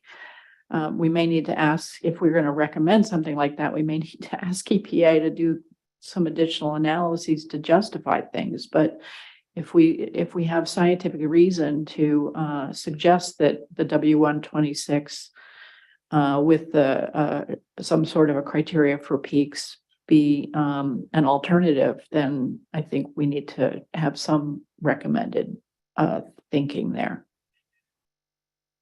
Sure. Yeah, I will weigh in on my recommendations. As I just said, the 1-year averaging time period is what I would recommend to protect plants. And also a secondary metric of W126. Again, I would recommend a lower concentration. What I recommended previously was 9.2 parts per million hours. And that is what I will recommend again today. Based on the analysis, it does seem like there is a need for understanding peak ozone concentrations as well. But I agree that it might require a little bit of additional analyses. The analysis that the EPA provided most recently it uses or I guess considers the value of N100 base. That's what was considered in some of the studies that they analyzed. And so that would be a great starting point. But as Howie pointed out earlier, why 100? Why not even lower concentrations? There have been a number of studies that have highlighted that for sensitive species, plants can experience damage as low as at 40 parts per billion. So I don't think that is, I don't think we need to go that low with our peak concentrations. But I wonder, if it can or should be connected to the primary standard in the sense that that is 70 parts per billion. And granted, that's an 8-hour average, but I wonder if we should start in thinking about, number of hours above a concentration such as that, or if we, just in terms of the analysis, or if we need to start thinking a little bit higher as the more acute exposures like 100 or even 90 parts per billion. So I don't have a strong recommendation for what that should be, because I don't think that there's been quite enough analysis done on that peak concentration at this point to inform that kind of metric. But so I guess I'll leave it at that. Okay, thank you. I appreciate that. I think you covered all the bases with respect to the indicator form and averaging time and the level. So thank you. Anybody else willing to put their numbers out? Looks like Howie, you're ready to do that. I want to ask a question. Maybe George, you might be the best to address this, or Jim. I'm sensitive to this, but the arguments you made, Jim, about bouncing in and out of compliance with a 1-year standard. But is it, and it's just pie in the sky here, is it possible that to avoid that and to create more stability and still have a 1-year index that indicates whether that was a really bad year or not, that you develop an index that says that you have to have so many years within a certain time period where you exceed it before you are declared out of compliance? In other words, you could have a bad year, you exceed the secondary standard, but that has to occur a number of more times within a certain period of time before that region is then declared out of compliance, where you have to have remedial action. Is that a possibility or something? I'm just curious. Instead of a simple 3-year average, is that? Yeah, instead of, so the idea being that we look at each individual year so we know what happened, instead of just looking at the 3-year average, where that could hide a bad year just by looking at an average.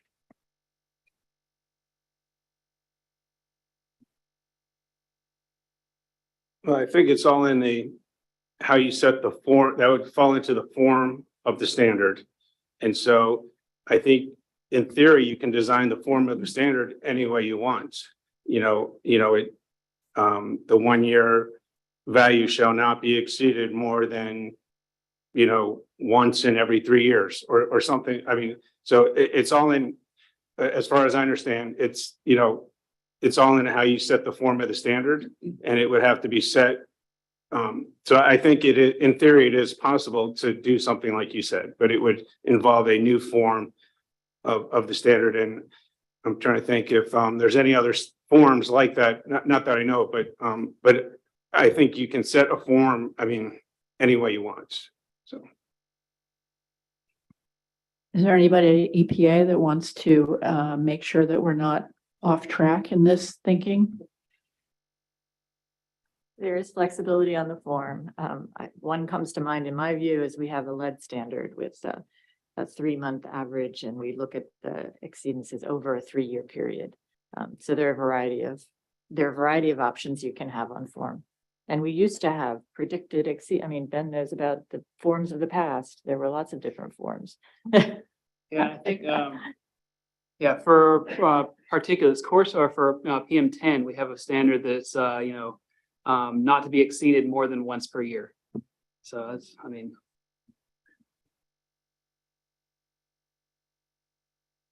So that helps answer your question. And in terms of trying to get at what I hear you saying in asking that question is you're trying to get at what's scientifically relevant without creating undue instability for an area. That's what I heard. Yeah, I guess George has his hand up and then Jeremy's after that. Okay. Yeah, just a reminder that, as you play with different forms, the number is probably going to change to give equivalent protection. I mean, as Deidre pointed out, there's lots of options, especially when you are starting from scratch. You don't have a standard with a W126. The form it's wide open. We don't have to stay with a 1 year or a 3 year. But the number is going to change for similar levels of protection. If we're polling for opinions on the panel, I'm with Danica. I think for 1 hour, 1 year form, I think 9 is a reasonable level. In 2014, the range was 7 to 15, but the KSAC letter makes a lot of arguments that there are substantial effects going on at 15 1 year, and that you can justify levels well below that. I believe the EPA justification for 70 being equivalent, I think it was to 17 ppm hours. Is that right? That sounds familiar. I hope I'm right. Deidre's looking a little confused. But I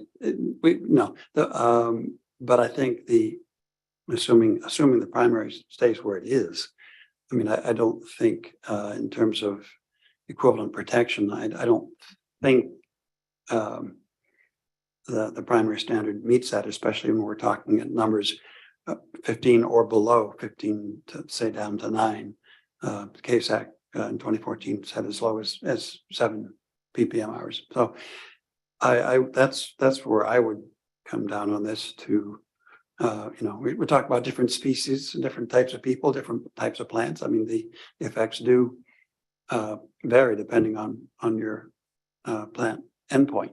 And so, it's again, it's adjustment of how protective do you want to be. But I think the consensus was that something approaching 17, which would be equivalent of 70 primary, probably doesn't meet a plausible standard of protection for the welfare effects. And thank you. I think Jeremy was next and then Howie's after that. So I'm very fascinated with the form aspect here. I think the indicator level, averaging time, those are very kind of intuitive to me. So Deidre, you said something about there's flexibility with the form. Okay, so now I'm kind of thinking about it more from the primary standard, but I guess it would apply here too. So can you just explain, like, what do you mean by that? I'm not the best person. I'm just saying that because we have a variety of standards that have different forms. And there's usually a history to why a standard has a form. Ben mentioned he does the design values, so he's intimately aware with the different forms for each standard because that comes into deriving the design values. That's all I'm saying.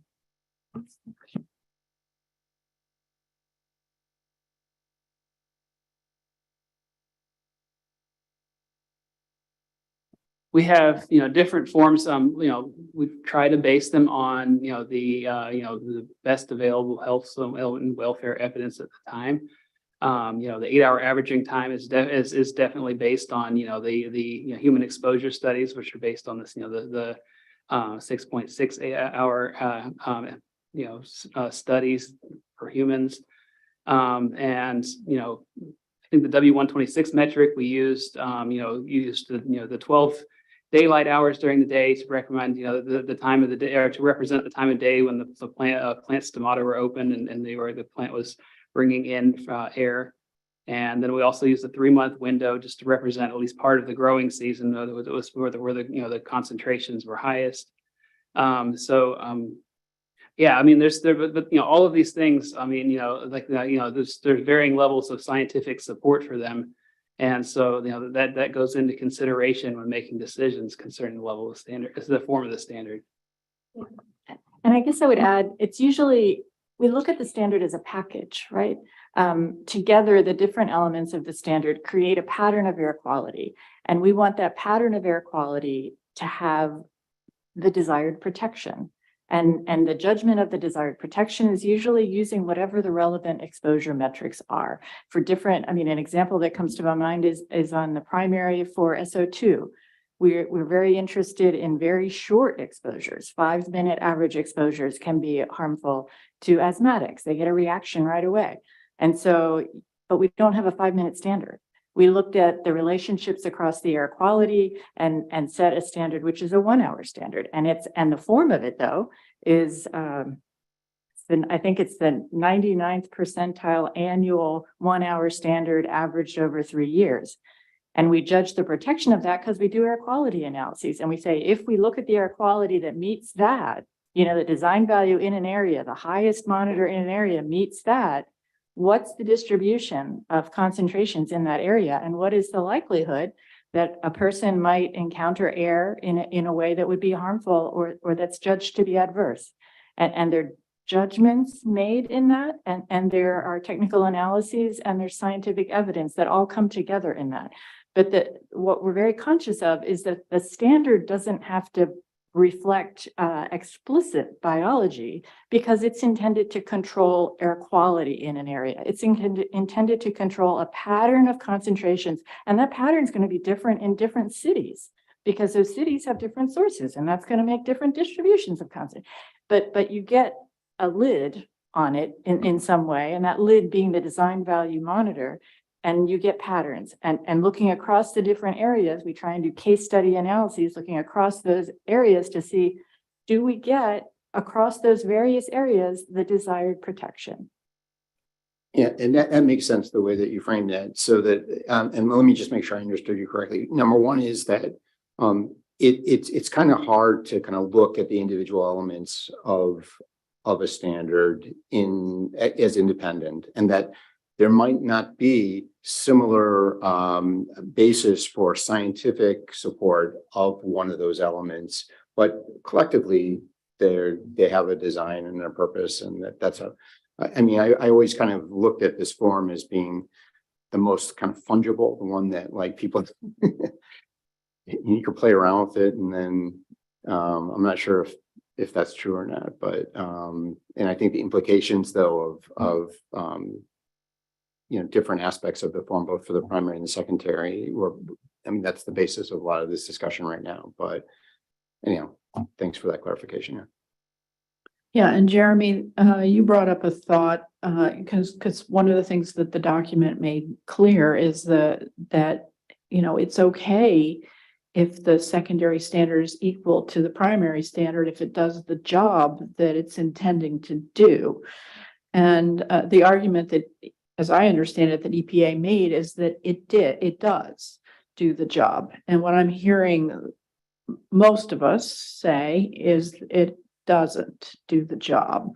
And so one of the things that we'll need to be clear about is, why is it not doing the job? And certainly if we're going to recommend down at like 9 ppm hours, then it seems like the evidence that was presented in the document doesn't support that with the primary standard. That seems fairly clear.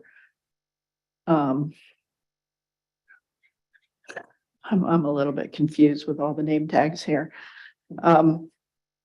Okay, I know Ed wants to speak, but Howie was first. Okay, I think I even asked this the last time I was on the panel. I'm sorry if I forget it. I'm older, and so I get to forget more as I get older. Is the secondary standard legally binding? Yes and no. Oh. There's no timeline for implementation.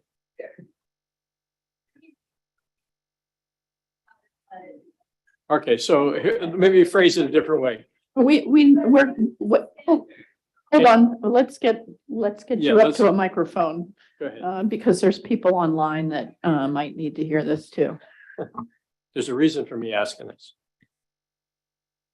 I think what we said last time, and I think it's still true, is that yes, the standards have to be implemented, right? And a secondary standard would have to be implemented the same as a primary standard. And so you look at the implementation program and those parts of the statute and you figure out what needs to be in the implementation plan for the secondary standard, but they would have to be implemented. Okay, so that brings up this question then. So in the current document, the EPA makes a very strong argument that the current primary standard is sufficient to protect the public welfare, in terms of acting as the secondary standard. Okay, but if we're talking about adopting a different form or different index for the secondary standard, we think 17 ppm hours is too high and we set it for 9. And then EPA does an analysis and says, well, if you set that standard at that level, what happens to what kind of ozone regime would it take to get to that level of the index? And would that be below the primary standard? Yeah, it might be. So then the secondary standard might be controlling is what my Would be understanding is. controlling the primary standard. Yeah, And I think that it's possible. And so is that possible, or is that not a good, that's the reason I'm asking. And the last part is, if we do in our discussions come up and say, okay, we would like to have a lower W126 with a peak concentration thing, can you do that analysis? Could you say, okay, if this was the standard, these many counties would be out of compliance, to kind of give us an idea of what that impact would be? Can you do that kind of analysis? I'm not sure the purpose. So as I said, usually our purpose in looking at air quality analyses is to understand the level of protection we would get. Yeah. And we would have different metrics we might use to judge the level of protection. We would look at we have here, for example, looked at when we meet the current standard, what is the distribution of W126? What is the temporal distribution we've seen at what is the annual concentrations or annual W126 values? That's all in the current document so that we can understand that protection for that standard, the existing secondary standard. So to look at alternative secondary standards, be it a combination of standards or not, we would look at, we would say, at what sites do we meet that combination of standards and what does the air quality look like there? Does that give us the desired protection that we would like to have based on what we would indicate the targets for that to be? I mean, does that answer? I'm sorry, I answered it different than you asked it because I was thrown by the way you asked it about. Well, I guess what I'm trying to say is if we have a mind of saying, okay, we want to protect the vegetation with, adequate margin of safety and stuff like that. I'm just going to throw a really wild theoretical out there. And suppose we do this, and then we find out that puts 90% of the counties out of compliance. That seems a little, for doing that, it seems, while it might protect the vegetation, it means it's going to be a big disruption. So that's what I was just wondering about in terms of if we're changing standards, just jumping too far, I guess, so to speak. Okay, just to remember now, the standard that the Clean Air Act provides different requirements for the standards. It's protection of public health with an adequate margin of safety for a primary standard, and that includes at-risk populations. For the secondary, it's protection of public welfare from adverse effect. Okay. Different phrases and different judgments that the administrator makes for those standards in identifying what he finds to be requisite for that standard. And he takes the advice that's provided by this panel, as well as the public comments in identifying what he concludes to be adverse to the public welfare. And so there are two different standards. They have two different characterizations in the act, and the administrator makes the judgments for those standards separately. Okay, thanks. I think another point is that our job is to advise on the scientific evidence and leave it to EPA and the administrator and everything else to figure out what that means and how to implement it.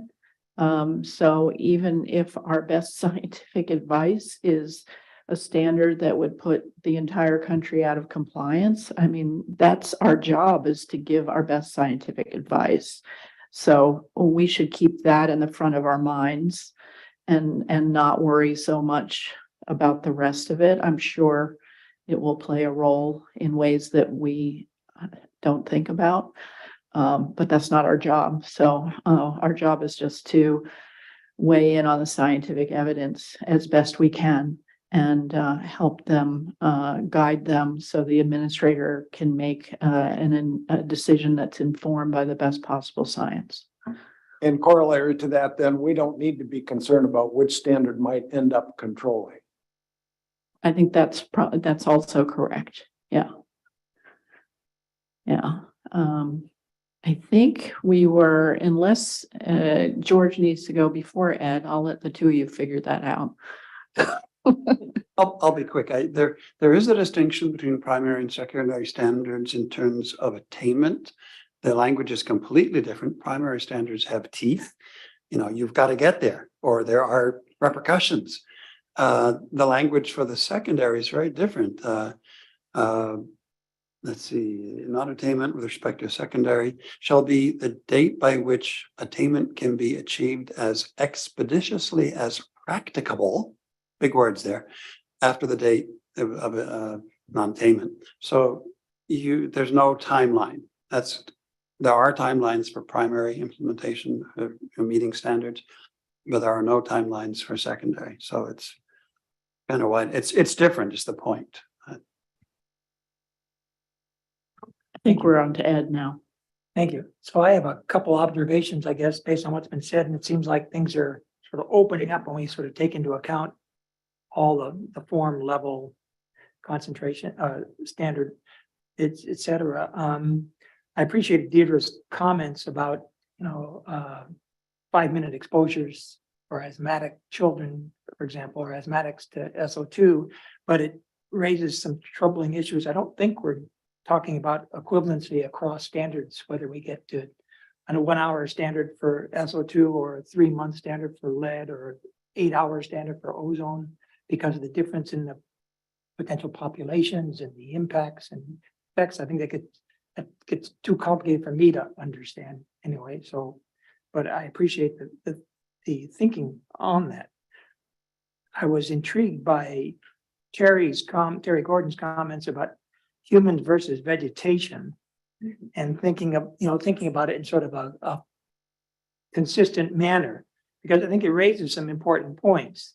If we think about the sensitive portions of the population, the at-risk portions that we are protecting, in the one context, as we'll talk about tomorrow, we seem to be focused on talking about primarily asthmatic children, the pre-existing disease and protection of that as being quite sensitive, and in addition to the chamber studies, of course. But here we're talking about 17 species of plants, of vegetation, amongst, as Howard pointed out, hundreds and hundreds of kinds across the entire country. And so whether we've appropriately identified the at-risk population and taken the appropriate steps from the scientifically driven context to think about an adequate margin of safety, I think is an issue, because again, as Leanne pointed out, this is our charge is, providing guidance based on the science. And we'll get into an argument or discussion tomorrow about other at-risk populations and what the information is to support that, and whether, I guess, in the context of discussion of vegetation, whether there are other, guess what we talked about, other locations around the country, not just the Appalachians, except for example, that have species that are at risk. So I think, thinking about this, one other point I wanted to bring up is what was in terms of ozone exposures, what might be good or bad for certain species, and the issue of how some trees may do well with short-term exposures to ozone, whether it might be devastating for others. This raises the context for me of toleration and adaptation in humans, and whether repeated exposures lead to some decreased sensitivity and response which as far as we know in humans, of course, is not long-lived. It's with the end of the season, it seems to reverse.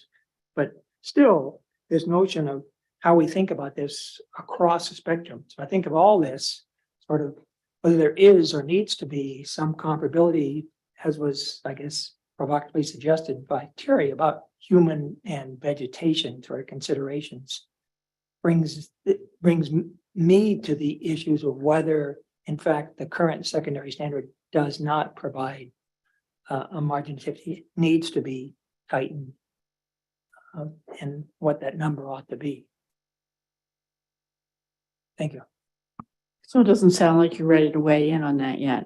Well, no, I think, I mean, I'm persuaded that, I personally think that the 126, W126 form with, numbers down perhaps at 13 or 10 or, something on that lower spring away from lower than the 17 or so ppm hours level is more the appropriate area that we ought to be sort of thinking about.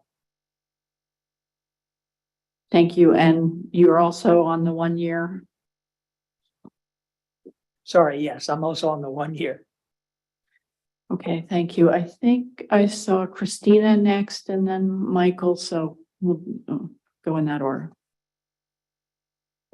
So my question, since we've been talking about, both human effects a little bit and about welfare effects and those of plants. So are the same design value models utilized to determine the adherence to the secondary standards as well as the primary standards, or are they different? So for the current standard, the secondary standard is equivalent to the primary standard. So the design values are exactly the same.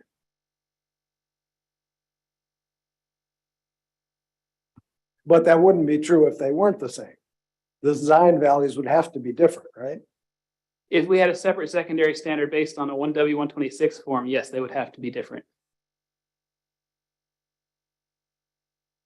Okay, is that it, Christina? Thank you, Michael.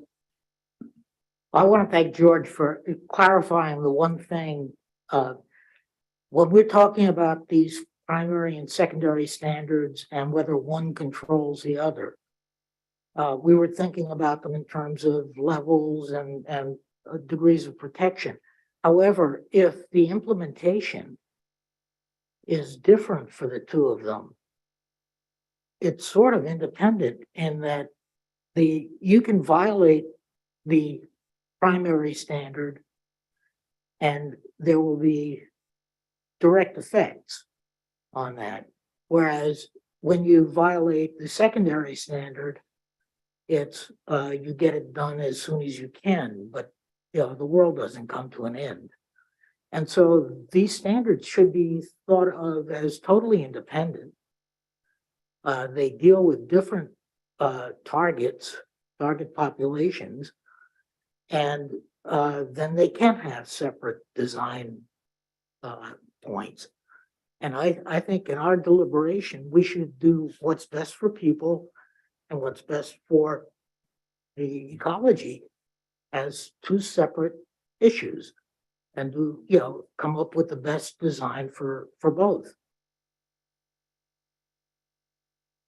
Thank you. Are you ready to weigh in on your opinion about the various pieces of this? Well, this is not my area of expertise, but I do like the idea of the more cumulative measure, the W126. And I think that the consideration of the annual plants drives me to a 1 year. I'm not sure about a level. Not sure about level, and you have a comment on the peak question? In several studies, at least with animals, peak exposures have a different effect than longer term things. When you expose at lower concentrations for a longer period of time, that cumulative effect is not the same in many cases, especially for something like ozone, as a sharp peak for a short period of time. So I infer from that that you would agree that some kind of peak connected with the 126 would be important. Yes. Okay, thank you. Jim has his hand up, and I'm also thinking there's a natural pause in this discussion, we'll take a break, but I don't want to stop it until we've reached that point. So don't hold back if you want to say something before the break.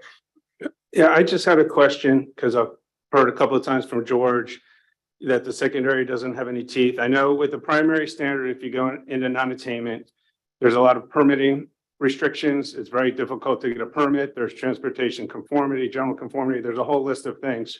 I guess my question is, if you're in non-attainment for the secondary standard, but in attainment for the primary standard, is there still permitting restrictions? Is there transportation conform? Is there a list of things that have to be done? I should know the answer to that, but I don't. And when George said it doesn't have any teeth, I imply that is none. There's no restrictions. But I don't know if someone from the EPA could answer that question for me. If you're just non-attainment for the secondary standard. Oh, okay. Can you speak into a microphone? Yes, I will say that the EPA has a very mature program for implementation of primary standards, and it's been decades since we've started implementing the standards. But we have absolutely no experience for implementing secondary standards because there's never been a single secondary standard that's separate from the primary. Well, sorry, that we've implemented. Right. I think I'd probably say something very similar, right? Like, I don't know all the ins and outs of implementation. I'm not an attorney that works on implementation, but I think I know that they would have to submit SIPs, for example, right? Like 110 does talk about submitting SIPs for secondary standards. And I assume that as part of that, when we got to implementation, we would look at all of those provisions and try to figure it out. But so it sounds like it does have teeth, and that it would be a lot of work for a lot of states that would be only non-attainment for the secondary standard and not the first. I'm not sure. I mean, I think we'd have to look at implementation and sort of get a sense of what that looks like. I really am not. So I'm going to weigh in because this is not our job. Thank you.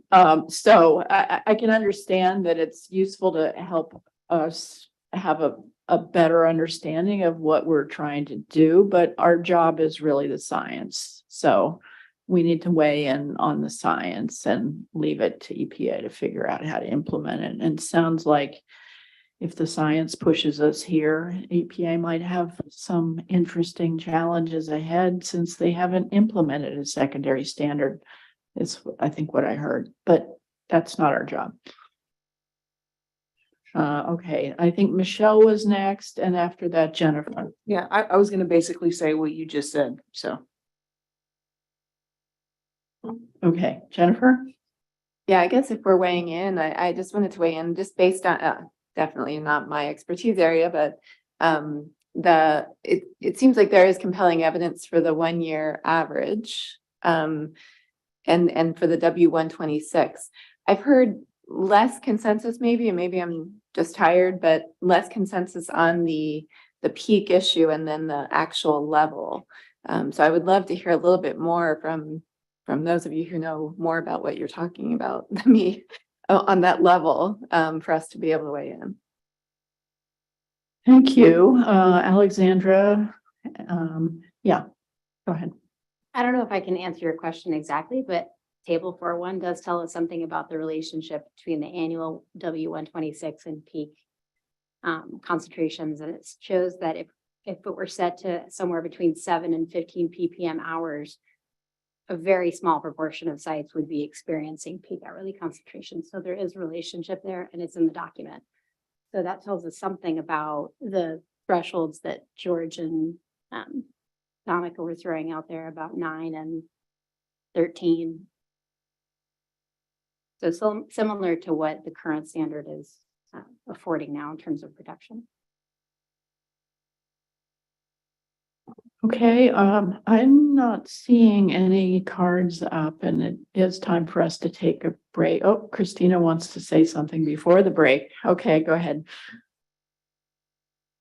I tend to do that and wait till the end. There was just something that was just sticking in my mind from earlier, and I just wanted to go ahead and mention it. So when there was this little bit of discussion before about the economic effects of economic welfare effects, and I know you mentioned, Deirdre, about having done an assessment of that in the past and having the results were kind of muddled. It wasn't really clear. Has there been any follow up to that? Because as with a lot of things that are, we find to be very important and to look into, at first the methodology maybe may not be clarified, but we go back to it and can have improvements in terms of perhaps measurement that may answer the question. So has that been returned to? Because what it sounded like to me was it was kind of hard, so we didn't go back to it. And I don't think that's the case. I don't think it said it was kind of hard.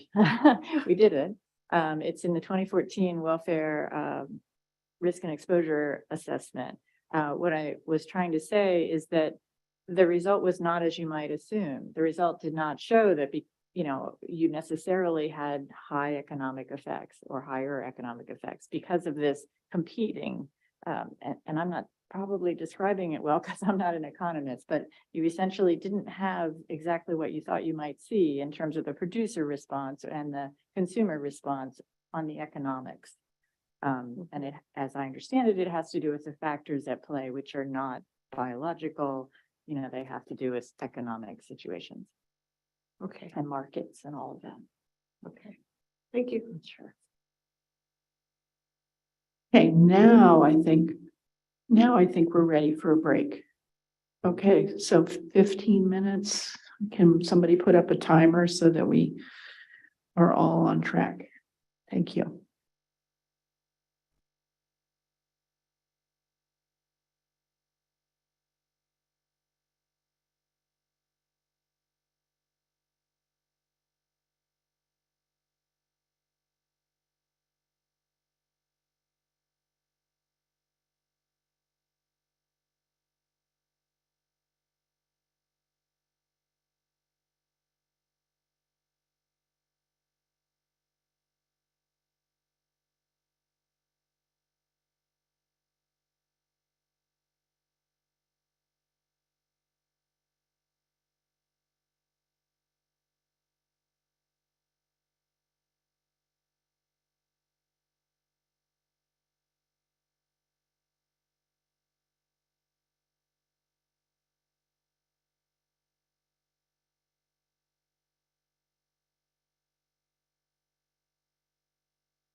Okay, let's start gathering back.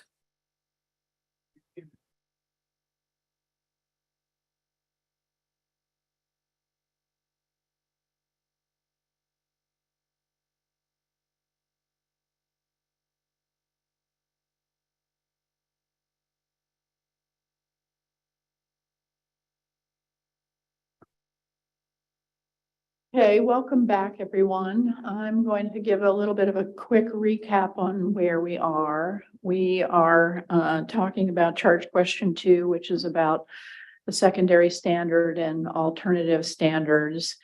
And a couple of things I think perspectives have been shared in various ways during the break. And so EPA would like to help us with our understanding with making a few clarifying comments. And then I think we'll revisit, unless what EPA says changes this, but we'll revisit where we were with the discussion, get as far as we can today, but plan on revisiting our final recommendations tomorrow. That we need more time, in particular, the experts in the room need more time to really think about this and help us as a group come up with a plan.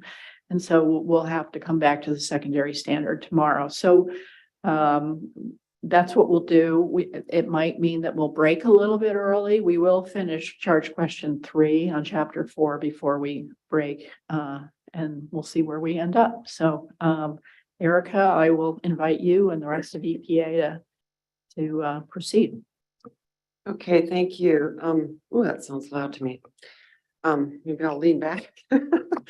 So we just thought it would be helpful to hit a couple of points to maybe help disentangle some of the conversation over the last hour and a half or so, and to sort of express how we approach the standard when we think about building the argument for a standard, how we think about doing that. First of all, with regard to secondary standards, there's a lot of judgment in the determination about what constitutes an adverse effect to public welfare. And you raised the question of how in that judgment, how does economics play into it? And as Deirdre explained in the last review, we did actually do some economic analysis looking at how consumers and producer economic outcomes would be affected by ozone damages. And what we found was kind of counterintuitive, unless you're an agricultural economist, in which case it probably makes complete sense to you from the beginning. It turns out that lower yields often are attached to higher prices. So in the system, when yields go down, overall the prices will often go up. And so producers can actually make more money when the yields are lower. Counterintuitive. And we looked at this in both the agricultural system and the forested system, found similar patterns, complicated outcomes. It meant for us that the economics were not necessarily the most straightforward way to interpret adversity to the public welfare.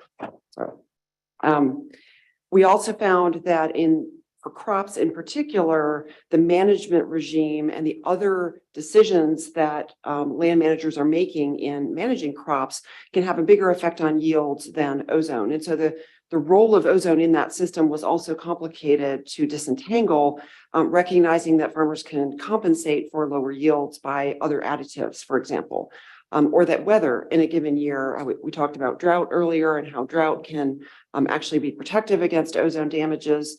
So again, the agricultural system in particular is quite complicated to disentangle in terms of what constitutes an adverse effect to public welfare. Another point I really want to reemphasize is what Deirdre said earlier, is that the elements of the standard are a package. So the level, the form, the averaging time, they work together, and we think about them as a unit. So when we think about the target level of protection, that is really our fundamental question. What is the level of protection that we need to achieve?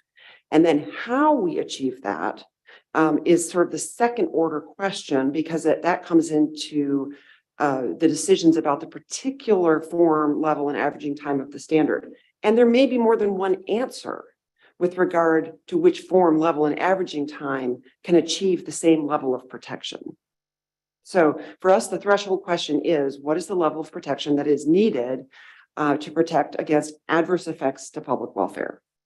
And what we would ask is to make sure that you disentangle your judgments at each step along that chain so that we can then communicate that effectively to the administrator in advising on the options on the table.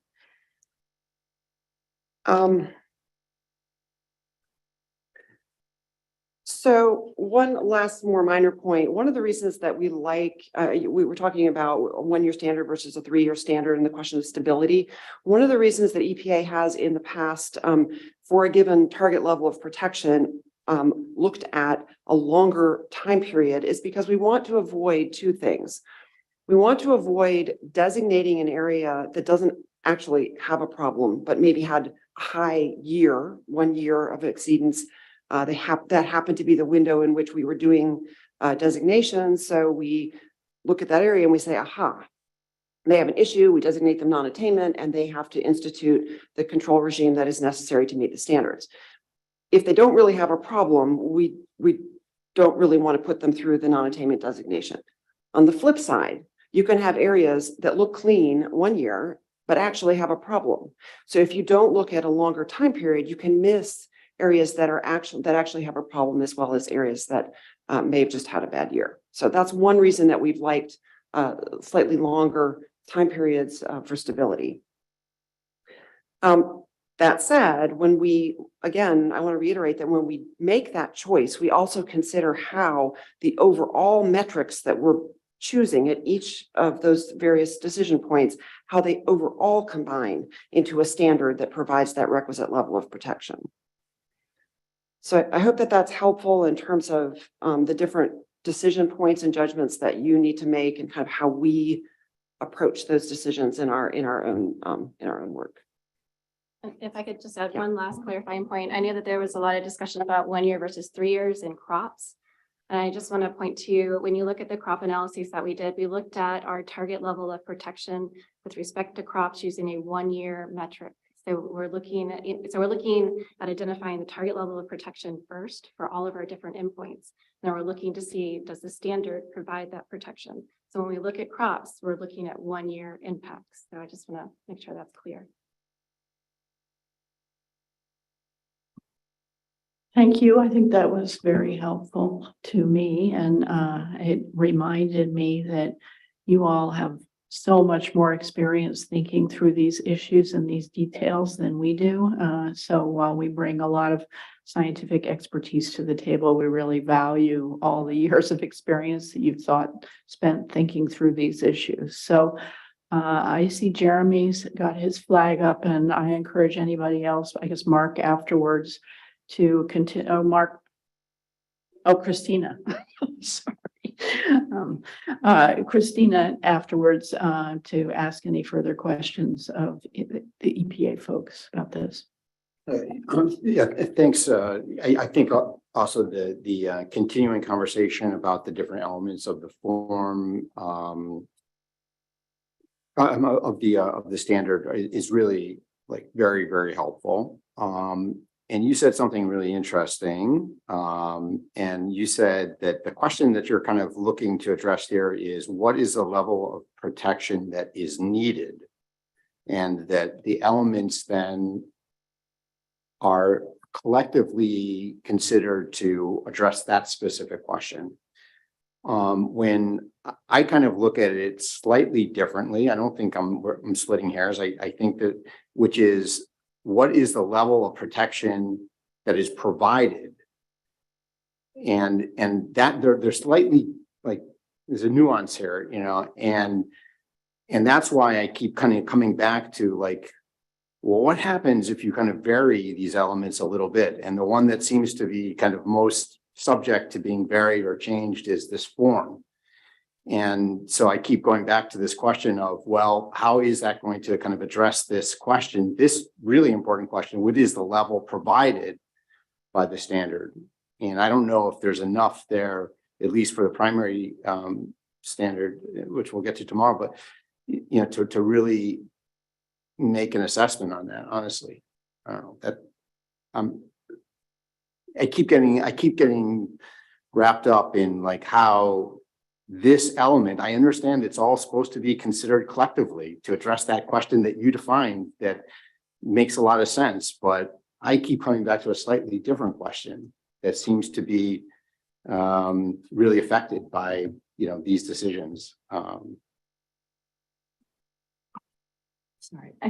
So we asked that question as well. I mean, so for example, in going into the review, the first question on the existing standard is, does the current evidence call into question the adequacy of protection provided by the existing standard? And it's by the existing standard in all its elements. And so the way that I would, right, and maybe, and this, and you maybe have done this, and which is to kind of look at the same indicators and metrics. I'm sorry, indicators is the wrong term because I don't want to confuse with the elements, but how varying those elements or that specifically the form itself, reflects or changes the level of protection provided. Right. I don't see that really. I mean, I see what the current standard with all of its elements, that the level of protection that it provides, but I don't see how changes to that. You know what I'm saying? Yeah, because the threshold question is whether you have to define the target level of protection first, and then you can figure out whether you're getting it. You looking at the form averaging time and level of the standard without a goal in mind it makes the decision impossible, right? So that question of what are we trying to achieve in terms of protection of public welfare has to be answered first, and then we can talk about, well, what are the ways in which we could design a standard to accomplish that?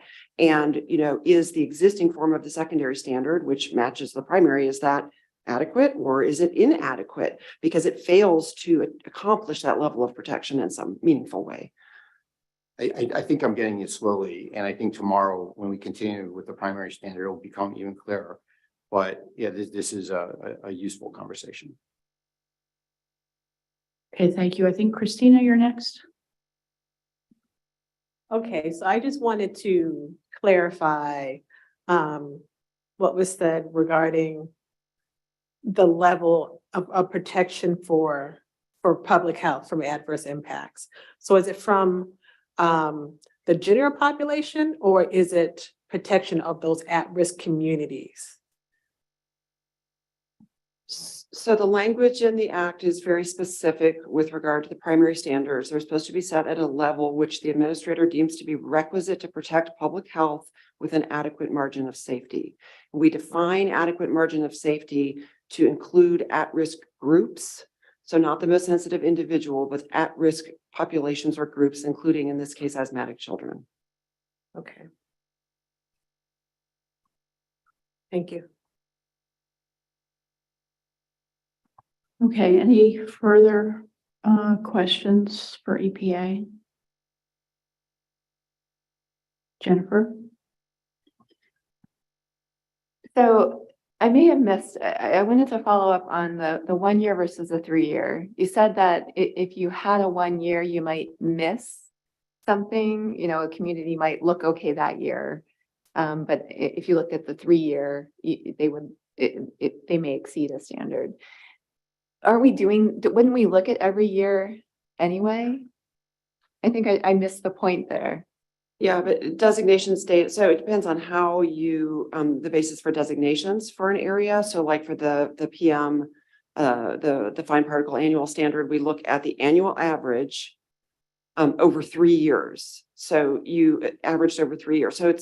So it sort of combines the desire to achieve a certain level of protection each year with the desire for some stability over time in that metric. It's sort of yes and.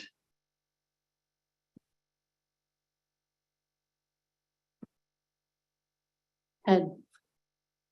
I have one question for you on a comment that you made. Just, I'm not sure I understood it. You made some past comment about the fact that, for example, because of drought or heat, that the ozone effect might be smaller, might be comparable to.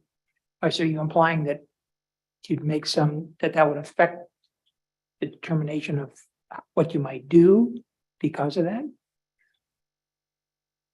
No, I was just making the point that I think one of the reasons that we focused more on trees than crops was because we recognize all these other factors for an annual crop that can make the determination about what is truly adverse to public welfare more challenging. With trees, you don't have the managed aspects of the ecosystem in most cases, or not as heavily managed. And you have compounding year-over-year effects. And that was really the focus in the last review. And we've carried that through here, unless, of course, you advise us otherwise.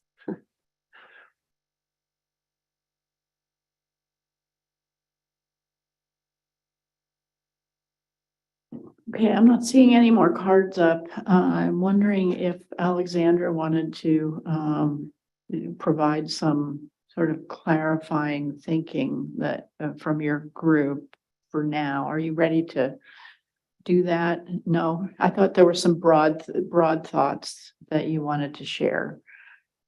Well, I haven't gotten in touch with everyone yet, but I think we're aiming to have a discussion about what a different what would one W126 metric might look like and how that might relate to peak concentrations for the secondary standard. Okay. So is there any further discussion that people want to have about the secondary standard? So the small group will have a further caucus to help them think through this and look more deeply at some of the details that are in the document. So we don't want to be advising on things that have already been done. And then my plan is to, hopefully we won't run out of time tomorrow, come back to this tomorrow.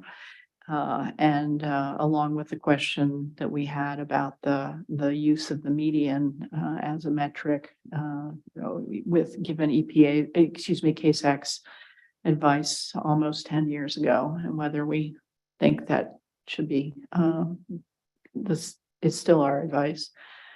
So if I'm not seeing any further comments, I think we'll move to the third charge question for the secondary standard, which is about teacher research. And Alexandra, you're the lead discussant. So what are the panel's views regarding areas for additional research identified in section 4.6?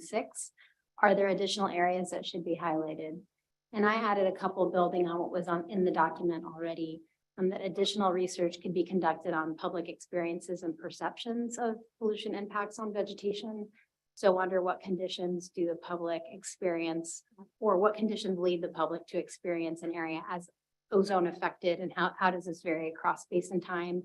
What are the circumstances that diminish the public's enjoyment of landscapes, including class 1 areas? And it seems like that's such an important, that's a little weird. Seems like that's such an important component of what constitutes a public welfare effect, that we really do need some more social science, I think, in this regard. A second, just a minor comment. There was a lot of discussion about uncertainties and limitations and modifying factors, and just there's an opportunity to highlight changing wildfire regimes and how that, how that will be important in affecting sites like the Western and Southwestern US that are already out of attainment. And then finally, I think there's some space for building on what Howie said about some key climate changes also as modifying factors that alter the relationship between ozone and vegetation, and specifically changes in CO2 that change stomatal aperture and uptake of ozone, which could actually offset ozone impacts on crop yields. And there seems to be quite a bit of recent literature on that. So what happens when we have, well, I think Howie said it best in his comments, and I'll let him elaborate on what we know about ozone impacts on vegetation being from so many years ago, and the CO2 environment that we're in now, and how those are important to consider together. So I'll let Howie expand on that.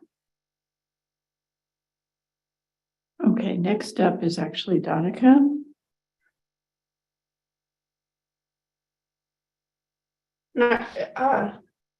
Sorry, but I guess I'm unclear what you're asking from me right now, but is it question 3 or? Yes, question 3. Okay, I wasn't sure if we were still on clarifying comments. Okay, question 3. Regarding additional research identified and additional areas that are highlighted. Several things were identified in the EPA's recommendations. And I have a few thoughts for additional things, and so I'll just go through everything that I've listed in my comments. The first is that the relative biomass loss, we need more information for additional types of vegetation. And I know I highlighted this earlier, but for example, there's no information in the current analysis of grasses, for example, and that's a large portion of the Great Plains. And so the Great Plains is just missing from all of the data and effectively from the secondary standard consideration. We also could benefit from additional information about different age categories and different species for the relative biomass loss.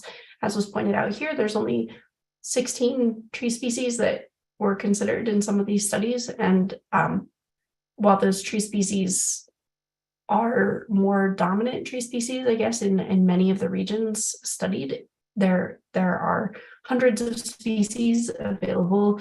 The National Park Service actually has a nice list of ozone sensitive and ozone bioindicator species. And so it would be, it would be great to start to expand those species lists, perhaps starting with some of those more sensitive species, as that is going to be the more at-risk population for plants. The EPA also identified yield loss in major agricultural crops as a key area of additional research, especially with regards to the effects of management regimes. And I highlighted 2 of the major management regimes here, which are fertilization and irrigation. In particular, higher nutrient status might make plants a little more resistant to ozone damage.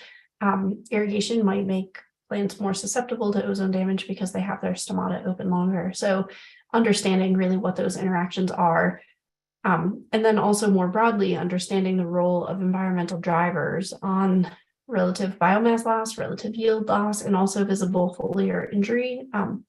These were all highlighted in the report as needing more information, and I would agree with that. Environmental drivers like temperature, precipitation, and the interaction of those, as well as solar irradiance, relative humidity, or vapor pressure deficit, they're all going to be confounding factors on plant responses to and sensitivity to ozone damage.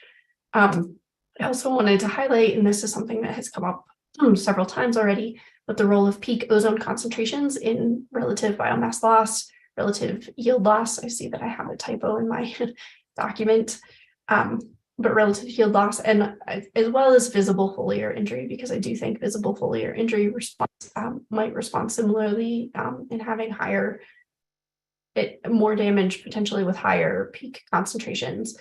And the EPA also highlighted that some of the exposure response studies have ozones that are much higher than what is observed in reality. And so we also need additional exposure response studies that mimic more realistic ozone conditions. And this doesn't just mean the current up to what the current standard is, because there are many regions in the US that are out of compliance with the current standard. So it does need to go into those points of realism that are exceeding those standards and really bracket the full range of what ozone concentrations are in the US and also elsewhere in the world, because there are other places in the world that have much higher ozone concentrations. And it is still important to understand plant responses. I also mentioned earlier, stomatal-based ozone metrics are going to be really important, because that regulates the stomatal-based metrics are more of a physiologically relevant metric in looking at ozone damage. So I think that those metrics and the response relationships with those metrics are going to be important. And then the last few points that I have here are thinking about community composition. species diversity and diversity changes. And I highlight that this includes a variety of processes such as shifts in population dynamics and also genotypes. And this was brought up earlier that there is selective pressures, especially in higher ozone regimes, away from the more sensitive species. That's causing this sort of selective pressure that's changing population dynamics, and that could, in fact, depending on genetic relationships, it could mean that there are some genes that are lost that are important for other aspects of ecosystem functioning. Also changes to soil nutrient and water availability and other cascading ecosystem and trophic interactions. And by that, I mean things like for ecosystem interactions, changes in carbon and water cycling, changes in runoff, changes in climate through that carbon feedback. And then as far as trophic interactions, things like changes in herbivory presence and health are going to be really important. And that goes for insects, but also other herbivores that are, mammals and other types of herbivores. And then EPA also highlights the impacts on pollinators and as well as plant reproduction. And I think that those are also correlated because pollinators are important for plant reproduction, but really considering what happens on a year basis in terms of plant reproduction in response to ozone, high ozone values, I think is going to be really important. Great, thank you very much. And Howie, you're next.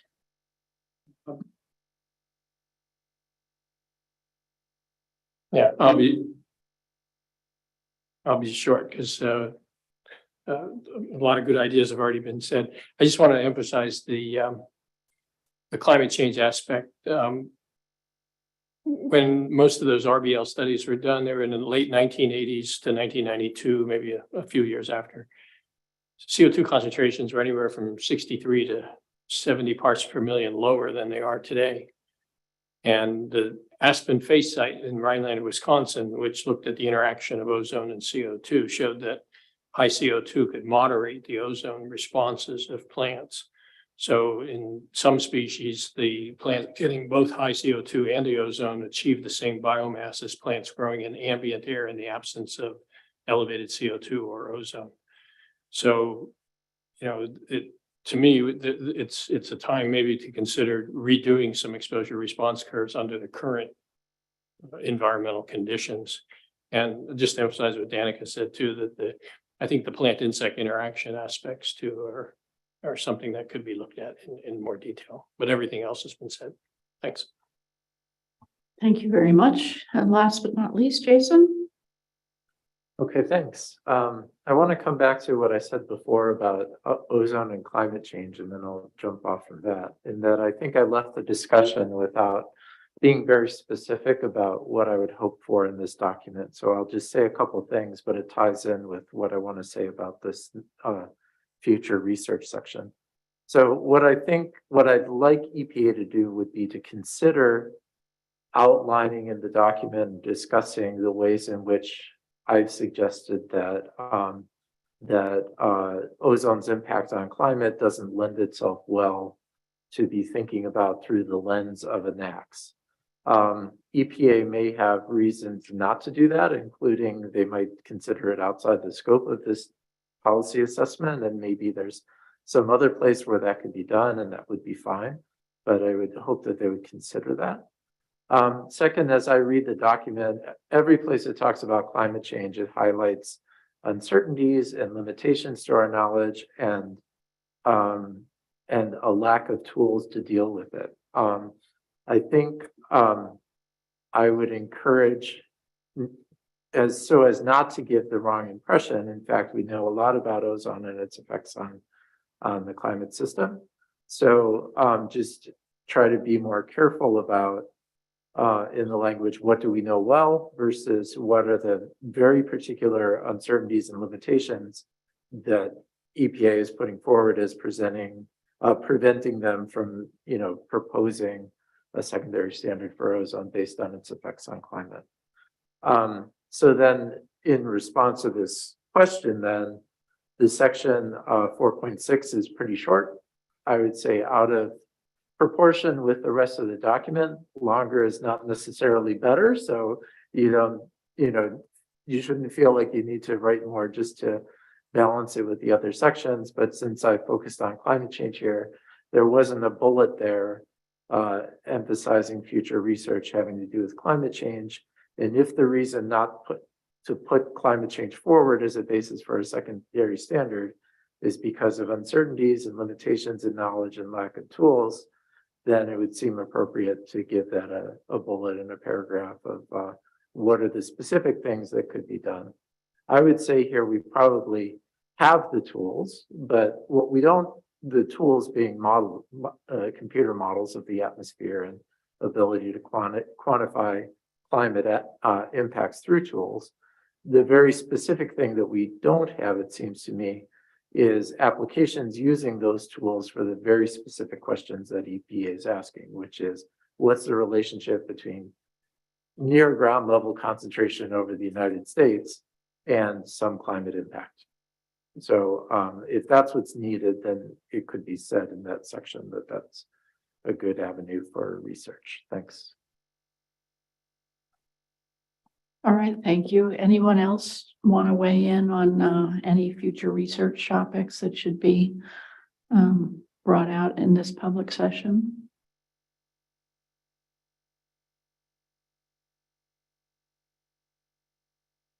Okay, I'm not seeing any, so I think we are at a bit of a crossroads. We're about an hour before when we were supposed to adjourn. I don't know if there's any additional discussion that anybody feels like they want to have about the secondary standard, or if we're all waiting on tenterhooks for the experts to come back with their deeper thoughts after having caucused.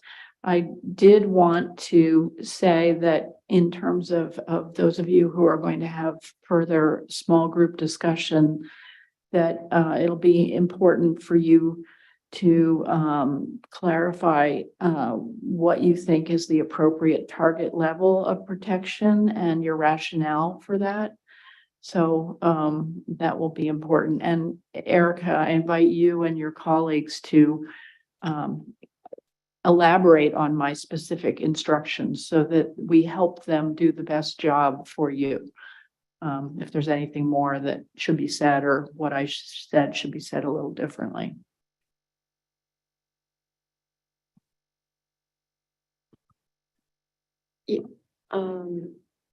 Well, okay, I'm gonna let me say what I was thinking, and then Deirdre wants to say something too.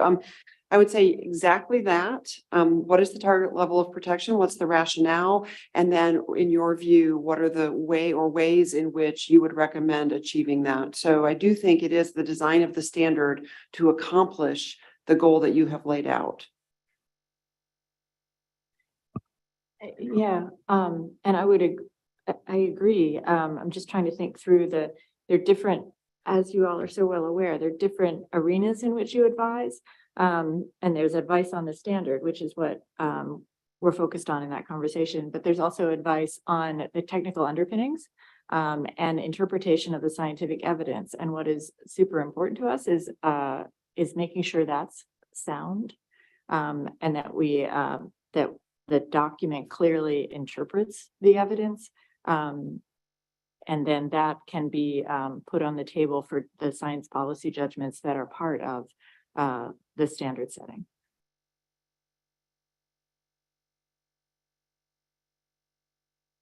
Okay, so does the small group do you feel like you understand what you need to do? And so I think we're going to leave you to it. I'm suggesting we go ahead and adjourn. I think some of us are tired from travel and this group needs a little time before dinner. So is that okay? All right. So I guess my job is to turn it over to Aaron to recess us for the day and give us reminders about what we're up to tomorrow. Yes, so we can be recessed and we'll reconvene at 8:30 a.m. tomorrow. All right.